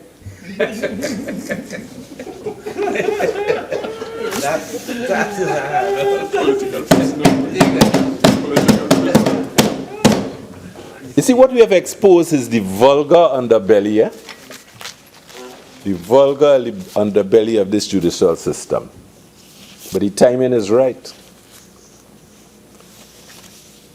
You see, this act is really nothing more than the crass pursuit of revenue. So I'm not worried because I can't vote on money bills. I thank you.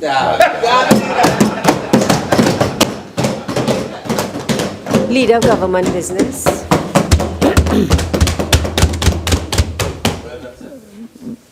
Madam President, I had not intended to join this debate, so I'll be very brief. But I just wanted to respond to a couple points made by some previous speakers and to put some context to this legislation. Madam President, the purpose of the motor vehicle, I'm reading verbatim from the bill. The purpose of the Motor Vehicle and Road Traffic Amendment Bill 2017 is to amend the Motor Vehicle and Road Traffic Act, Chapter 4850, the Act, to inter alia, introduce a system of traffic violations for certain breaches of the Act, and provide for the implementation of a red light camera system, a demerit point system, the reform of the fixed penalty system, and related legal proceedings and other related matters.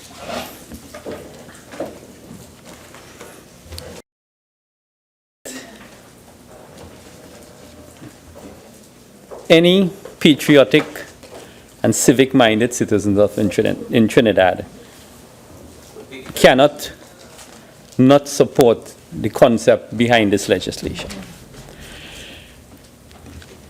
I would be the first to admit as leader of government business and the Honorable AG when he wraps up that there may be specific clauses and specific wording that needs amendment. And we will deal with that at the committee stage. But not tonight. I know not tonight. And I give you the commitment, not tonight. And we will deal with that at the committee stage. Specific clauses needs to be reworded.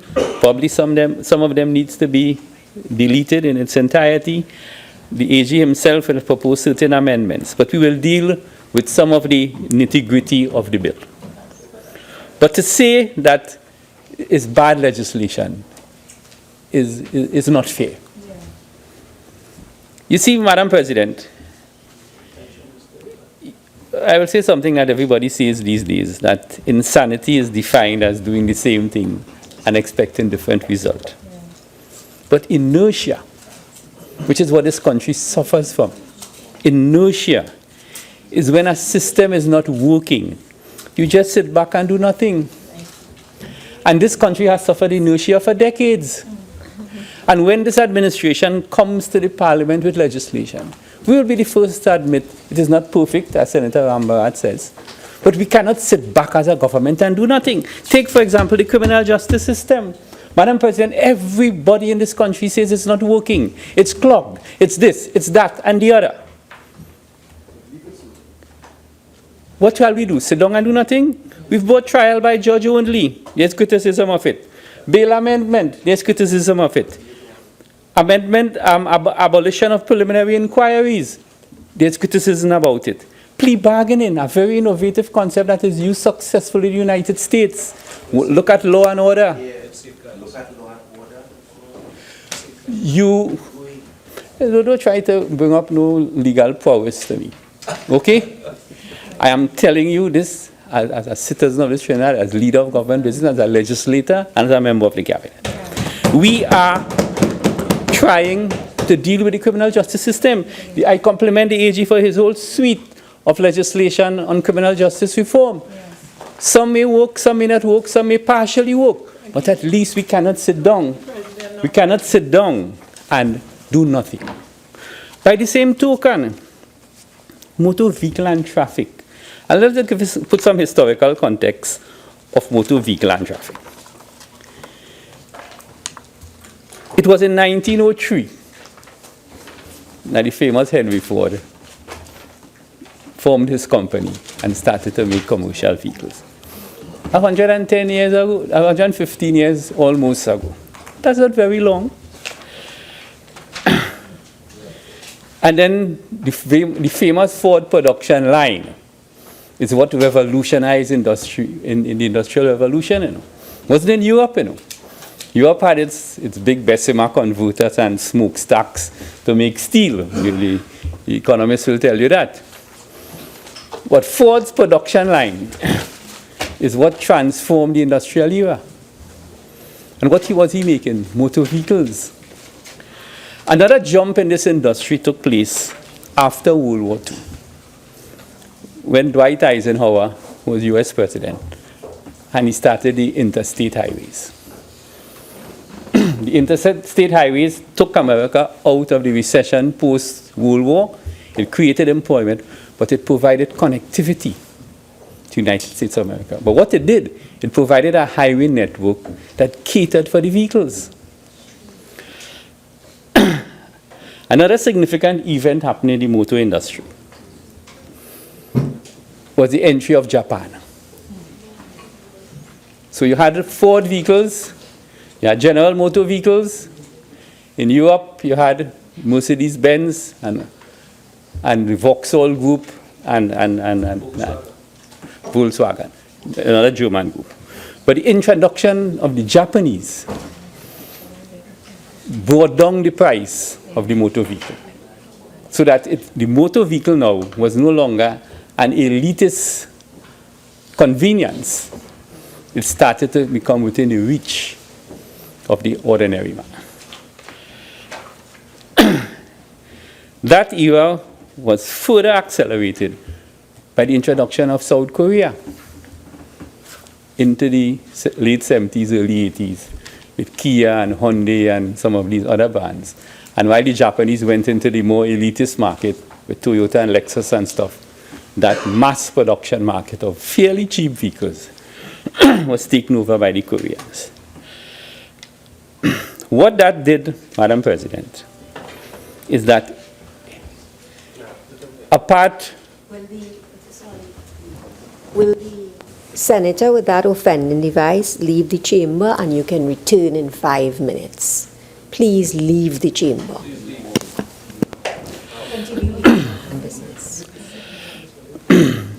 Yes, Madam President. And so the Korean Revolution now caused an significant increase in the vehicular population in the world. So that outside of the human population growth itself, the thing that grew the most in the world over that period of time exponentially was motor vehicle population. So that there are millions and millions of motor vehicles all over the earth. And not only in developed countries. As a matter of fact, the worst traffic jams in the world now are in the third world. In Trinidad, here for example, we have between 700 to 800,000 vehicles with a population of 1.3 million, which puts about one vehicle to every 1.5 to every 1.6 people.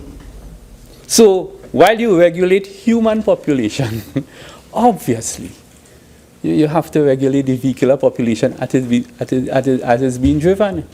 And technology will continue to advance. Uber's driverless car. We'll have to make legislation for that one day, you know. Because if a driverless car gets into an accident, who are you charging? The owner? Or who is at the panel controlling it in some computer room? We will cross that bridge when we come to it. But what we are saying is that it is an evolutionary process. We cannot sit by, as Minister Rambharat said, and use 1930s legislation when the Solomon Hutroy Highway wasn't built, the Churchill-Roosevelt Highway wasn't built. All they had was the Eastern Main Road and the Southern Main Road and the Naparima-Mayaro Road.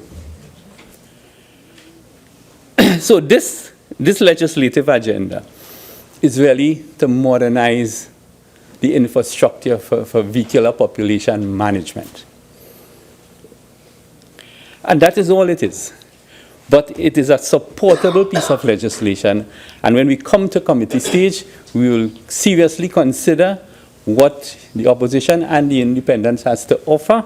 The Attorney General will be here in this chair, and we will give due consideration to what amendments or what changes that you require. But at its most fundamental level, I think this bill is very supportable.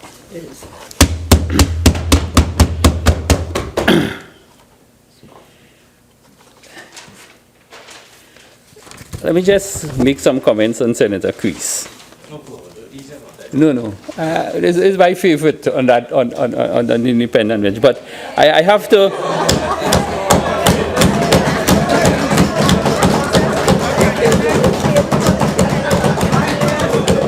Because he's from Faizabad? There's no other person in this house from Mayaro, and he's from Faizabad, and after Mayaro, I spent most of my adult life in Faizabad.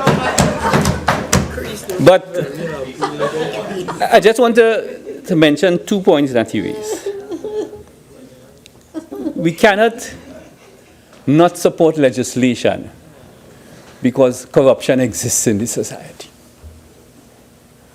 So you cannot say that you have a new schedule of offenses with a new schedule of penalties. The penalties are money and increased money, and say, I cannot support that because it opens the door for more corrupt licensing officers. That is flawed logic. How can we run a society like that? And as a matter of fact, Senator Creese, through you, Madam President, it's the technology that will stop the corruption, which is what this bill caters for. Check the days before the cash register was invented. If you have a shop, the person working in the shop could thief your left, right, and center. Because all he does, he sells, take the money, put it in the drawer, and he keep back $2 for himself. But with cash registers now, which is really technology, it is very difficult to thief in a grocery. Because they are inventory management system, the cash register, and then you reconcile the sales and the money almost within seconds when the store is closed. So, the technology will alleviate some of the fears that Senator Creese has made. And the last, more sensitive point I want to raise on Senator Creese is his whole idea of class-based legislation. That is not a valid statement, Senator Creese, through you, Madam Speaker. You see, you cannot legislate for different sectors of the society when it comes to penalties. We cannot come to this parliament and say, if you drive an Audi and you create an offense, we must charge you more than if you drive a B15 and create an offense. That is a fundamental breaching of the Constitution of equality. And everybody in this country has the right of equality, whether rich or poor. And the whole concept of class-based legislation, in my humble view, Madam President, is ill-founded. Okay? And jurisprudence cannot be class-based. It could have been class-based in feudal England. It could be class-based in some tribal society in Africa. But in a modern democracy that Trinidad and Tobago is, it cannot be class-based.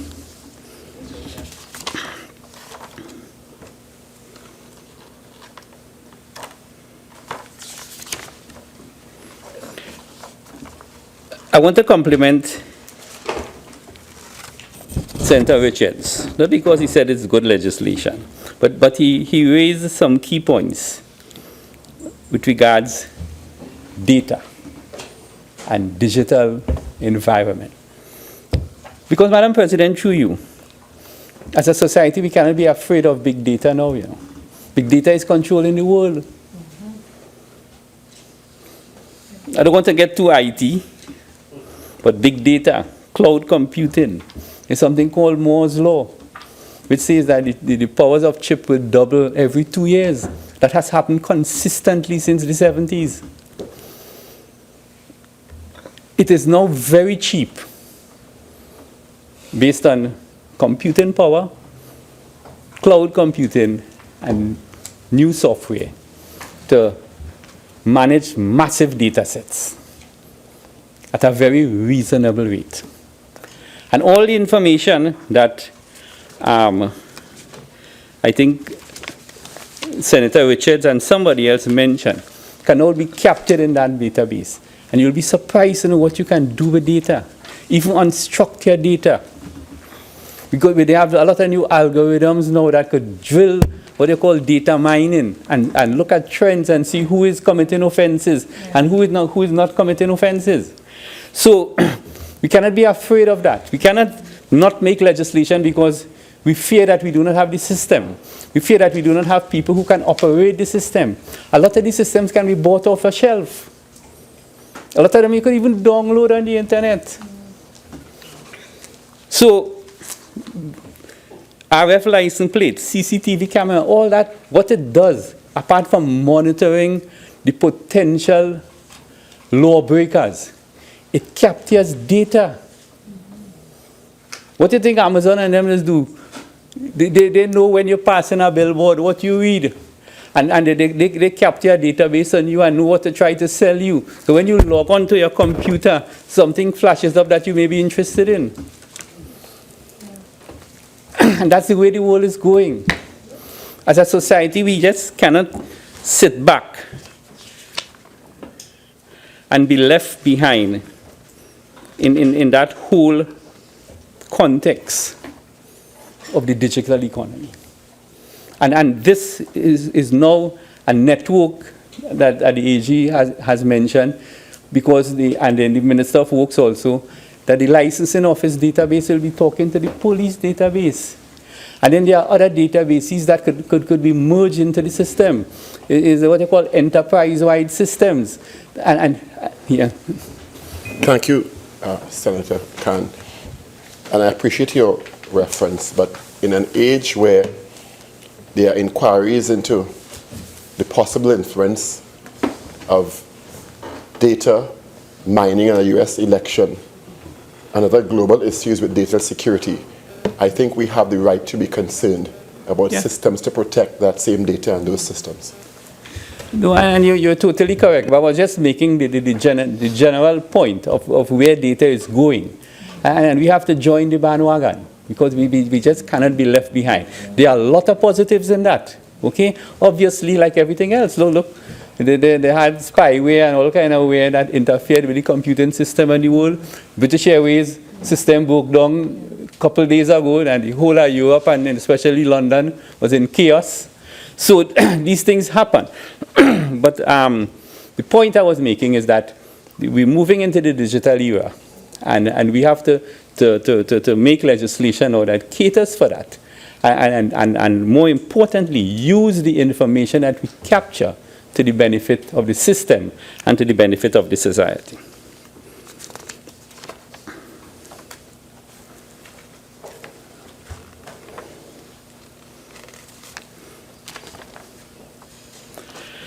And finally, before I take my seat, Madam President, is let me just respond to something Senator Solomon said. You see, you have to understand how you deal with statistics. So you read a report here that states, since a red light camera system was introduced in our place, vehicular and accidents went up. But what is the link? Good? It's like you're taking a survey and saying people who eat a particular type of food have a higher chance of getting a certain disease. That is just a statistical data set. It doesn't provide a clinical link between the disease and the food you eat here. Yeah, it's a correlation. It's not a clinical link. Okay, so there is no clinical link, so to speak, of what you outlined here, because the fact of the matter is that a red light camera system, on the face of it, should reduce accidents. No, but you haven't defined what other issues or what other criteria could have caused the increase in accidents. Okay.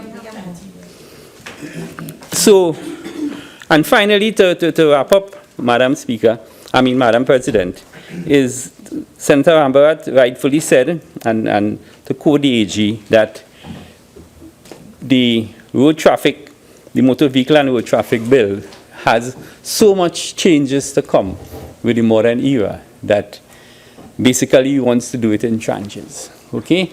And all the Attorney General has done here is bite just enough that he can chew. Okay? Because we cannot go through the entire legislation and bring so complex a legislation here that will always be meaningless. We'll be doing it in phases, and this is what the Attorney General has so eloquently articulated to this House. So, Madam President, as I said when I started, and I'll close by saying that I think this is supportable legislation. It is progressive legislation. It is legislation that is going down the right road. However, we do admit that in terms of specific clauses, there can be improvements and or amendments. So I recommend this bill, subject to these conditions, to this entire Senate today. Thank you very much, Madam. Senator Ramdeen.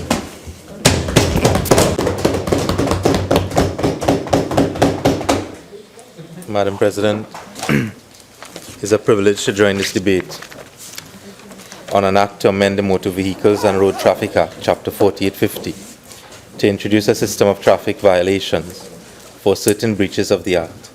to provide for the implementation of a red light camera system, a demerit point system, and the reform of the fixed penalty system and related legal proceedings and other matters. Being the last speaker on the opposition bench, Madam President, I'll try my best to not repeat anything that has passed before. But I want to respond to one or two of the points made by the last speaker, the Leader of Government Business. Madam President, I view the lawmaking process that we are all a part of and privileged to be a part of, to be a very serious matter. Because we form part of an institution that is the legislature. And what comes out of the lawmaking process forms the fabric that holds our society together. It bothers me and it is worrying when the Leader of Government Business would tell us to look at law and order as a basis upon which to explain the legislative policy of the government. That cannot be right. It is like when the Leader of Government Business said in a previous debate, forget about Moody's. What? The policy of the government is to govern. And it is not good enough for the government to continually tell us they are trying their best. Because for the past 20 months, they have tried their best, but only resulted in making a mess. Trinidad and Tobago, the people of Trinidad and Tobago, is not a guinea pig for the PNM to govern, and we must accept as it goes along. The people of Trinidad and Tobago deserve better than trial and error, and we'll get it right at some point in time. Can you believe that we have a serious piece of legislation to amend the Motor Vehicles and Road Traffic Act? You have a number of violations that they've now termed it. And the rationale by the Leader of Government Business to amend the Motor Vehicle and Road Traffic Act, the rationale that falls from the lips of the Leader of Government Business is that the Attorney General has bitten off as much as he could chew at this time. Is it the legislative agenda of the government that they will bite off as much as they can chew as we go along? So the appetite of the government and the ministers of government will determine how the legislative agenda is to be presented to the parliament and to the people? Well, I think that the people of this country deserve a little bit better than that.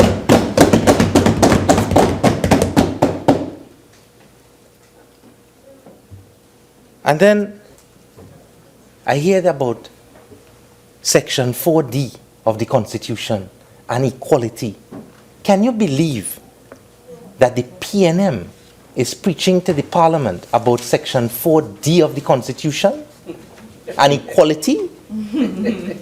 It is the PNM that made the law on equality in this country, Madam President. From L.J. Williams, Casey Confectionery, Dennis Graham, SDMS, Firoza Ramjon. Is it that on that side, you all forget that you all discriminated against an entire sector of this population by denying them a radio license? Misled, not Ramdeen saying so, you know. The Privy Council, Lord Mance, said that they misled the government. Point of order. 46-1. Senator Ramdeen, continue. Thank you, Madam President. I'm very grateful.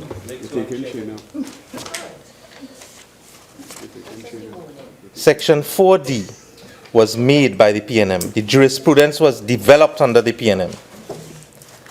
Madam President, I came in a little bit late in this debate, and I heard Senator Samuel and Senator Creese making some points about the actual violations and going through them. I have no intention of actually going over that.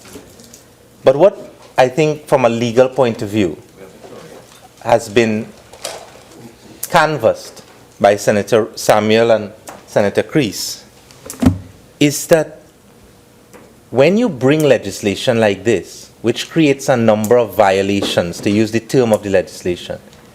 One of the fundamental tenets of due process is that the offenses that you create or the violations that you create must be certain.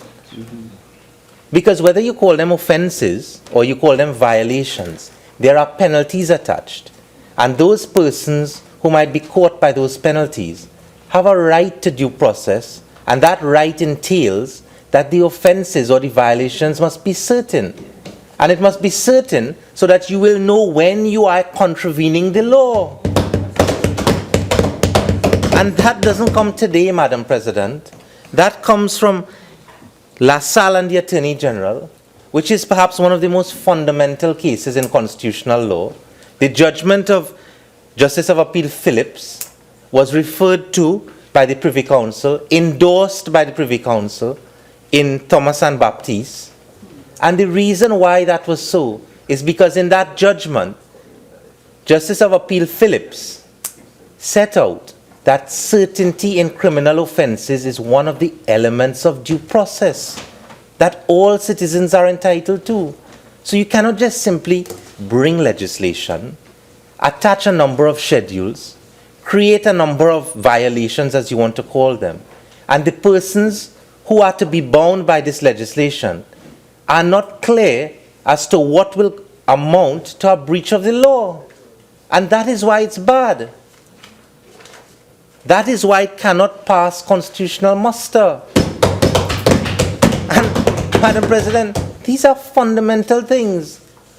This is not splitting hairs on jurisprudence. This is first year constitutional law. So, nobody's quarreling with the policy of amending the Motor Vehicles and Road Traffic Act.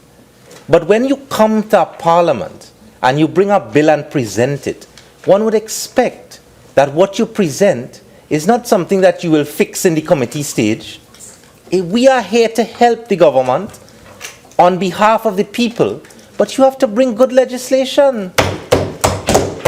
You can't bring piecemeal legislation, as the leader of government business said, and then say we'll fix it in the committee stage.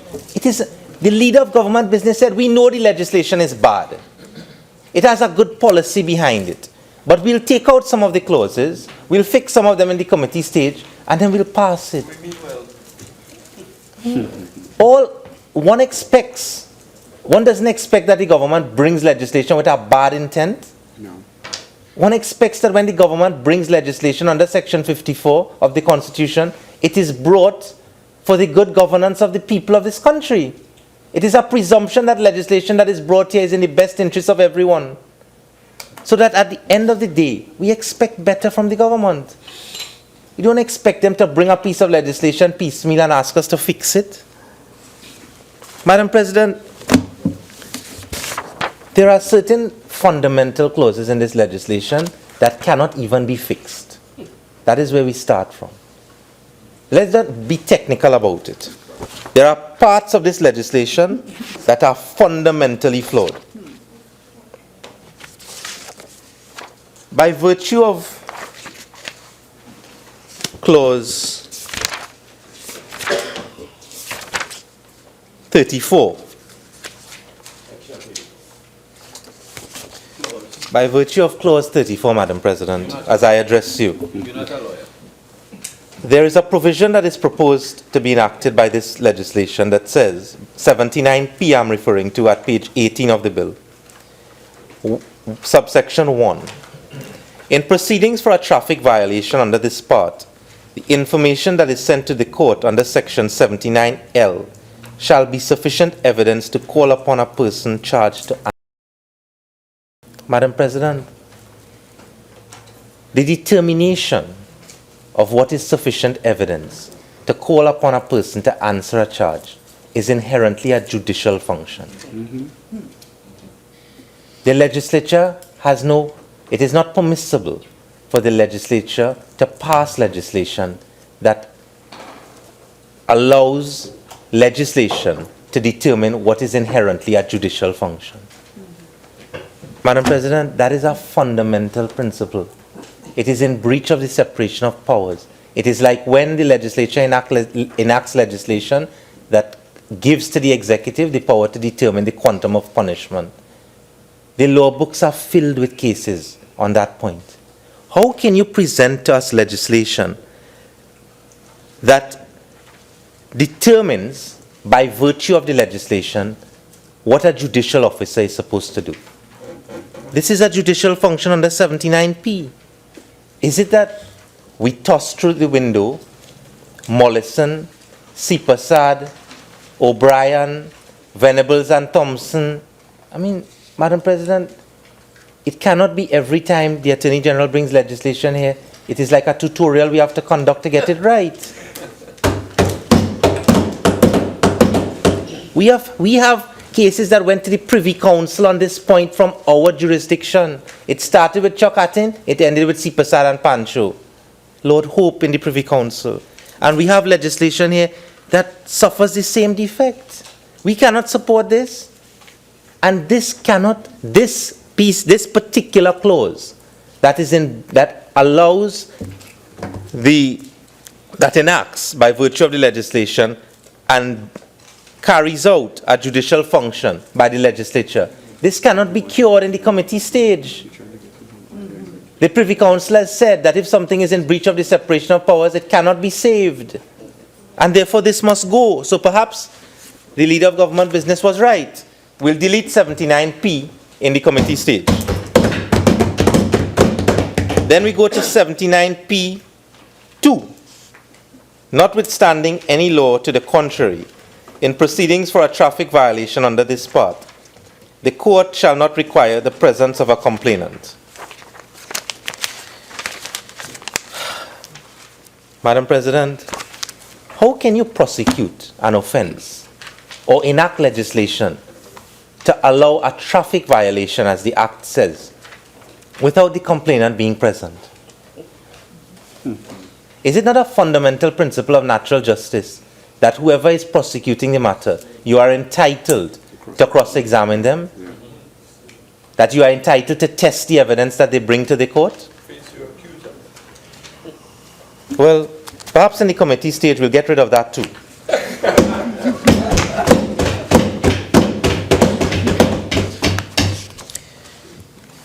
The entire premise of this piece of legislation is to be found in Section 9, Clause 9, that proposes to enact a Section 20A. Clause 1 of 20A says, it is hereby declared that compliance with this Act and other written laws relating to the use of a vehicle on a road by the holder of a driver's permit is a condition of the driving permit. So that is a condition of the driver's permit is compliance with the Act and other written laws. Then subsection 2 is that provides in summary form, Madam President, I don't want to read the legislation as it is, that the registration of a motor vehicle is to be conditional upon compliance. Well, Madam President, as the law stands now, the holder of a motor vehicle license, a driving permit, and the right to register a vehicle under subsection 2, those two rights and the privileges that are given by the Motor Vehicle and Road Traffic Act will qualify as property. So what you are doing here is interfering with the right to property in holding a driver's permit. When you do that, you must do it with due process. That is what Section 4 and 5 provides. And as the Attorney General knows, by his famous case Surat and Barry Francis, it must be proportionate and it must satisfy a legitimate aim. Well, Madam President, I haven't heard what the legitimate aim is in relation to making these things conditional. Because in any event, when you create the violations, it is conditional in itself. It is inherently conditional. So, I don't know if, perhaps I should explain it from fundamentals. Any interference with the right to property, like any interference with the right to liberty, is going to be an interference with the right under Section 4. once you interfere or limit that right in any way, it amounts to a violation. It is like if you grant someone bail. If you grant someone bail and they are out on bail, it is still an interference with their right to liberty, notwithstanding that they're enjoying their liberty subject to a limitation. That's what the Privy Council said in Raffoul from Belize. So that what this legislation demonstrates is that there are fundamental clauses in the legislation itself that touches and infringes the rights under Section 4 and 5. And again, as we've come to expect, there's no certificate under Section 13. We'll just pass it and hope that Ramdeen and the opposition challenge it. And if they are successful, then it'll be struck down.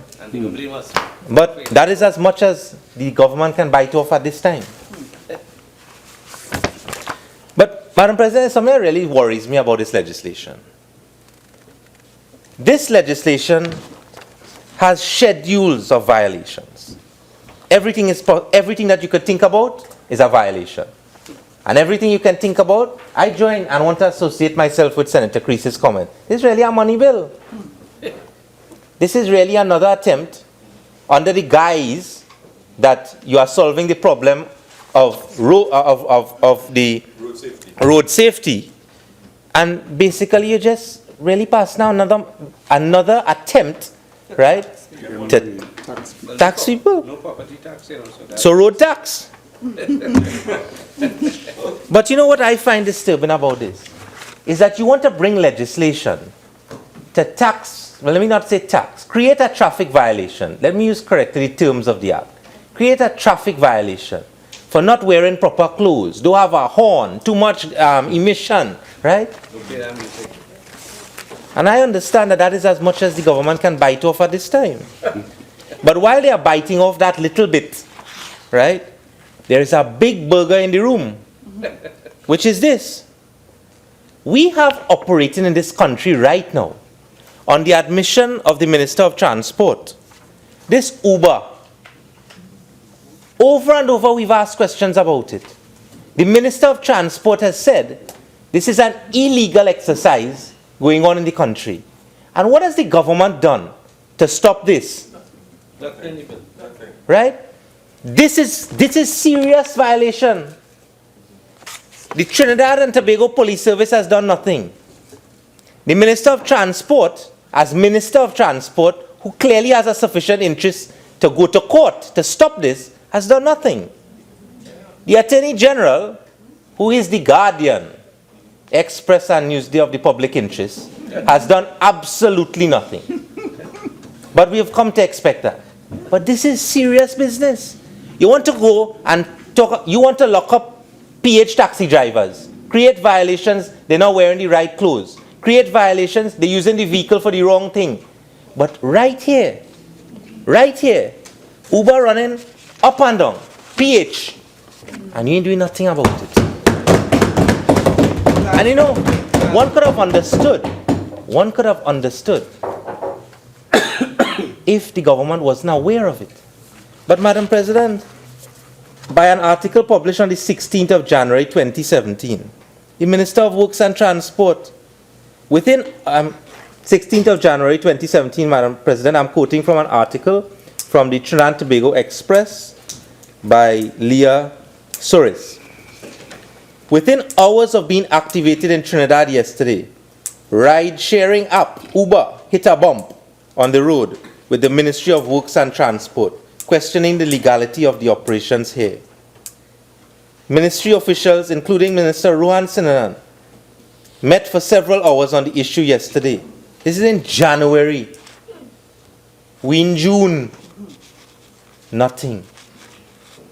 Article after article, Madam President, when you do the research, questions have been asked in Parliament here on this. Right? This is serious. You know why? Because this puts the lives of our citizens at risk. When they are maimed or they die, who is going to compensate them? And at the same time, you're going after the taxi driver who run in PH from Curep to St. Augustine, from San Fernando to Port of Spain, and from Chaguanas to Port of Spain to make a living. I mean, how could that possibly be right? And the leader of government business criticized Senator Creese when he says you're passing laws that are beneficial to some and detrimental to others. But there's no other example of pure inequality and discrimination than this. And I will bring to the Parliament the real reason why this is not being prosecuted, you know. Because when you go behind and find out who are the owners in this exercise, that is another story that is coming. I don't want anybody to jump up. It's the former clients of some people. But, Madam President,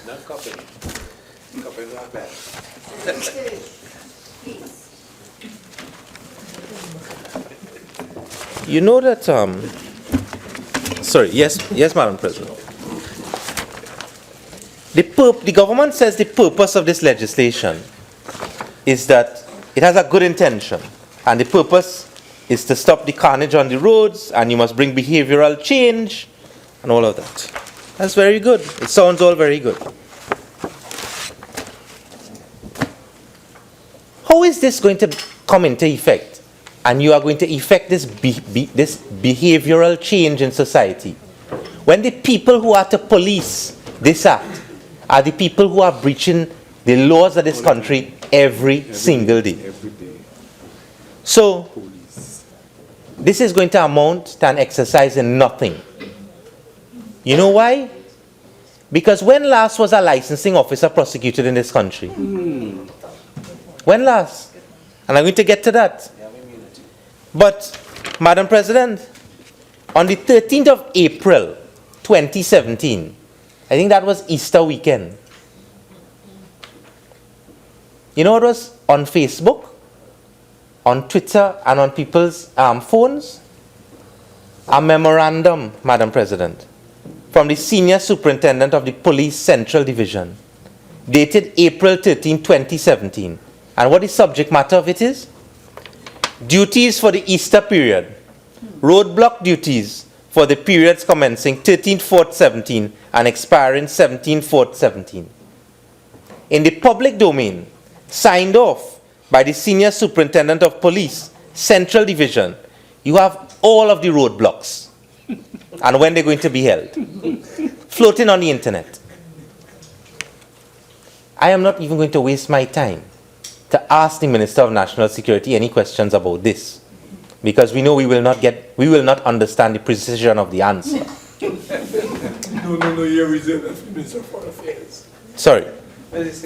But Madam President, we really expect to have behavioral change when this is happening and nobody's being held accountable.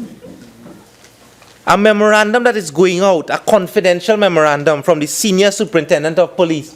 You want to stop carnage on the road? This is what you are supposed to do. Every single day, you're seeing what the times are and where it's going to be. Shagona, Scuva, Carney, Cunupia, Freeport, Londonville, Las Lomas, Scuva, Brasso. And it's floating on the internet, so everybody will know when to slow down and where not to go. And you're fighting crime. This is why. This is governance, PNM style. And you bring legislation and expect this legislation. The same people who put this out for the public to know, it's the same people who policing the amendment to the Motor Vehicle and Road Traffic Act. Where are we going, as Senator Creese has said? What good is going to come of this legislation by simply creating more traffic violations? You know what this is going to do, Madam President? Let me tell you what this is going to end up in. The fines that have been increased here and the number of traffic violations that have been set out in the schedules of this legislation is going to create one thing. It is going to create an underground industry for police officers. And those who want to bury their head in the sand and talk about we must get it right and we can't enact legislation based on the...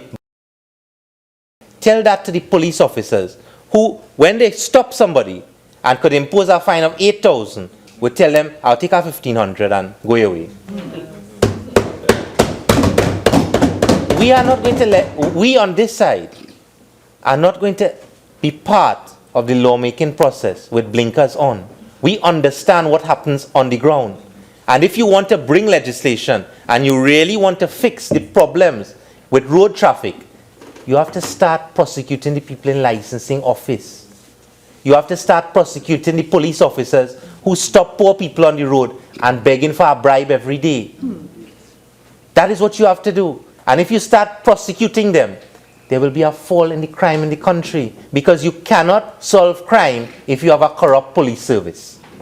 And those who want to think that the police service is not corrupt, well, that's why we're in the position that we are in today. Let me tell you why this legislation is not going to create any good for anyone. The Minister of Transport, my good friend, an article was written based on an interview with the Minister of Transport and the Commissioner at Licensing. I'm sure you will remember. The article is from the Express, May the 3rd, 2017. Here the headline of the article, Madam President, May 2017. 3,000 to buy a driver's permit. I didn't hear Senator Ramkissoon, but I don't know if she reached up to that stage in terms of the prices. Minister says corruption cannot continue. Well, I applaud the minister for saying that, but here are we going with this. For 3,000, this is an article written by Ms. Anna Ramdas. For 3,000, a person can obtain a freshly minted driver's license at any licensing office in Trinidad without doing the regulations or driving tests, according to information reaching the Express. But that is one aspect of it. Here the more disturbing aspect, Madam President. The issue was raised by the Express at the launch of the registration validation system at the Works and Transport Ministry, Richmond Street, Port of Spain. Listen to this. Transport Commissioner Wayne Richards was asked by the Express what is being done to deal with corruption in the licensing offices and driver's license being illegally obtained for lucrative amounts. Listen to the response of the Commissioner of Licensing. Transport Commissioner. Listen to the response of the Transport Commissioner. Ma'am, I'm waiting on you to bring the information so we could start to deal with it.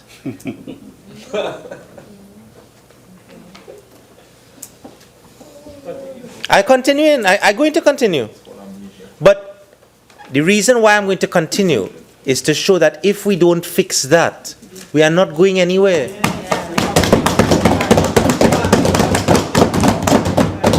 You could enact all the legislation you want, right? If this is what the Transport Commissioner is telling the Minister of Transport, where are we going with this legislation? I'm going to answer my friend's request, Minister's request, and go on.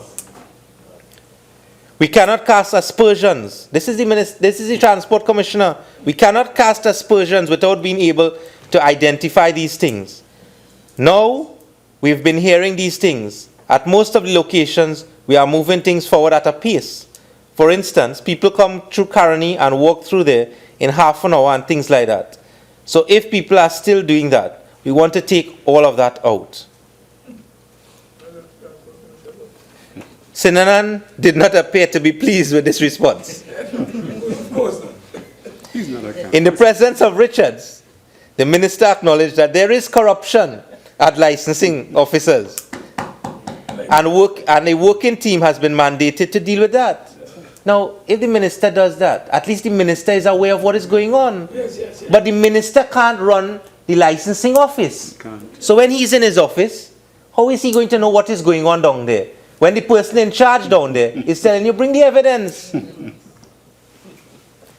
Madam President, I don't know if it has been raised before, and if it is, I apologize for being repetitive. Madam President, licensing, from license plate number 1 to license plate 99 is our prices be going for. right?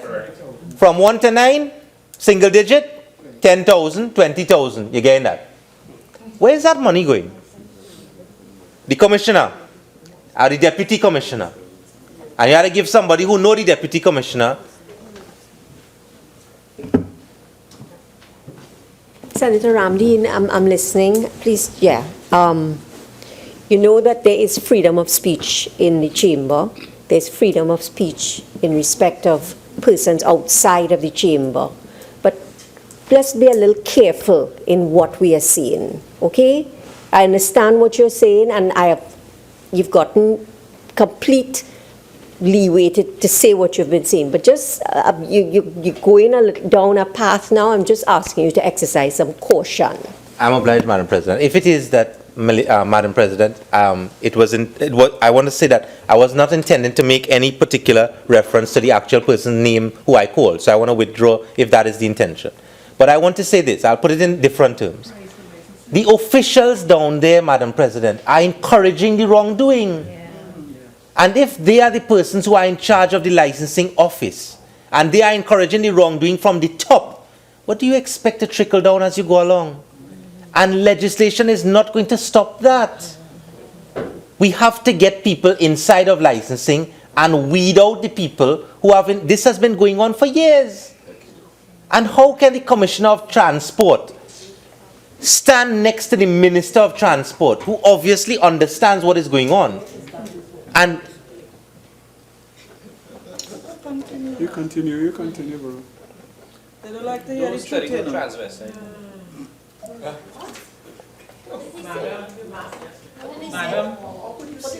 Madam President. Continue. Senator Sturge, Put him out here. I think I heard what you said. Yes, sir. Right? And I'm looking at the reaction, and now I'm convinced that what I heard. So would you please apologize and withdraw that statement right now? No, please. And withdraw. I'll withdraw. Continue, Senator Ram.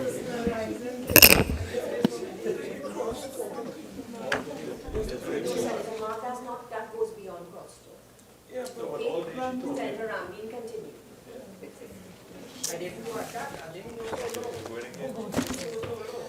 Madam President, I'm going to end my contribution because it obviously is a position when I stand up to speak in the Senate, I am always disturbed, and at the end of the day, it is as though I have no protection. So let it continue like that. Senator Raffoul.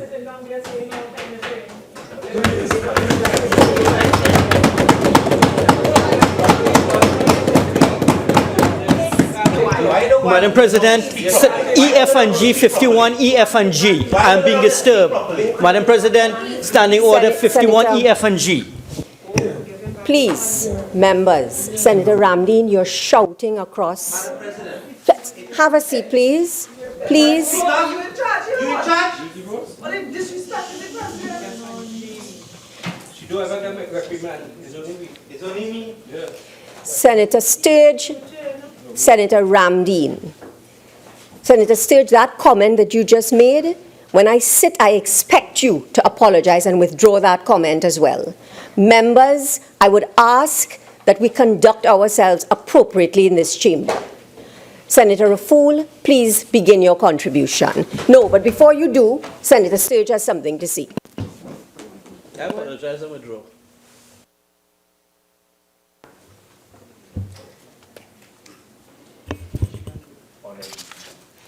Thank you, Madam President, for the opportunity to speak. Thank you, colleagues, for your attention at this time. I know it's a very late sitting and it's been a long day, and I appreciate everyone's energy and everyone's time and consideration. For the most part, I think this bill is a good one. I think there's a lot to commend. I do have some concerns, and I'll go through them. And I think the spirit of this bill is to make sure that all drivers are safer on the road. I think we all know persons that have been killed in vehicle accidents in the past.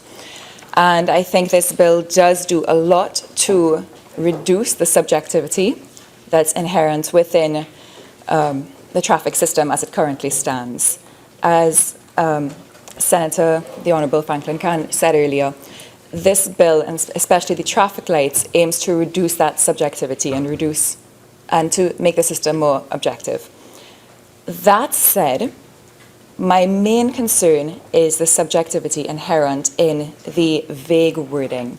And I think if we leave it as is, it introduces too much risk. And as everyone has commented, the risk especially lies with the interpretation by police officers.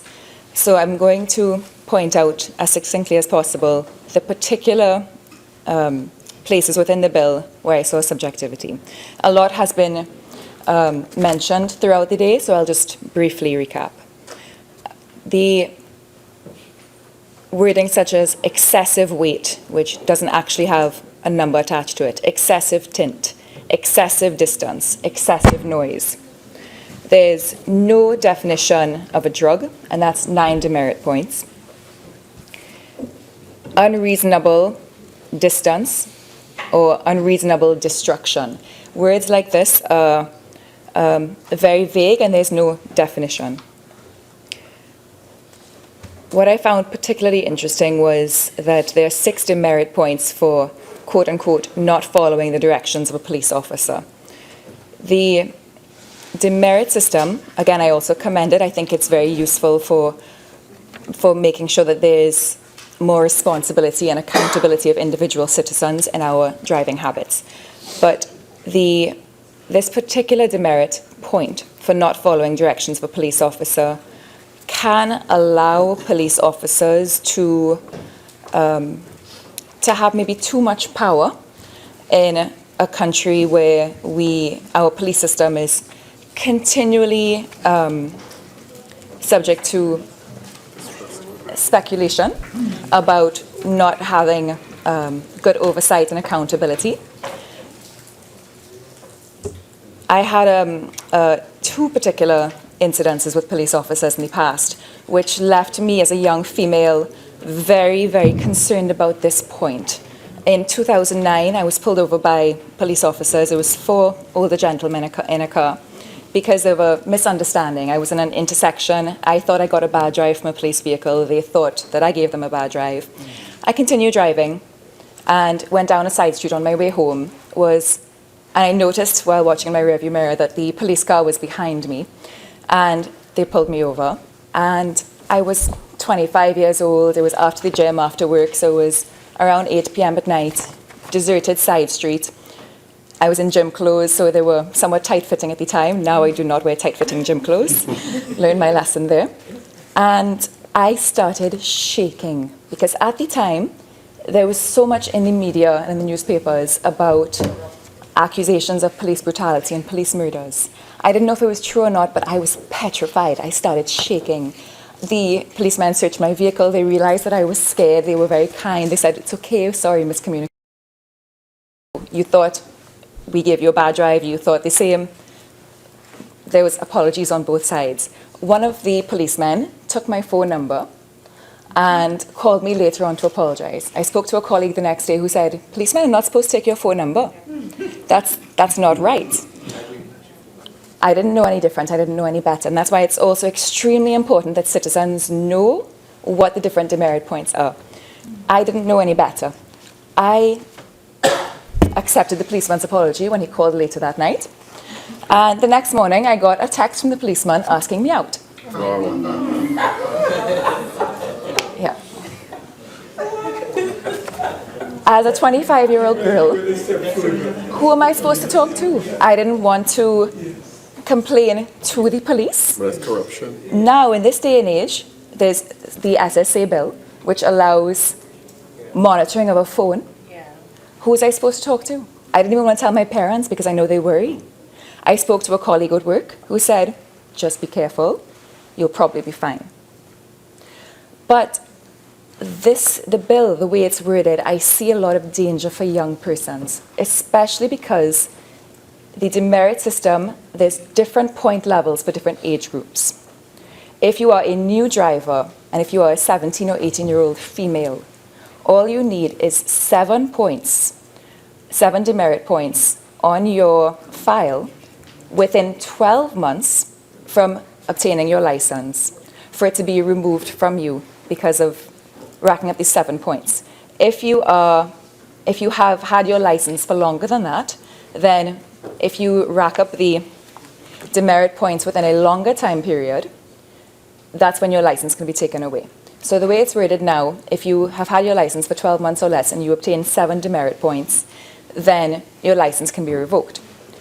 For a young person, 7 demerit points is very easy to obtain. If 6 of those are subjective to not following the directions of a police officer. As Senator Ramkissoon pointed out earlier, because of the way the other demerit points are, you can also obtain 3 demerit points or 2 demerit points if a police officer, the same police officer, also says something like, oh, your taillights aren't working, or oh, you were reversing down a street an unreasonable distance, because there's so much subjectivity in it. So you can obtain 9 demerit points in one instance with a police officer.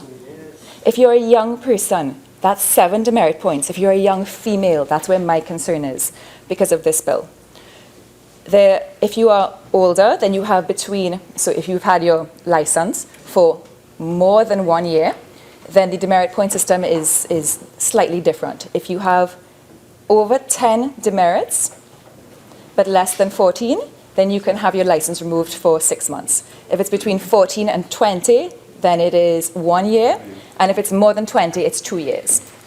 So that subjectivity is what concerns me. There was some other wording I'll just succinctly point to. Improper overtaking, that is 6 demerit points. Careless driving, 6 demerit points. Repeated traffic violations. I don't know if repeated means 3 or 10. A vehicle carrying excessive projection. Is excessive 1 foot, 3 feet? That's 6 demerit points. Carrying persons in a dangerous manner. That's 3 demerit points. Does that mean more persons in the vehicle than the number of seatbelts? Does that mean a truck with persons on the tray, on the roof? Can we define what those terms mean? I don't think this bill is bad, but I think we need to define these things because we have too much risk and too much subjectivity, and that is dangerous for our population, especially young females. So that's some subjective and ambiguous wording. There was also a few things I thought were not subjective and not ambiguous, but I still didn't agree with them. And these have been also mentioned today. So, for example, standing for hire at a place not designated. Because the public sector doesn't always designate places very well, it's very often that you will see persons standing for hire, looking for a taxi to pick them up. So to give them demerits just doesn't necessarily seem fair, given the fact that we don't also place the proportional responsibility and accountability in the public sector to provide spaces to wait and signage. As Senator Samuel said, other words like having no horn or no lights, that just needs to be clarified because vehicles do have horns and lights, but if they're not working or if they're defective, that's what the intention is aimed at, so we just need to clarify that intention. I also found the demerit point about having a noisy instrument in a vehicle just hilarious. Six demerit points, either 6 or 9, my apologies, was a $1,000 fine for that one, for having a noisy instrument in a vehicle. What is noisy? $1,000 is a substantial fee. There were 2 contradictory ones for lights. Demerit point number 45 is for 3 points, and it says lights unauthorized. And then several more down the list, number 50 for 4 demerit points said unauthorized spot or swivel lights. So I'm not sure the difference between them. As Senator Mahabir said, leaving your vehicle comes with a penalty. If you are in a car accident in a dangerous place, I had a colleague who was driving one night, their car shut down in a dangerous area, a brick was thrown at it. Are they supposed to stay there and then receive a fine? We need to revisit some of these. As Senator Richards said, that we have some missed opportunities, and I thought that they were worth repeating. Having body cams for police officers, carpooling incentives, such as having 4 persons in a car, would allow persons to then go on the priority bus route to alleviate traffic. Provisions for cyclists, heavy T-lane requirements, banning electronic billboards, as Senator Ramkissoon said, I completely support. It's extremely distracting for drivers. And again, as Senator Samuel said, the implication that if someone who is financially struggling, that if they cannot pay a fine, that they then have to go into the remand yard, that to me is a human rights abuse. Right now.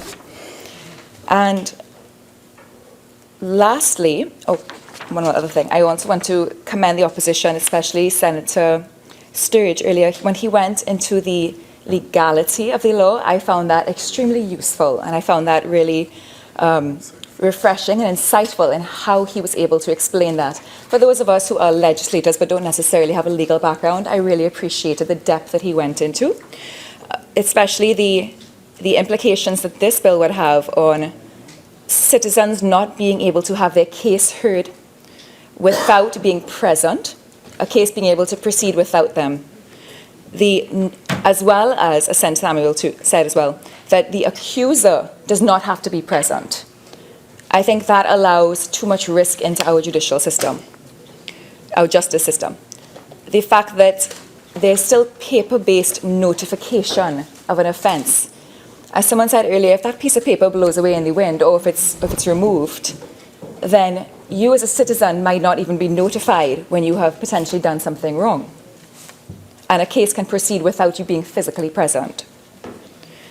And also the rights to property that we have enshrined in our Constitution, sections 4 and 5, that if our vehicle can be removed from us, that's a property. So it's interesting to understand the legality as well as the effectiveness and implications. I think those are two different ways of categorizing, the potential problems with the bill at hand.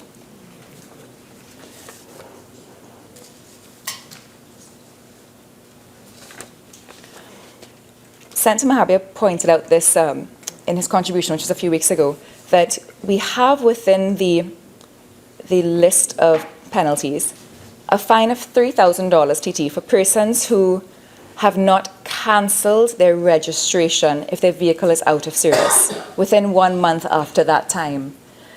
For me, I don't particularly see a reason why we have such a strict time limit on a vehicle being taken out, because I don't see that adding any risk at all. And if the point of a penalty is to reduce risk to the population, I don't see why someone could face a $3,000 penalty, especially because citizens might not always be aware of what is considered a penalty or not. I think it's extremely important that we have a list accessible to the population. If you go onto the Board of Inland Revenue website, it's very difficult to find information about taxes. If you go onto the website for traffic regulations, again, it's very difficult. As a citizen, it's important for us to know what our responsibilities are.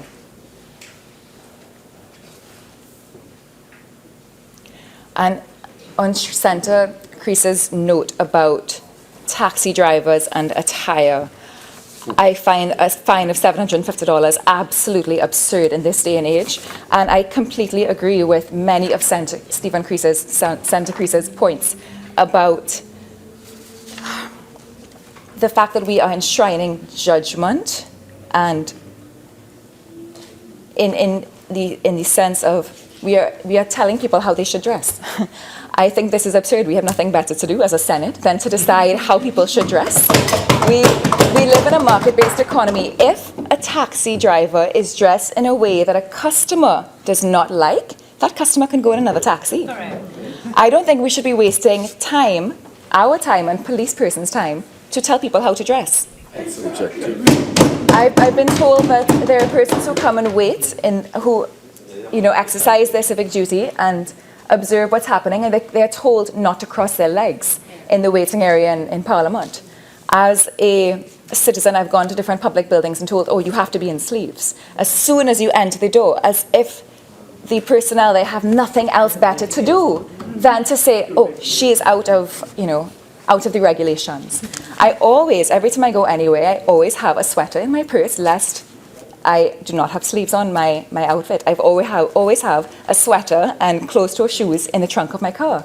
I've been told that persons who are pregnant, who have gone to the immigration building, and we're in dresses that were comfortable for the heat of the Caribbean, and are told, oh, you're not in the proper attire because your dress is slightly see-through, you have to go home and change and come back. As Senator Creese said, some parts of our law are about social control, and I think we have to realize that we do not want to propagate a system of control and neocolonialism. And it's time for us to recognize that we do not have to tell people how to dress. And I think that this particular fine of having a $700 fine for taxi drivers not suitably attired is too subjective. It's really silly. It's quite absurd. And we have more to do when it comes to governance. I just think we should delete that altogether.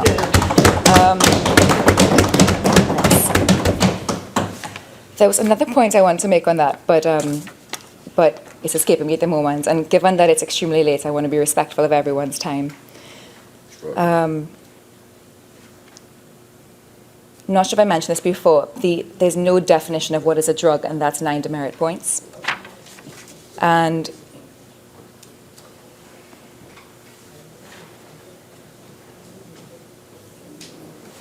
there was one other thing about medical certificates being needed. Again, this was quite subjective. I found that the transport officers are the ones that are entitled to determine the physical/mental fitness of individuals applying for a driver's license. You're not psychologists. And not psychologists or medical professionals. I do see that it might be impractical to get every single citizen applying for a driver's license to be required to have a medical, but maybe we could have it for a certain age limit, for say persons who are over age 60. Most people, if they can't drive or shouldn't be driving, voluntarily demit anyway. But I do think that for persons who are older, it might be useful to consider it for that age group, say 60 or 65 onwards. But to reduce the subjectivity of requiring the transport officer to be the one to decide who is medically fit for driving. And mentally fit for driving also, because that should be left up to professionals. So with those few words, I thank you for your attention. As I said, most of the content, I think, is a very big step forward for Trinidad and Tobago, and I commend that. I do commend everyone's contributions, and I thank you all for your time, energy, and for everyone's work in discussing at length this bill. There was one other thing I wanted to mention, forgive me. I do think it's very good for us to be going into the committee stage. Might I just add that in light of the time that in future we do the committee stage or sittings in general at an earlier time of the proceedings, I have no problem with sitting on 2 or 3 or 4 or 5 days subsequently, but I find that when we are late and we sit until 11:30 p.m. or 2 in the morning or 3 in the morning, that the productivity of the debate really declines. And it's not because we don't love our country and we don't want to be here, but when your mental capacity is waning, there's only so much that we can accomplish with a sense of conscience that I served my country best because I was completely alert.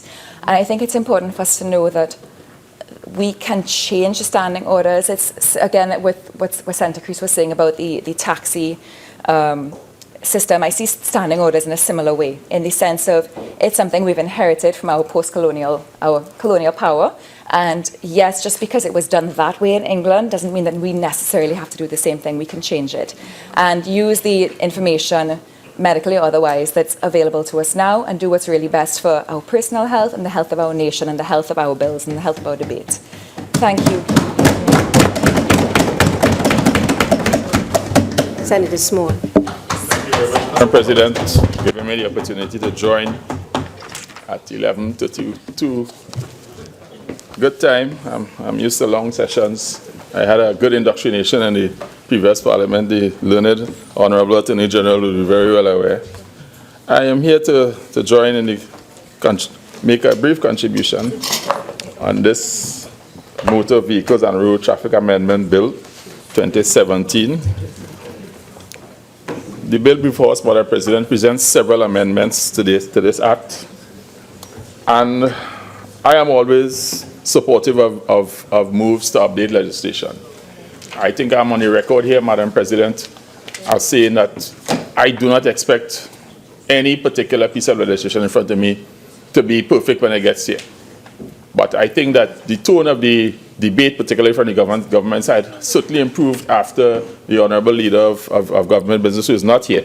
But I think the Honourable Leader of Government Business helped me to feel a lot more comfortable about the process, because he clearly indicated the government was willing to listen and take on the various suggestions that have come to the fore, because the bill has several issues. And I plan not to go into all of the issues that other people have. I have a couple of issues that are close to me for more than one reason that I would like to be duly considered. Madam President, I think that,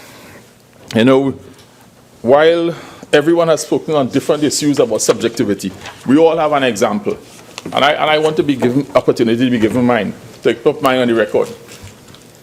This is an issue that when you look at several provisions inside of there, and you try to figure out, you leave, it is too much is being given subject to the availability of the particular enforcement officer to make a determination. So, Madam President, let me give you a real-life example. I am going to the service the day for the former late Prime Minister Patrick Manning. The day I was going, I leave my house, I turn onto the bus route.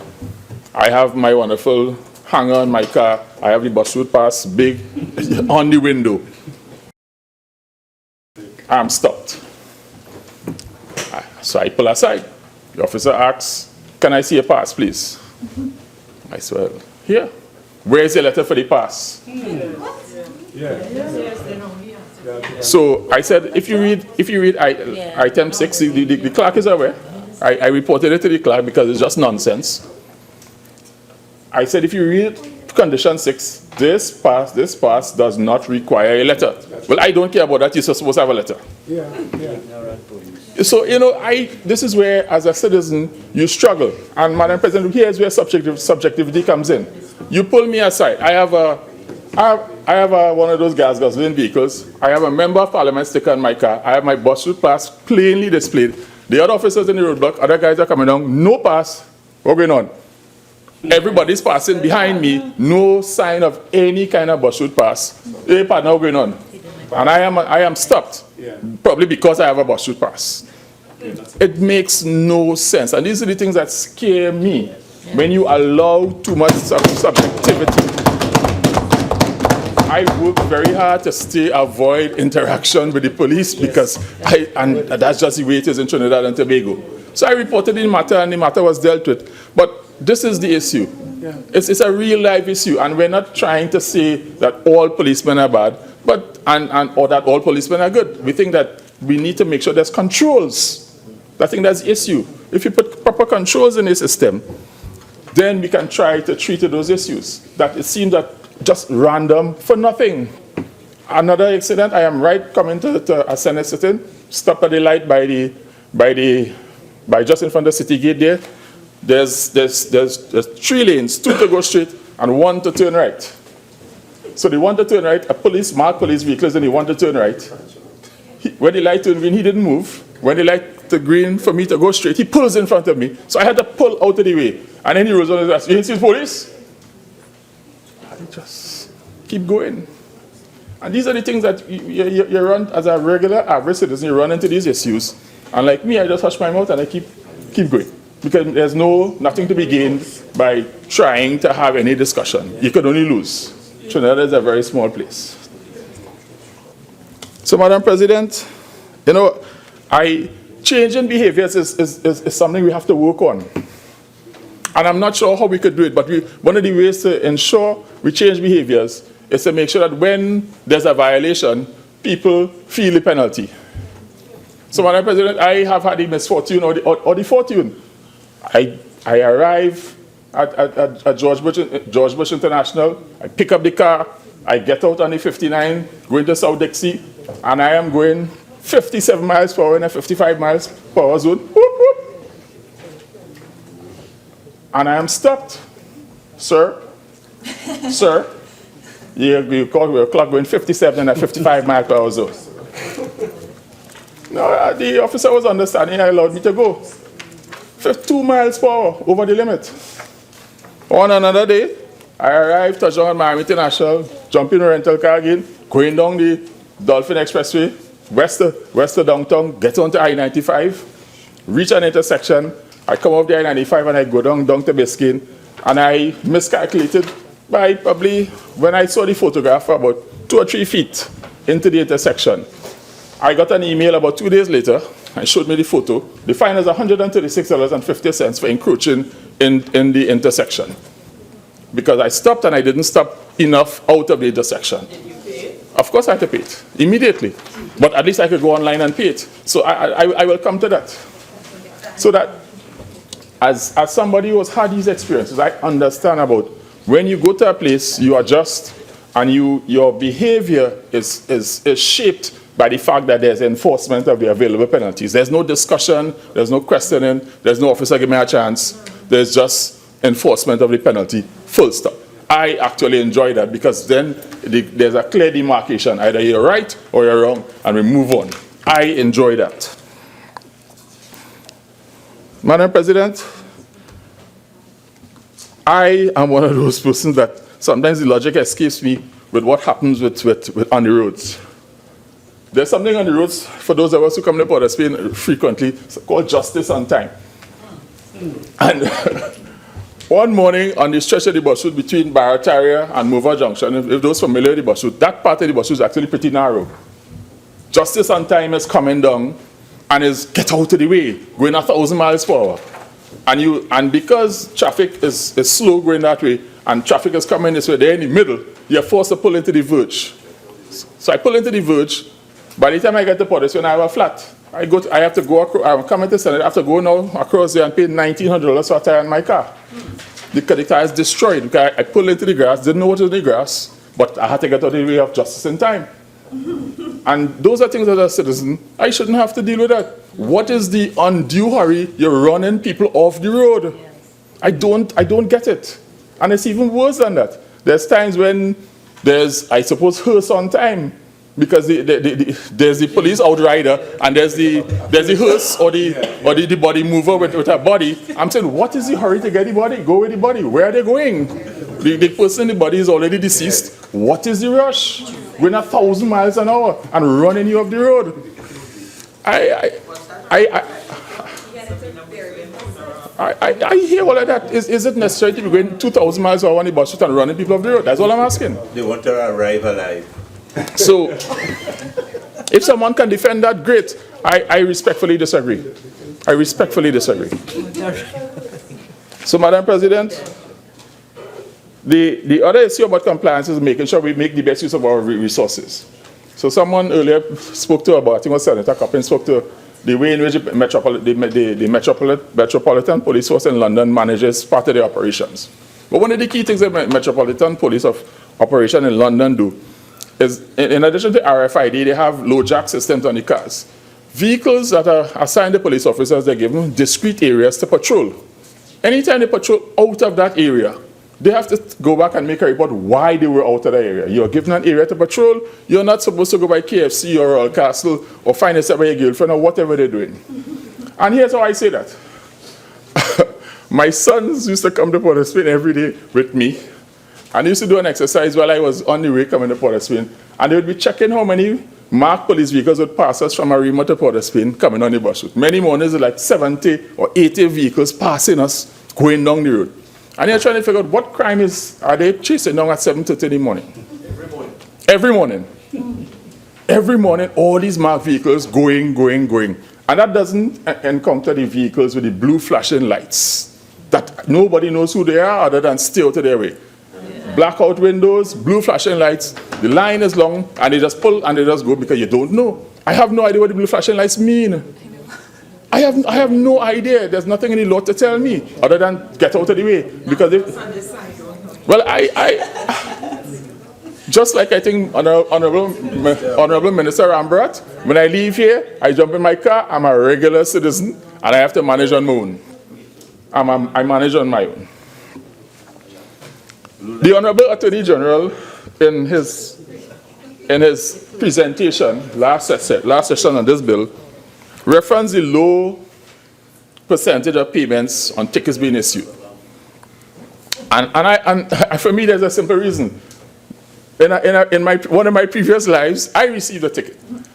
I think Senator Coppin hit it exactly. Nobody likes to go to the magistrate's court. I think he said it. You getting a ticket and then having to go to the magistrate's court to go to the window to pay is an extremely unpleasant experience. It's unpleasant. Nobody wants to go. I think that if persons could have gone online or gone somewhere else and swiped a card and paid, this issue of the low percentage of payments may not have been as bad as it is now. An online system where you can plug in your ticket number and swipe your card, debit or credit or whatever, and pay for your ticket would change the whole ethos of that system. And I like what Senator Coppin says. He's an attorney, and he doesn't like to go to the magistrate's court. What about the average person? I had to do it once, and it's something that I plan to never have to repeat. So in the way in which we're doing things, I see all of the fines, and are we upgrading the payment system? That's the question I would have. Because if you don't upgrade the payment system or the facilities for payment, you're going to still end up with the same problem of people being given violations and then just not paying.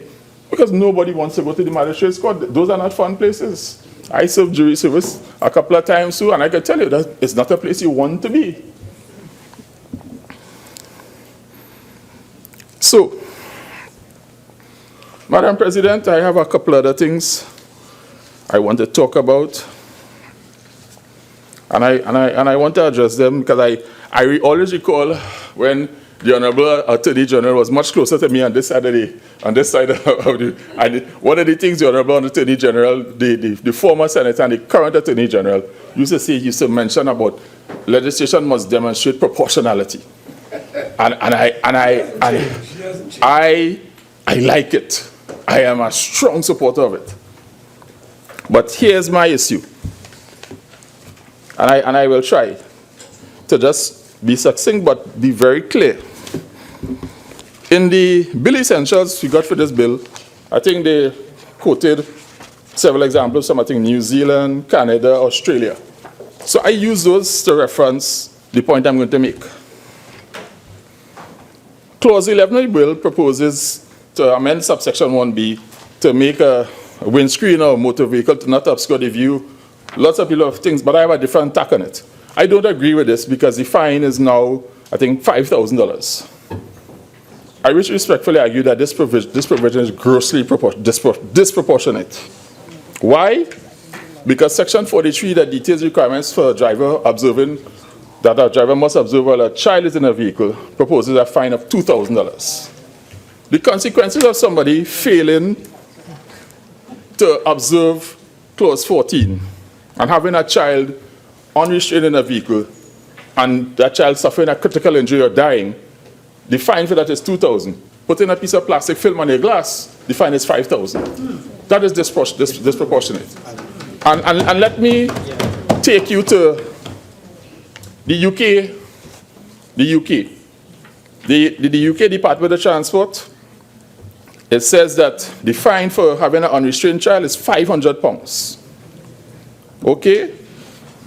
In Canada, forgive me, yes, in Canada, the fine for having an unrestrained child is $1,000. But the fine in the UK for having tint, illegal tint, is £60. And in Canada, the fine for having illegal tint is $110. So that you find is that it's almost an order of 10. The fine for tint is small compared to the fine for having a tinted window. And that is proportional, because having a tinted window, there may be some issue that the police can't see in the car, but what damage is being caused? And Madam President, if you forgive me, I would like to share a real life experience, because this is why it's personal to me. Where we are now, 13 years ago, I'm coming from Tobago, and with my family, and we were sitting in the back of the airport cars on our way home. So I was holding my son, he was just about 8 months old, and on the southern main road in Kirep, and you can't get much speed going on the southern main road in Kirep. The car we were in was hit from behind. We were probably going 30 miles or at best. I was holding my son, I'm in the back seat, and in probably a 25, 30 mile per hour hit. He was ripped from my arms and flew, and I can still see it. He flew out of my arms and hit the front windscreen of the car, bounced off the windscreen and dashboard, and fell on the front seat. I can still see today. It is only through the grace of God that he didn't break through the front windscreen and suffer any serious injury. Every day I am driving, people have children unrestrained, and they don't understand how dangerous that is. I see people even driving with a baby in their arms. They may be driving slowly, but they just have no concept of how dangerous that is. So that when you fine somebody $5,000 for having tint, but $2,000 for having an unrestrained child, that cannot be right. Fine for tint should be $50. But it makes a good show. The police and the licensing pull people aside, make men peel off tint. That is a wasted exercise. That's a waste of police and licensing officers' time. Go after the bigger people who are doing wrong things. And I want to be clear, Madam President. When you go to the Canadian Ontario Ministry of Transport, they help you to understand what it means. They said what can happen to a child is in a 50 kilometer per hour head-on crash. An unrestrained 25-pound child will be thrown forward with the same force as the weight of a 1,200-pound baby elephant. They do this and they put this on the website for information so that people who are using the transport system understand the risk that they're taking by having an unrestrained child. Okay? And these are the things that scare me, and because I've had personal experience, I think that when I looked at it, I said, Madam President, with the greatest respect, I offer to the Attorney General that comparing those two fines, those for tint versus having an unrestrained child, that is completely disproportional. Completely. The fine for having a tint should be $100. As opposed to the fine, I had a different experience, Madam President, probably 17 years ago this year. And I am in a foreign country, my cousin has just given birth, and we were going to pick her up. And she couldn't leave the hospital because the nurse who was doing the discharge had to come to the car, make sure that the baby seat is properly outfitted. You can't leave the hospital with your own child. Because if you leave without them doing that check, they make sure the car has a proper car seat, it's properly, she came and she checked, make sure it's fitted properly. Then she signs the discharge papers. Otherwise, you have to sign a release that you're taking the child on your own cognizance and you stand out at risk on the hospital, you absorb the hospital. Because they understand about this thing called child endangerment. And a child, you must restrain the child. Trinidad and Tobago, we have laws on the books, but we don't enforce them. And I would like to see some action on that. And perhaps I feel it passionately because I had personal experience. And I learned to not say anything because after my personal experience, I remember seeing a lady driving a day with a 6 or 7 year old in the front seat, unrestrained, and I rolled down my window. And I pointed out, attempted to point out, and I got an earful about my child. See about your child. Yes. Yeah. So I left it. I never tried that again. It just didn't make sense. And I am using polite language, Madam President. I got some very colorful language back at me. Yeah, but that's Trinidad and Tobago, and it's because there's a lack of knowledge. And this is why when you go to the Canadian, the Australian, the New Zealand, they have all of the websites of the respective ministries of transport. They tell you what could really happen or what is bad about having an unrestrained child. So, Madam President, I just have a couple other things I want to talk about. I won't want to keep us until midnight.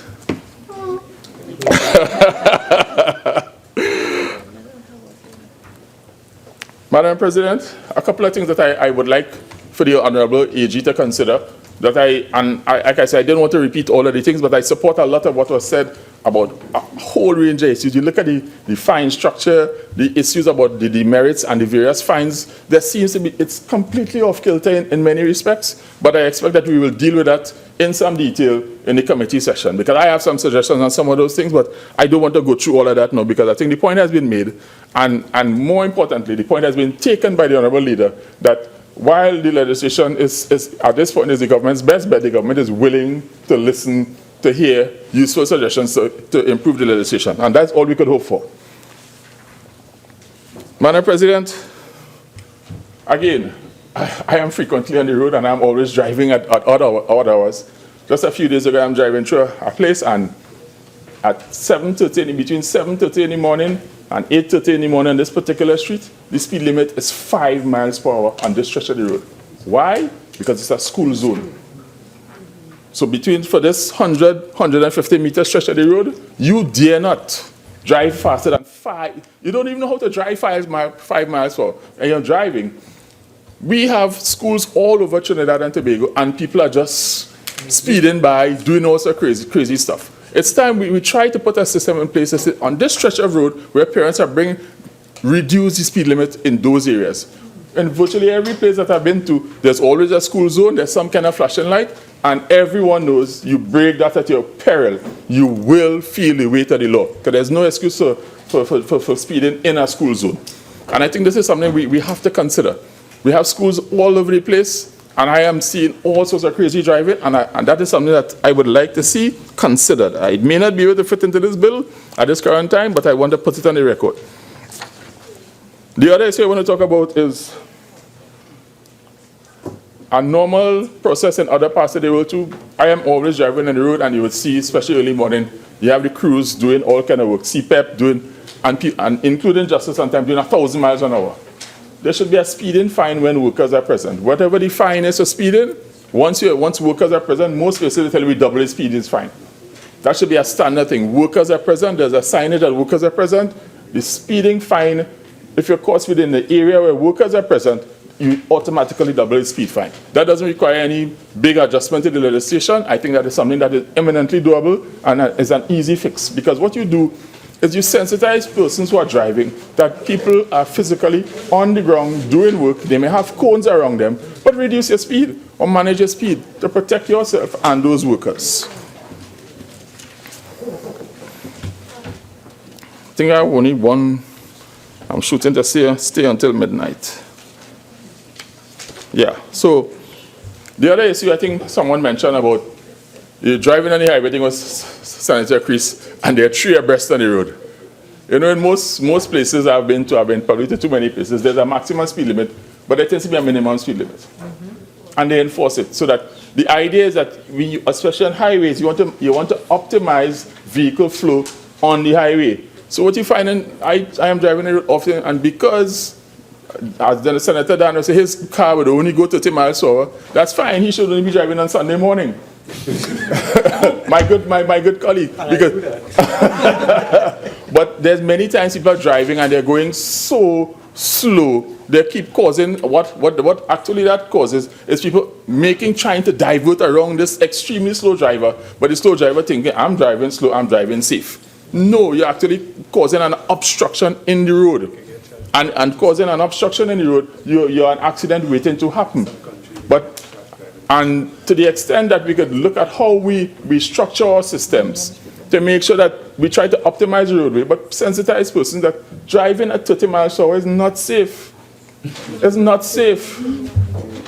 People automatically assume driving slowly we're driving safely, and it's not the same, because what happens is people trying to get around, get to where they're going, people do all sorts of fancy things on the shoulder, on this side, or darting into this faster lane and making things difficult for other drivers. All it requires, press the accelerator a little bit and get closer to the speed limit. I'm always amazed, I'm on the major freeways, and if the speed limit is 55, everybody's probably doing 54. Everybody's going at whatever the limit is, because that's how we are trained. Here, it's all kind of things you find on the road. And I think it was also Senator Creese about the trucks. Someone mentioned about the trucks on the road. I think there's something that we have to do. Sometime last year, I went to Los Angeles, and the normal thing, I pick up a car and I get out until I think it's the 105. And it has something called an HOV lane. HOV lane means that you have to have more than 2 persons in the vehicle. And it's me alone, so I pick up the car and I'm going, I'm driving into downtown LA. You know, it's easy driving, signage is good. I don't ever get lost in those places. But it's interesting how the HOV lane is completely empty. Everybody in Los Angeles at least is driving their own car, and it is gridlock, but not a single person would say, let me jump in the HOV lane and try to get to downtown sooner. Why? Because every couple hundred meters there's some sort of overpass with a camera. And if you're caught, you will be ticketed. You will be ticketed. And these are the things that we have to ingrain in the system. And one of the other things I want us to think about, it is heresy at this stage, Mr. Attorney General, Madam President. We're building new highways. We have to consider the cost of these highways and the ways in which the maintenance of these highways. We have to consider at some point in time the issue of charging tolls for the roads. This is something that we have to put on the national agenda, because it cannot be that the government is spending billions upon billions of dollars to build them and further hundreds of millions to maintain them, and it's just free. We have to get out of this cycle of expecting everything for the government to provide, and if the government is providing it, it's free. It is not sustainable. I would be one of the first to support anything like that, because everywhere I go, I'm in a toll road, I just pay. I have no choice, I pay. So why should I be paying other governments and I don't pay my government? I have no problem paying my government, but my government doesn't seem to want the money, given that with the other issues that the Honorable Minister of Finance is dealing with. You pay for me and you, right? Well, my neighbor, my good neighbor has offered that I should pay for. We'll figure that out. But I think those are things that we have to start thinking more progressively about what we're doing with the legislation. I think the legislation has challenges the way it is currently structured. I believe that I believe the intention of the government is a good intention. I see and I sense no malintent in this legislation. I'm willing to support this legislation, provided that we address a couple of my issues and several of the issues that I've raised. I believe some germane issues have been raised, and I honestly believe, Madam President, in a spirit of cooperation, we can work on this legislation at the committee stage and get something that, while everybody will not be happy, I think we'll be in a place where we think that we'll have done a good piece of work. And I really appreciate, once again, I must say, the Honourable Minister of Energy and Energy Industries is not here, leader of government business, but he did signal the government's willingness to take under consideration the various suggestions that have been made, and I think that is the way in which the Senate should work. And I want to applaud him for that, because I believe that is the way in which this could work. I perhaps remember too many times about what's the famous phrase, or is the policy position of the government not to take amendments. So that's a phrase that the Honourable Attorney General will be familiar with also. So that I think those are things about the way in which we work. It's important that I think several speakers here have raised various issues. My good friend Senator Creese, with his post-colonial arguments that I enjoy, because they edify me. I may not always agree, but they edify me, and that's why we're here. So, Madam President, I think that this bill is a bill to amend this act, has several issues in there that needs amended. I'm willing to continue the work in the committee to see how we could whip it into some shape that allows it to be a better bill than it is currently. And given that you've given me the wonderful opportunity to speak, Madam President, I thank you for that opportunity.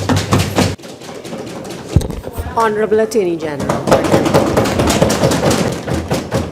Madam Speaker, Madam President, forgive me, it gives me great pleasure to wrap up this debate after hearing such excellent contributions by many of the senators present in this August House.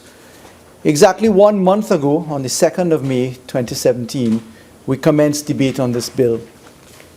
As we've crossed over into the midnight hour now, into the next day, I can properly say that we're a month later. It's very hard to wrap up a debate of this type when there are such diverse comments made from all members. So permit me the opportunity to try and string together in a cohesive sense, if I can, the response to some of the submissions. We have heard members speak about the intent. Some members say the intent is noble. Some members say the intent is not. Some members say that they're willing to put forward proposals for consideration by the government. Some members just simply say it's a catastrophe. People seem to be carved into the respective positions that they tend to come from, or one would expect. Let me therefore start by putting forward the aim of this legislation in as short a fashion as I can, because Senator Rambharat and certainly Senator Khan both did very good justice to putting that aim in a more expansive sense. Madam President, forgive me, I was in the House just yesterday as well. Madam President, this bill is intended to really adjust the criminal justice system workflow. This bill is certainly not a money bill, as members of the opposition make it out to be. This bill is certainly partly concerned with improving the laws of road traffic management, etc., but it is squarely intended to be an improvement to the criminal justice system. And why do we say so? We say so based upon the statistical evidence that stands in Trinidad and Tobago, not elsewhere, but in Trinidad and Tobago. In Trinidad and Tobago, it's a matter of fact that we have outstanding, currently, minus the court load in San Fernando and minus the court load in Tobago, 67,925 matters. Of that 67,000, if you were to average Tobago and San Fernando put together, because it's a large volume in San Fernando, you're probably bordering close to 90 to 100,000 matters in the court system. Of those matters, in fact, stand at 11 years in arrears. We are using the judicial time at a position in Trinidad and Tobago where crime is next to the economy and is next to health and is next to education. Crime is the most serious issue in our country. We're screaming out as a country for justice. The main objective, we say, is to make sure we close the gap between an allegation of a charge and a conviction, so that there is some degree of certainty that if you do the crime, that you will pay the time or suffer the time.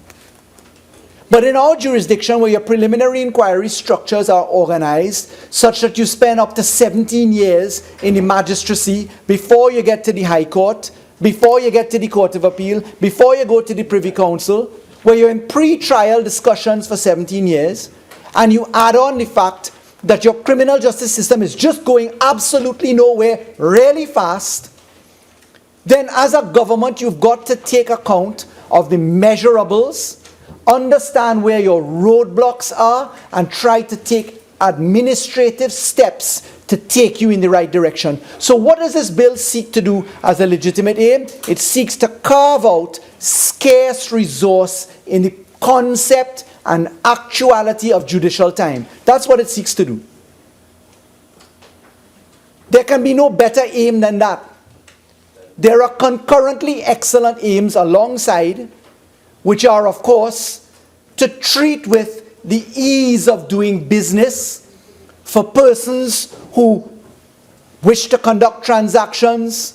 You heard Honorable Senator say that they feel appalled to go to court, as Senator Small said, that it's a hard thing to go and pay your positions. The use of technology assists with that.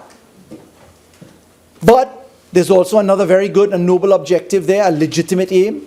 The legitimate aim is to ensure that we comply with road safety and that we take our tempo of society down.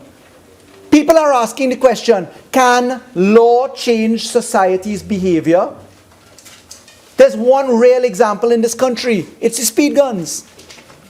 The speed guns were brought to bear in a country, Trinidad and Tobago, where the average Trinidadian didn't believe it was possible to slow down. I recall vividly being a law student in Barbados. And I was a dedicated karateka, and I used to go to a dojo and train there. And one day I saw a Trinidadian fellow who used to train with me come into the dojo, huffing and puffing, vexed. I said, "Boy, what happened to you?" He says, "Boy, they stopped me for a speeding ticket." I said, "Well, what's wrong? Were you speeding?" "No, boy, I was just going regular speed." Now, in Barbados at that time, people used to crawl along the road, because in Barbados, people obey the law. People line up. There's no mob culture. You go to the cinema, it's not a mob, it's a line. Very much inherited from the English exposure. So I asked the gentleman, I said, "Well, how fast were you going?" "Well, boy, normal thing in Trinidad, 120. Well, in Barbados, if you cross 40 kilometers, you're going fast. But he was surprised. But that example reminds me of how people a short few months ago believed that it was impossible to slow down in Trinidad and Tobago. We talk about being penned in, Senator Creese talked about, and you don't know if to pass the police car or not. Well, I recall a time quite vividly when people would bullet past the police on the highway, especially when you come from San Fernando and you're accustomed to driving up and down the highway. But with the introduction of 6 speed guns, all of a sudden, Trinidad and Tobago had the right ankle of every person in this country aching. Because you're afraid to step on the accelerator. You're looking for cruise control if your car has one. So you could just press a button and run at 80 kilometers if you were that lucky. But that's an example of putting technology to use to arrest a situation, to bring to bear a culture of change. And there has been, according to Arrive Alive, a significant drop in deaths, as the Minister of Works and Transport has pointed out to us recently. So, ladies and gentlemen, honorable senators as we are, as you are, we come here tonight to say that one of the legitimate aims is the use of technology, easier methods of payment, as the minister can prescribe payees, meaning banks, meaning institutions, where you can swipe your credit card, where you can bring alive your electronic transactions, passed in 2011 by a previous government, never implemented, soon to be perfected, but at least you're putting together the technology to do it. And I'll tell you in a moment as to the state of preparedness for that. But what else is a legitimate aim? We're saying demerit points, fixed penalty payments, red light enforcement, ease of doing business all stand alongside. And therefore I am convinced that this bill starts off with legitimate aim. Do we go as far as we ought to go by any intrusion of rights that may find themselves for consideration? Senator Ramdeen is a persuasive speaker. And I heard Senator Raffoul say that she heard him speak and she found edification with Senator Sturge in the property rights. Let me address that point, coming now to whether there's any intrusion of rights. When we look to the intrusion of rights argument, you need look no further than sections 4 and 5 of the Constitution. Section 4 and 5 of the Constitution, of course, deal with the basic rights that our Constitution says are rights which are to be enshrined in our Constitution, but they're not absolute rights. Those rights as described are qualified rights, and there's a process for qualification of rights. You can go with a 3/5 majority or some other form of majority. It must be proportionate in the circumstances of the law in a democracy such as Trinidad and Tobago within the meaning of Section 13 of the Constitution. But it isn't that every right that is being traversed is in fact a Section 4 or Section 5 right. And yes, Senator Ramdeen is right. It was a case that his predecessor, attorney who acted previously, Anand Ramlogan and others used to go constantly with the case of Surat. As I sat in opposition, I heard that case over and over and over again. But there's merit in it as its Privy Council decision in saying that not every right which traverses that right is to be treated as a fundamental right. And the fact is, the allegations that there are rights inside of this bill which are being traversed could only possibly exist in Section 4A, which is the enjoyment of property right, 4B, which is the equality before the law, 4D, which is the equality of treatment, 5E, which is a fair hearing, 5H, which is procedural provisions. The latter two, of course, deal with criminal matters. So they automatically fall off the plate. Why? Because this bill is specifically saying we are decriminalizing what are normally offenses. They're to be decided on a civil standard, that's a balance of probabilities. You are no longer to be subjected to arrest, to warrant, to penalty, to jail term. So we're improving the condition that you existed in previously, because the alternative in leaving the law as it is that you're subjected to criminal prosecution. And specifically, when you now come to the subset rights of a right of property, Senator Ramdeen says quite bold-facedly that your license, which leads to your motor vehicle usage, is a right of property. Well, I beg to differ. The bill specifically says that we are acknowledging the conditionality of the usage. Your license to drive is a license. What is a license? Not something that is subject to revocation or permission. Your conditionality to use the laws, to use the roads of Trinidad and Tobago are conditionalities. There's no absolute privilege. The fact is that everybody in this country must obey the laws of Trinidad and Tobago. And every contract must be governed by the laws of Trinidad and Tobago in this circumstance. And if you are in fact infringing upon a right of property, let's look to see whether there's due process in that right within the meaning of a surat or other case. What's the due process that this bill proposes for fixed penalties, for demerit points, for red light enforcement? 3 specific areas with due process. Number 1, remove the strictures of criminality. You can no longer go to jail, full stop. No longer will there be a warrant and you don't know somebody hunting you down, you paid your ticket and they issued a warrant. No. Instead, have the ability to tell the court whether you disagree or not. The only way you get to court is if you tell the court you want to go to court. Secondly, the argument was raised, and I'll just dovetail into this.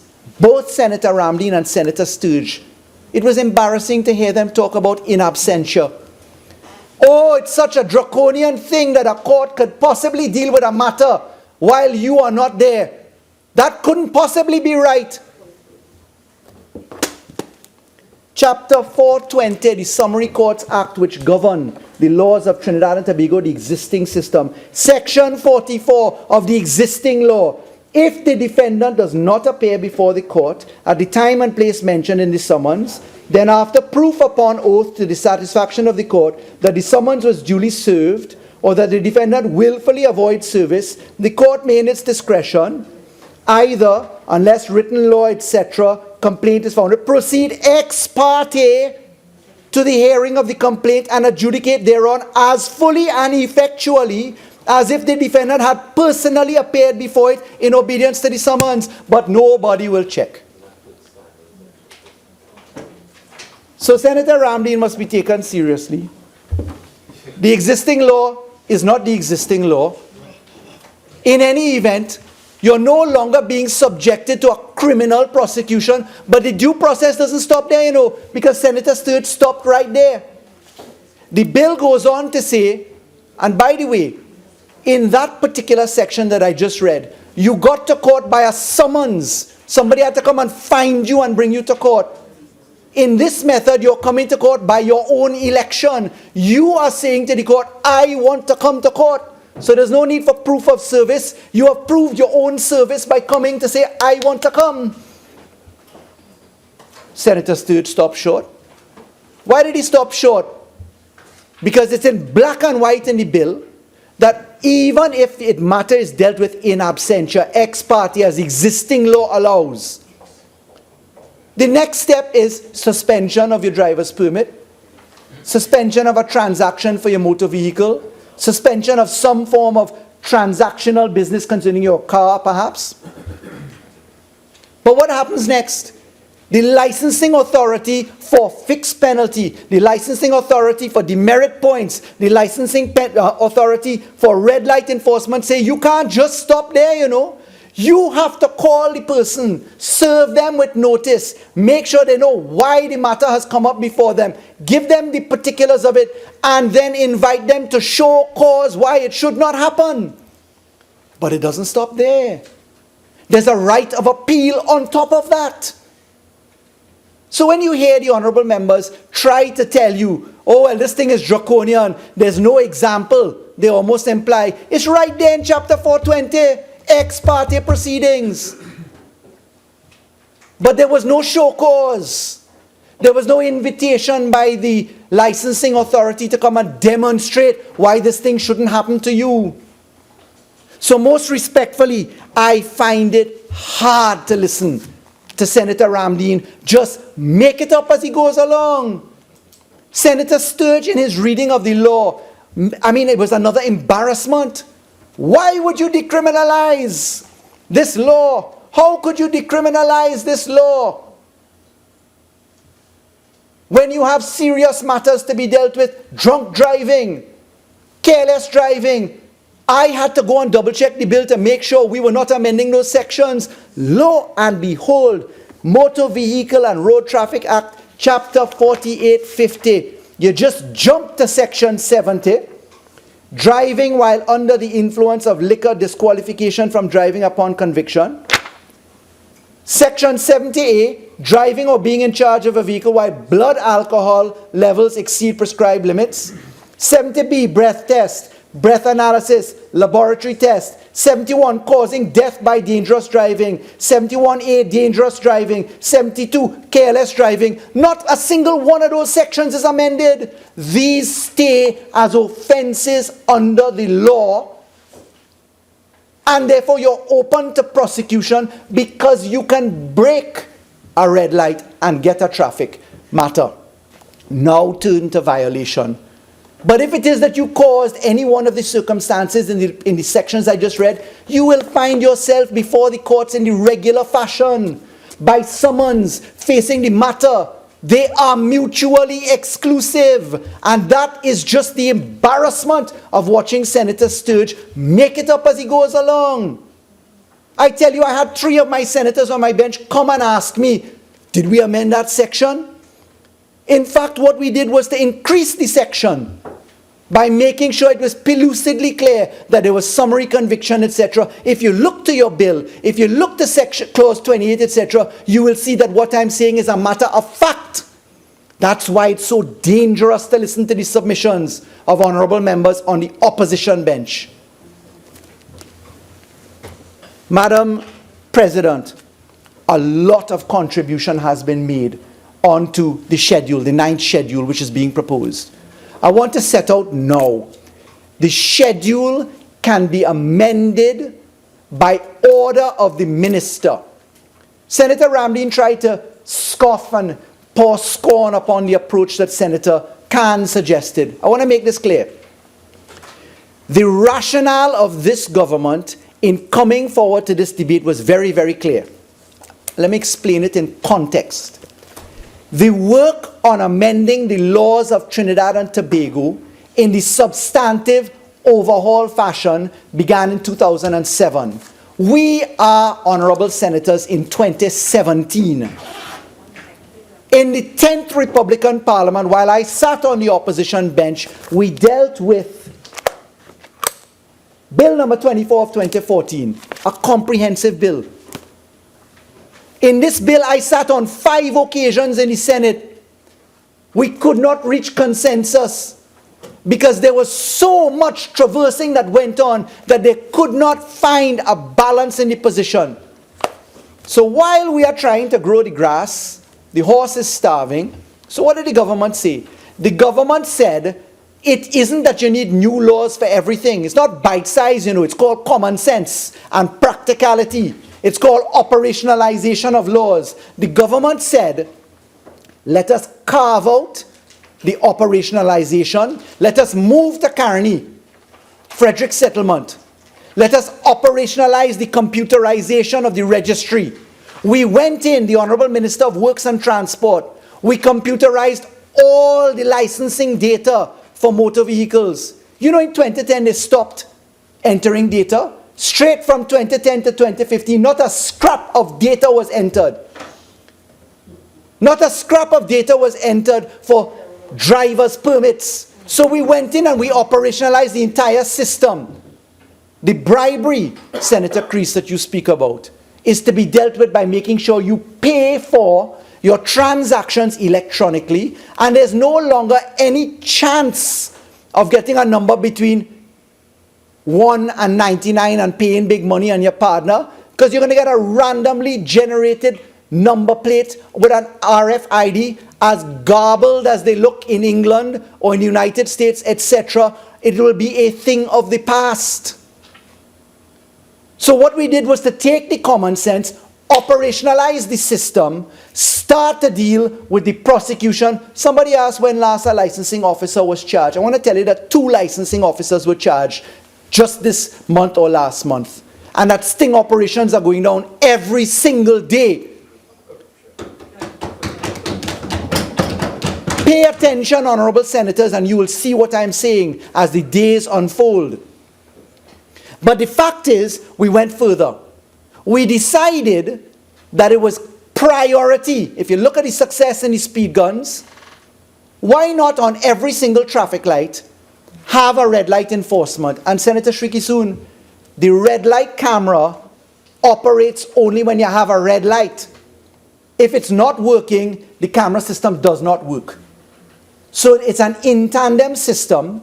The reason why we did not put into the law that it should show which lane and the date and time and the type and positions is that we would fall into the trap of being technologically specific in primary legislation, and every time we wanted to change it, we would have to come back to Parliament and have a debate on it. So we took the model and approach of the breathalyzer, the speed guns, and we specifically went for the non-technologically specific or technologically neutral approach as to allowing the minister by order to do it. Right now I can tell you, I have a picture in my hand which I can't show.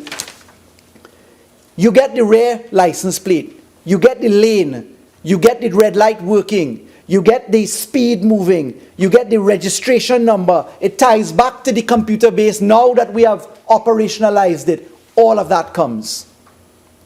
Honorable senators raised the issue of whether it was going to be sufficient evidence. Senator Ramdeen poured excellent scorn, you know.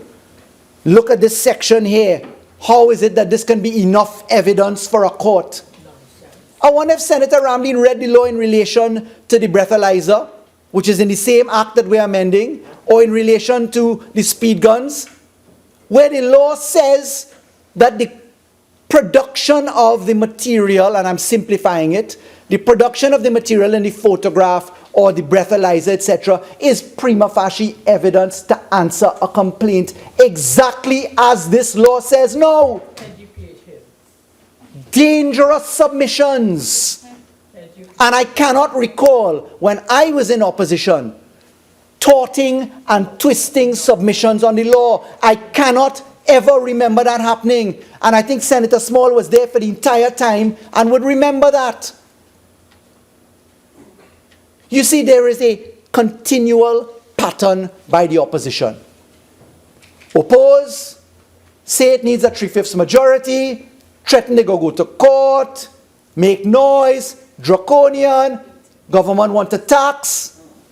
But yeah, you all doing nothing about crime, nothing happening, nobody going to jail. But why are you not going to jail? Because you can't see a judge. And why are you not seeing a judge? Because the judge has 100,000 traffic matters that does not need to be there. You go to the United States of America, Senator Small spoke a little while ago, you cross the people traffic light, whap! Pay on time, you know. And online, which you will get in Trinidad and Tobago, nobody barking about it. But I digressed a moment ago. I was talking about the schedule. A lot of senators have spoken about the 9th schedule. And I went on to explain the approach that we took as a government. Specifically because the aim is criminal justice in there. We said that we would take the existing law.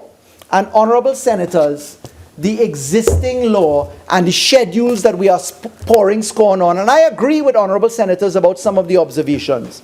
If you look to the laws of Trinidad and Tobago, chapter 4852, and you look to the first schedule attached there, you will see word for word the same laws, the same numbers that we are prescribing, using a vehicle for purpose other than that registered, parking without parking lights, vehicle in unauthorized spot or swivel lights, with unauthorized spot or swivel lights, vehicle with 2 headlamps, the one with noise, failing to keep vehicle, the taxi driver, it's all right here. Now, why did we leave it as it's that?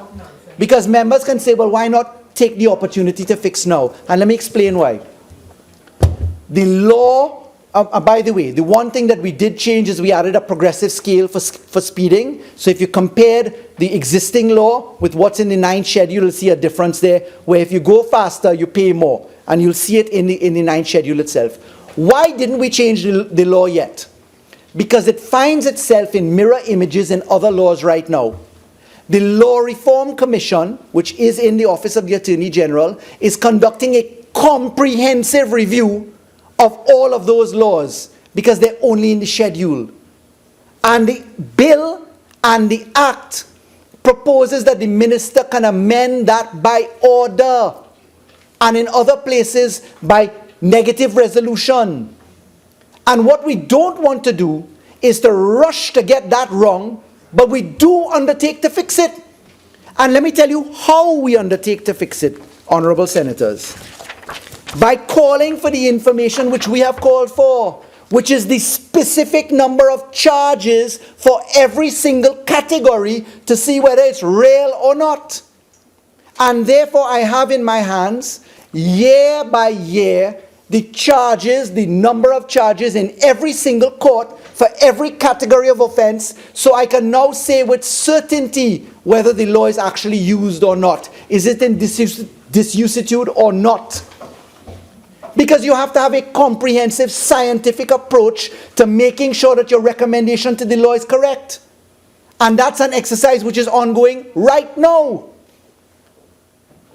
And it is that regulatory or by way of order or negative resolution approach that you tidy up those laws. All of them. We did hear, honorable senators, about the need for proportionality in the set out of how demerit points work. We heard honorable senators talk about the time for expunging, 3 years or 2 years to reset the clock. We're very much in tune with those. We have proposed amendments to those. But the ridiculous submission by Senator Sturge to talk about the law is talking about manslaughter. It's in the existing law, for heaven's sake. He had the temerity to say that the thing didn't exist. You know, it's submissions like that you just want to fall off your chair on. Because they say it with a straight face. As if you will not go and pick up the laws of Trinidad and Tobago and look for the thing. Similar to the chairman of the Commission of Inquiry. Sorry, Madam President. So, why didn't we amend the schedule yet? Because there's a comprehensive exercise to do it. How shall we amend the schedule? We're going to amend it by the subsidiary routes of legislation, which is order, regulations, etc. And let me tell you when it's going to come. We are proposing the introduction of RF tags, chip-in plate tags. As we build new highways, we are putting in the archways for them. You change out the license plates, you put the RF tags into it, you will know how fast someone is going, you will spot check them, you will send them their information in the mail, but those come by way of regulations. You see, nobody bothered to do the work before. Because I can tell you with absolute certainty, the method which I approach now could have been done by the last government. It could have been done. But respectfully, the approach was not a whole approach. There was not a connection of the left hand with the right hand. The process flow, the milestones. As Attorney General, as a Member of Parliament for 7 years now, the first time that I have seen statistics about Trinidad and Tobago put forward in the Parliament of Trinidad and Tobago is from my own government. Be it in relation to child marriage, preliminary inquiries, case flow, number of judges, policeman hours, cost of prosecution. Surely we must agree. Dealing with the point now of this allegation, this folly that this thing is a money bill. Ladies and gentlemen, honorable senators, what is wrong with enforcing the law? Senator Creese raised the point about it being an unequal retrograde step and that we have a disproportionate approach for the poor man and the rich man. It's the existing law, Senator Creese. Yes, we have an opportunity to address it. Yes, we're going to look at it. But the law must apply equally to all. And there is absolutely nothing wrong with making good value for money in anything that you do. Why should the state spend 100% resources to bring policemen to court, to take them out of policing, to bring magistrates to court, to send warrants up and down, to send them to service, to find you, to get a 32% attendance rate, to collect $250 million over 5 years? Why? Why not flip the burden out of pure common sense? Senator Raffoul, you're always asking for common sense. This is pure, unadulterated common sense. This is value for money, Senator Ramkissoon, where you say to the country, if you want to go to court and challenge, give me a notice to contest, and then you come. I don't need to go and look for you for a summons to prove that you didn't come, because you told the court you were coming, and the date was set for you when you said you were coming. So the existing law for ex parte or in absentia determination can apply, because you asked me to come to court. What's wrong with that? If you're going to speed, if you're going to break the law, you have to pay. What's wrong with that? At least you're not going to jail again. At least a policeman can't charge you and threaten to charge you. And on the policeman taking the money on the take, it's an electronic system now, ladies and gentlemen, honorable senators. You will have a handheld device with a photographic image. How many people are alleging that they could pay the policeman not to give them the photograph on the speeding gun now? How much of that you're really hearing? Why? Because the technology has issued an image which stays on the hard drive, which is relayed onto another one. When a handheld device issues your fixed penalty, it goes automatically to two other places, licensing authority and judiciary. How are you bribing your way out of that? It's called redundancy and double checking. And I'm not talking pie in the sky, it's what Jamaica does right now. I went to Jamaica and I saw their system. Illuminat or Neil and Massey designed their system for them. A Trinidad and Tobago company. The hardware is there. It's been purchased. We've mapped out the IT to get it working. The judiciary has in fact mapped it out in great detail. We have already mapped out in terms of operationalization costs exactly what is required to be done. We know that we're going to have to spend, we're going to have the following: sensitization of staff, training of staff in new procedures, training of staff in new ICT systems, wide area network connection, data point and electrical, routers, wide area interface, PCs, color printers, LCD screens. Whopping total of $554,000 TT dollars. We can't spend $554,000 TT dollars to put this thing on an electronic platform, honorable senators. Do I have to wait to fix the entire schedule now without the empirical data in my hands? Do I take another 17 years to get there? The demerit points in the law of Act number 20 of 2000 is 17 years old. It has never been put into effect. How much more analysis do you want? And this is no shortcut or cheat, you know. This is telling the nation, we can get this done now. Priority number one, decriminalize the court. We have already worked out a schedule to call in the outstanding warrants, to start to begin the process of dismissing outstanding warrants to relieve the police time.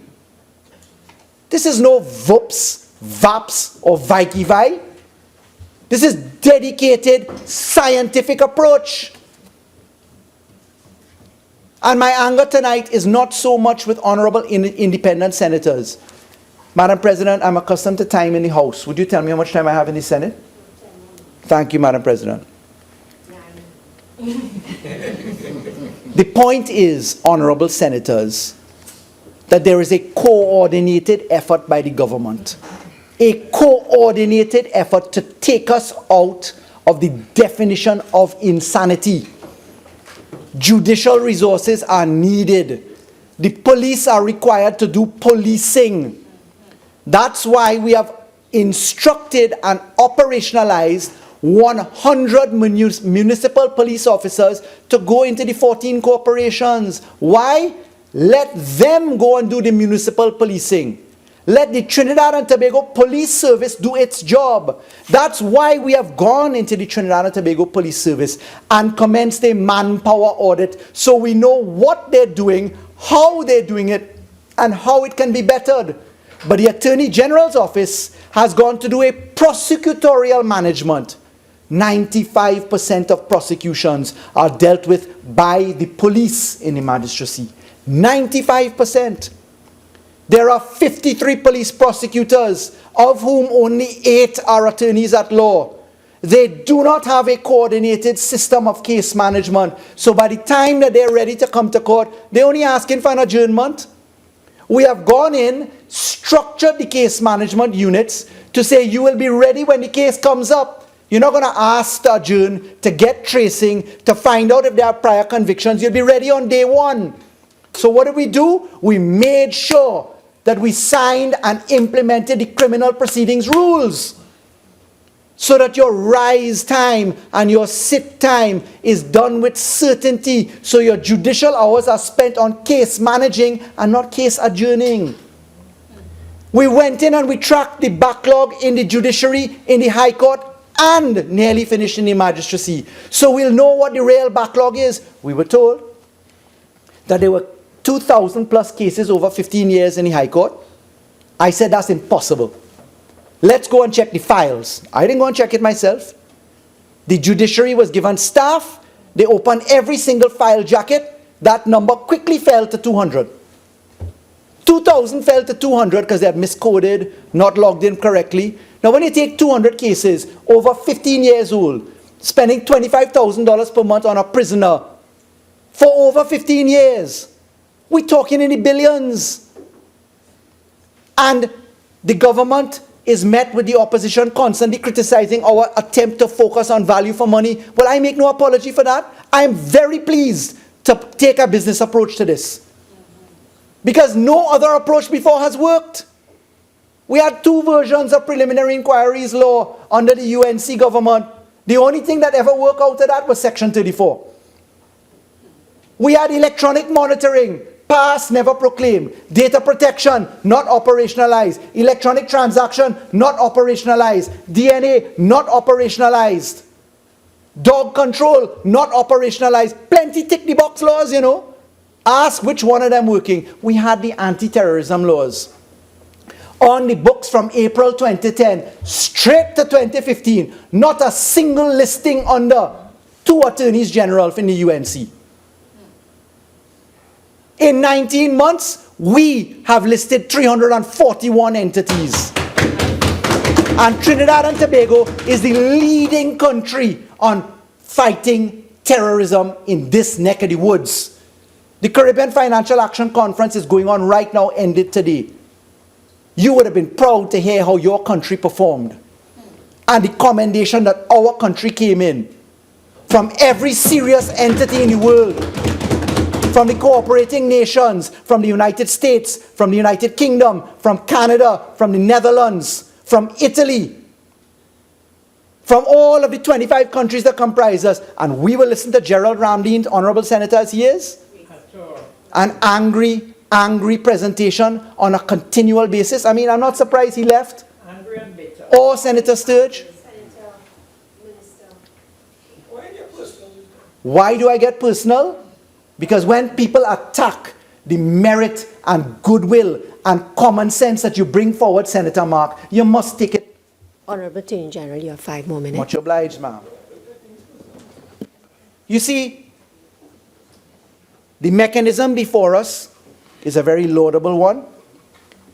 We have prepared, and I undertake to circulate this before the next sitting, a matrix which compares the new law with the old law, so that honorable members can see clause for clause, old existing law with new law, exactly what we're doing. And what you'll realize is that we are repackaging for operationalization to bring to life common sense in pure constitutionality.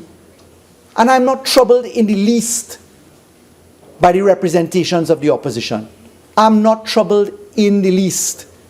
If you want to go to court, no problems. That's what the courts are there for. There's a separation of powers in our jurisdiction. If it results in better law, great. If it stands up, no problems. The fact is, I recommend this to be good law.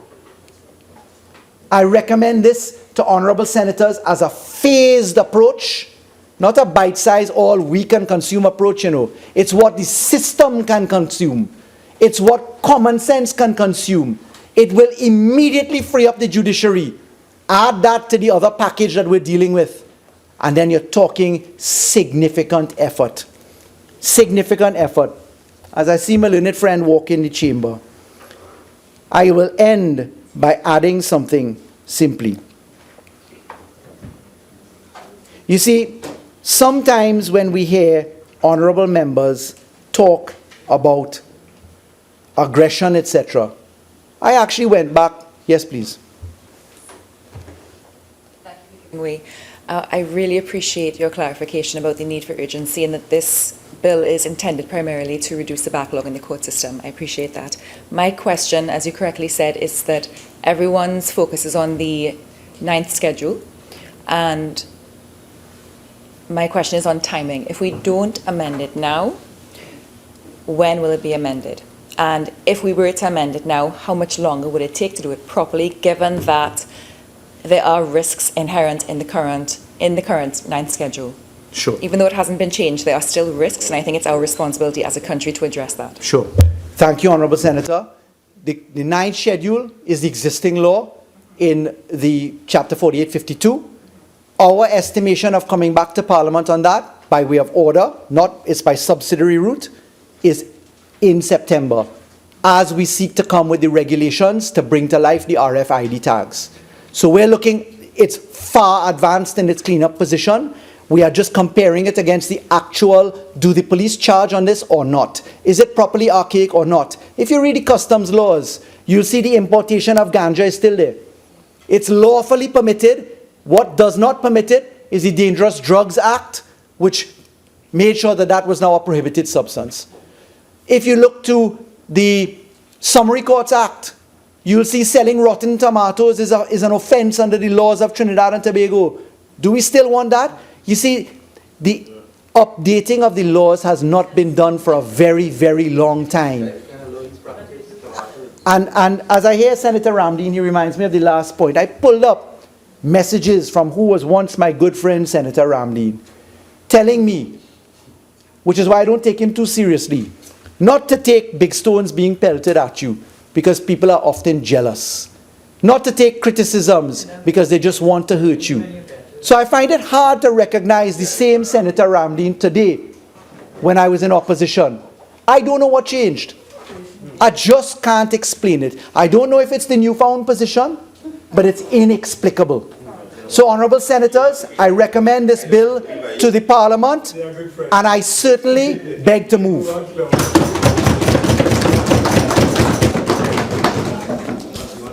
Honourable senators, the question is that a bill entitled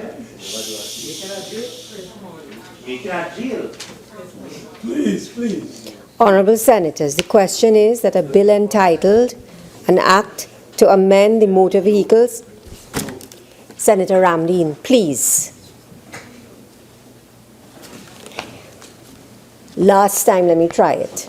Honourable senators, the question is that a bill entitled an act to amend the Motor Vehicles and Road Traffic Act, Chapter 4850, to introduce a system of traffic violations for certain breaches of the Act, to provide for the implementation of a red light camera system, the demerit point system, and the reform of the fixed penalty system and related legal proceedings and other related matters be now read a second time.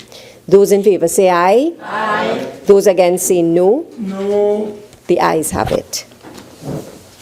A bill entitled An Act to Amend the Motor Vehicles and Road Traffic Act, Chapter 4850, to introduce a system of traffic violations for certain breaches of the Act, to provide for the implementation of a red light camera system, a demerit point system, and the reform of the fixed penalty system and related legal proceedings and other related matters.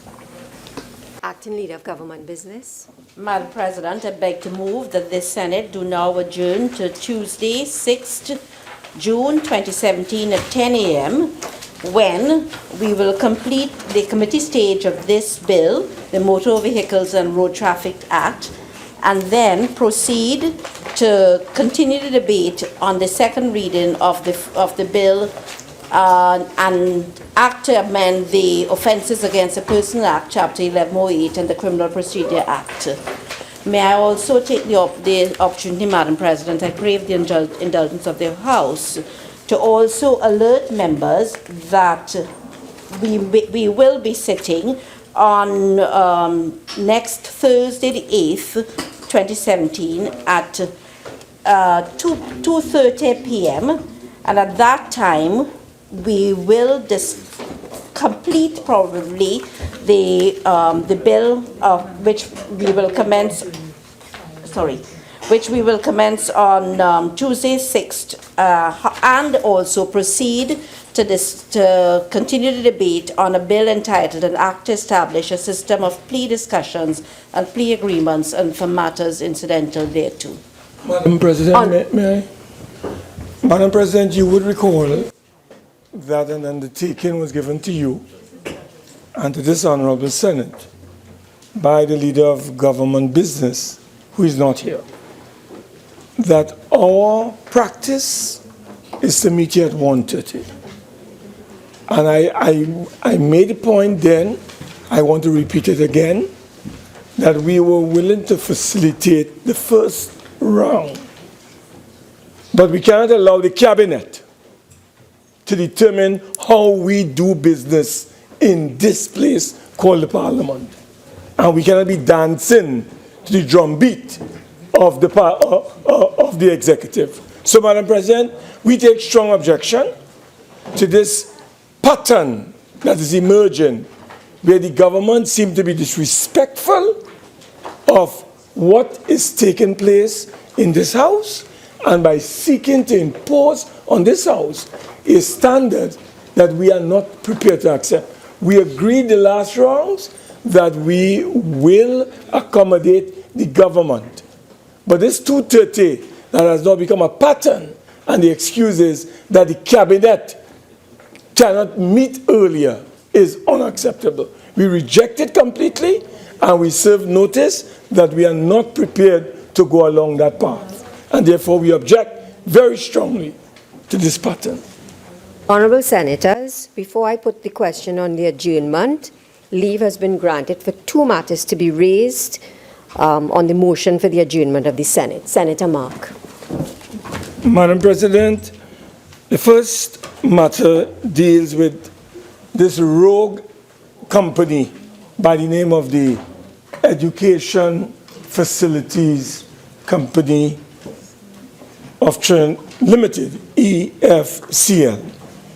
Madam President, this company is mired in a sea of nepotism, cronyism, waste, poor governance, widespread breaches and violations of the procurement process, and a management that is in total fear of a board of directors operating like ISIS, literally terrifying the management.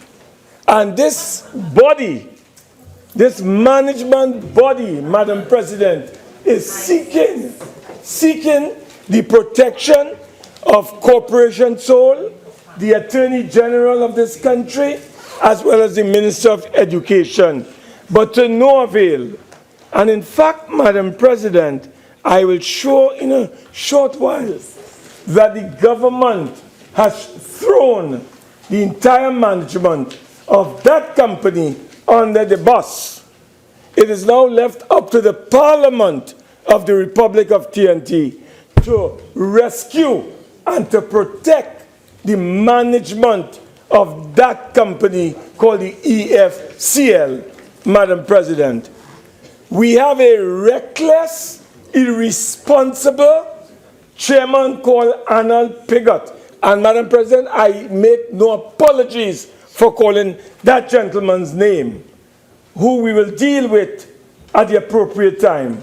He knows nothing, and he does everything to undermine good governance at that level. Madam President, I have in my possession minutes. I have in my possession a letter written by the financial controller I have a letter written by the Minister of Education. I have emails dealing with this madness down at that place called, and then articles from the Trinidad Express. And Madam President, what is going on there is literally a feeding frenzy, Madam President. What is going on there? I have minutes here which tells me that, and would tell the country how they go about awarding contracts to their friends, Madam President, jobs for the girls and the boys. And what is even more alarming is when I read the Express article, I could understand why. The Express article on Sunday, May the 21st, 2017, Madam President, on page 7 states, and I quote, checks by the Sunday Express revealed that Watts Electrical is owned and managed by one Philip Watts. Watts was a campaign manager for La Hoqueta Talparo Member of Parliament Maxi Coffee during the 2015 general elections and was also the People's National Movement's councillor for the same constituency. Both Watts and the EFCL chairman, that infamous Arnold Pigott, worked alongside Coffee, and Arnold Pigott was the treasurer of that constituency. Madam President, that is what the Express say. You deny that. You deny that. Madam President, I want to tell you how that company is operating. That company, well, you should know, you know. You should know. Because you might be part of the problem too. Madam President, don't let them disturb me now. I'm in a flow. Madam President, I have minutes here that shows a company. It is called what? Things. This company, Things Construction Limited. When I looked at the people who are the directors of this company, Madam President, I see the same Philip Watts. So you have Watts Electrical, you have Watts have another company called Fins Construction Company. And Madam President, in the minutes that I have here, hear what the minutes said. This company was recommended by the same board of directors, and they were awarded a contract worth $2.2 million, Madam President. And that was done, Madam President, at a board meeting on Thursday, the 20th of April, 2017. Madam President, this same company was awarded another contract, Madam President, by this corrupt EFCL board, Madam President, valued to build what, Madam President? To upgrade works at the San Juan South Secondary School. You know for what, Madam President? For another $2.2 million. So they got $2 million as you turn your face. They get another $2 million as you turn your face again. $4 million by this company alone. Madam President, that is not all. They are getting in the Express, and no one has denied it, Madam President. Point of order, Madam President. Point of order. Nobody has denied it. 46-6.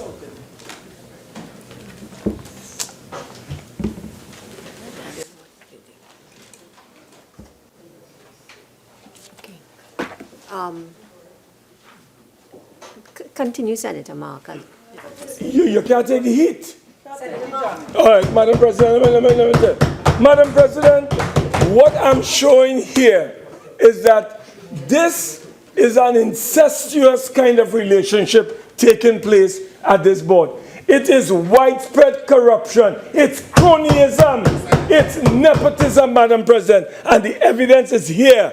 And nobody has denied it. Madam President, I will refer you to the Express, and it outlines, Madam President, all that is taking place with this particular company, all the contracts, what's electrical, getting contracts. And you know, Madam President, what is even more frightening is this letter addressed to Mrs. Suzette Leachy, who is the permanent secretary, dated November the 3rd. Madam President, let me quote some sections of this letter. This is from no Express. This is a rare letter, Madam President, signed by a fellow called Dennis Cox. Madam President, hear what it says.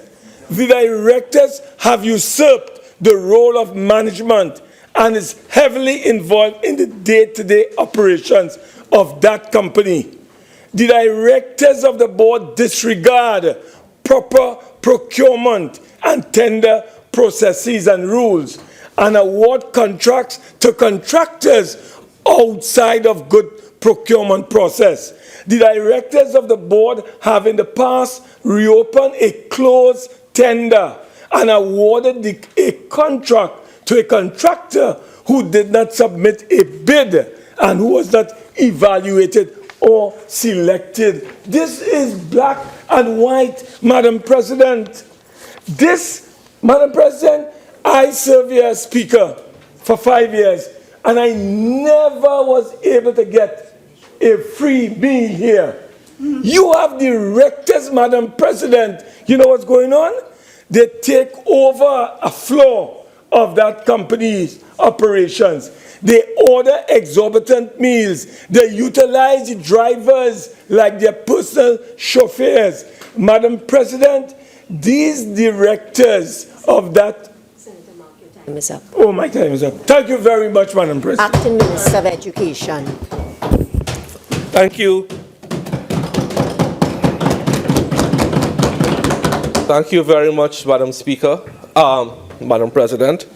As I rise at 12:59:19 on the 2nd of June 2017.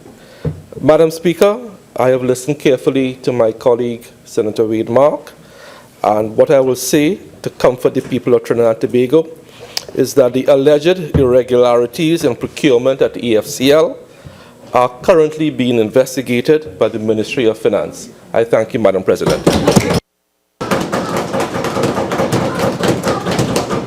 Next matter, Senator Mark. You think I could run? You mean I'm coming at you again, man? Madam President, but this one is a very tame one. I'll leave the fire for next rounds. Madam President, I have the honor to raise the issue once again involving Act number 22 of 2006. Madam President, this act was passed by the both houses of Parliament in 2006 and was never operationalized by the government. Madam President, what has happened as a result of this is that several fire officers who served in the auxiliary fire service for several years have now retired from the service.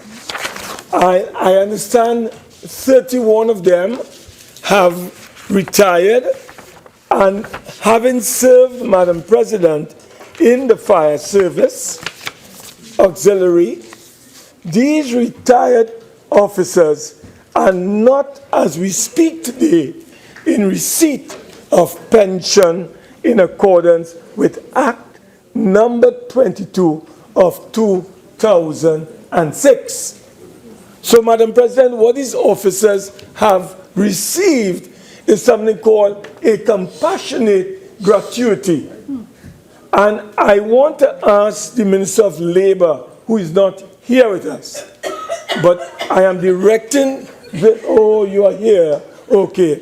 I want to ask the Minister of Labor, and she has given me an indication that she's right behind my back, Madam President, that something should be done to assist these retired fire officers. Madam President, I have a cabinet minute dated 2003, Madam President, the 20th of February 2003. And it was this cabinet minute or note that was effected by the cabinet then to bring legislation to amend the 5th schedule of the Fire Service Act in order to grant to these auxiliary firefighters the right to compute their pensions, not only as it relates to their service as auxiliary firefighters, but when they were absorbed in the professional fire service. Madam President, what has happened is that since 2003, Honorable Minister of Labor, the Attorney General of the then PNM was given the directive by the cabinet of the former Prime Minister Patrick Manning, who has now gone to the other place. He and the cabinet directed the Attorney General to cause to be prepared the necessary legislation to give effect to the decisions, Madam President. This was in 2003. Madam President, another minister who has passed on, Minister Martin Joseph, brought legislation to this Parliament. It was passed in the both houses. Act number 22 of 2006, amending the 5th schedule to give effect, Madam President, to that provision where these firefighters would enjoy pension rights, Madam President. Madam President, even though that has taken place, we are now in 2017. And Madam President, the government of Trinidad and Tobago has not operationalized the act to give effect to the rights of those firefighters in order for them to enjoy their pensions. So, Madam President, what has happened is that you have to serve 10 years in the professional fire service in order to qualify for pension. Many of these firefighters would have served in the auxiliary for 5, for 10, and even 15 years.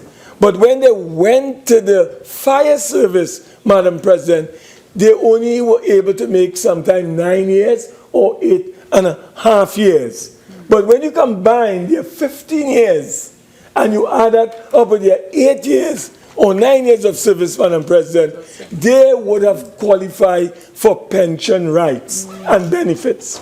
But because of the failure of the administration to effect this and to operationalize this act, you have scores of firefighters who have retired and they are living semi-vacant lives because they have not been able, Madam President, to enjoy their full pensions as outlined in Act 22 of 2006.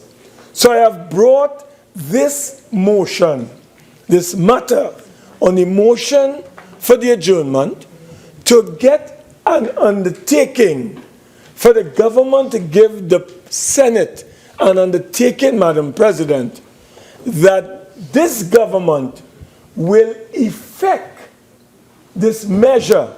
Madam President, this measure goes back to 1991. And we are now in 2017. Many firefighters have died without enjoying those benefits. Many are still alive And I would like them, and we would all like them, to enjoy those pension benefits. So I am appealing to the government this evening to honor this particular commitment. It was agreed by the cabinet, it took legislative form, and it was assented to by the President of the Republic. It was never effected. It was never operationalized, Madam President. And that is the reason, Madam President, that, as I said, the information that has been brought to my attention is that there are some 30 and above firefighters who need to get their pensions settled. When you add up auxiliary to their professional service, they are entitled, Madam President, to full pension rights. So, Madam President, as I said, I would like to appeal to the government to take the necessary measures and steps and to effect with some degree of urgency this outstanding matter involving and affecting the lives of scores of firefighters in Trinidad and Tobago. And this is why, as I said, Madam President, I have brought this matter to the attention of this Honorable Senate to get some answers, to get some commitment, and to get some translation into reality of this legislation so that this matter could be addressed on behalf of firefighters. And Madam President, in closing, may I tell you that it is firefighters not only in Trinidad, but firefighters in Tobago. So Trinidad and Tobago firefighters are affected by this particular matter.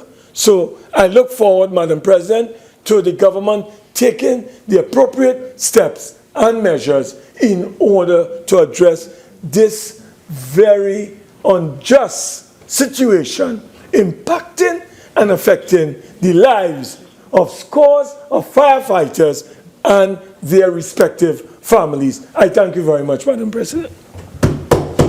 Minister of Foreign and CARICOM Affairs. Thank you very much, Madam President. Prior to Act 22 of 2006, auxiliary fire officers who would have joined the regular fire service would not have benefited from their service as auxiliaries being counted for pension purposes. In response to this situation, in July 2006, the then Minister of National Security, Senator the Honorable Martin Joseph, presented to the Parliament a bill to amend the Fire Service Act, Chapter 3550, to provide for periods of full-time service in the auxiliary fire service to be counted for pension purposes in circumstances where auxiliary fire officers join the ranks of regular firefighters. According to information provided by the Trinidad and Tobago Fire Service, all officers qualified to benefit from that provision would have received pensions that reflected their service as auxiliaries. The auxiliary strength has increased over the years in order to complement the staff shortage in the fire service. However, once officers satisfy the criteria for absorption, they are given the opportunity to be considered for recruitment as regular fire officers, and when applicable, to benefit from their years of service being transferred and calculated for pensionable purposes. I wish to recall that when the issue of pension was raised in this House a few weeks ago, and we requested support of the opposition to ensure that fire officers acting in a higher office for over 3 years, their pension was calculated at their acting range, they were not so concerned about the welfare of fire officers. I also recall that pieces of legislation were enacted during 2010 to 2015, and nothing was done to implement and operationalize them. This government is taking the time to ensure that legislation is not only enacted, but measures are implemented to treat with issues pertinent to the fire service. Madam President, the Ministry of National Security is concerned with all its divisions. Construction of fire stations in strategic areas is important to ensure quick response and the capability to address emergency incidents, whether major or minor. Officers also need equipment so that they can perform their functions more efficiently. The construction of the Mayaro Fire Station was during fiscal 2014 to 2015, but no equipment was procured or even considered. Now, in 2017, we are procuring a tender for that station, and this is not a short process. It would have been more prudent, therefore, if consideration was given to address both issues simultaneously. This government has strengthened the fire service by procuring, among other things, water tankers, emergency tenders, ambulance, hose, training, both local and international.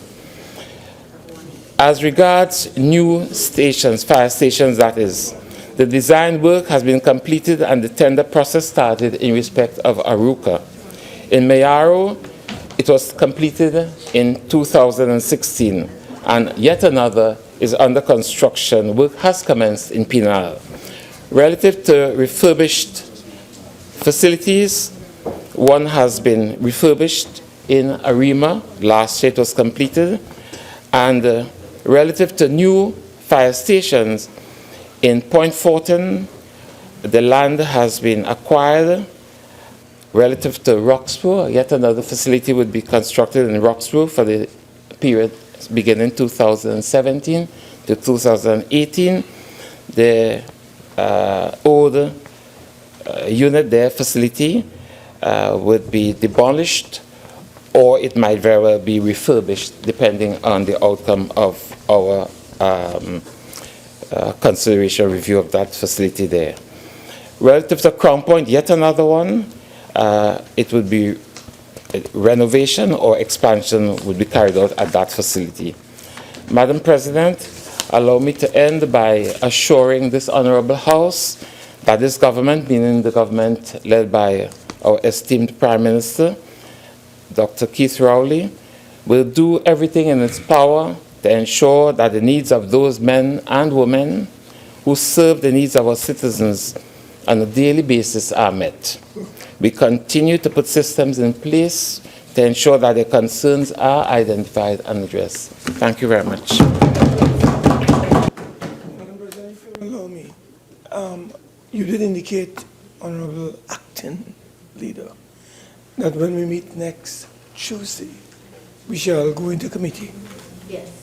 And after that, we do a trial by judge. That's right. And then on Thursday, we deal with plea agreement and plea bargaining. Yes. That is the agenda. What I sought to do was to give the agenda for Tuesday and alert you to what will be discussed on Thursday. Just so that you want me to go through? Madam President, I appreciate your indulgence. What we will do is complete the committee stage of the Motor Vehicles and Road Traffic Act. When that is finished, we will continue the debate on a bill entitled An Act to Amend the Offences Against a Person Act, which is the trial by judge. That's right. You understand? And then separate from that, I took the opportunity to alert you, just so that you would have enough notice that there is every likelihood that we will discuss on next Thursday a bill entitled An Act to Establish a System of Plea Discussions and Plea Agreements and for matters incidental thereto. Thank you very much. Honorable Senators, the question is that this Senate do now adjourn to Tuesday, the 6th of June, 2017 at 10 a.m. All in favor say aye. Aye. Any against? The ayes have it. This Senate now stands adjourned to Tuesday, the 6th of June, 2017 at 10 a.m.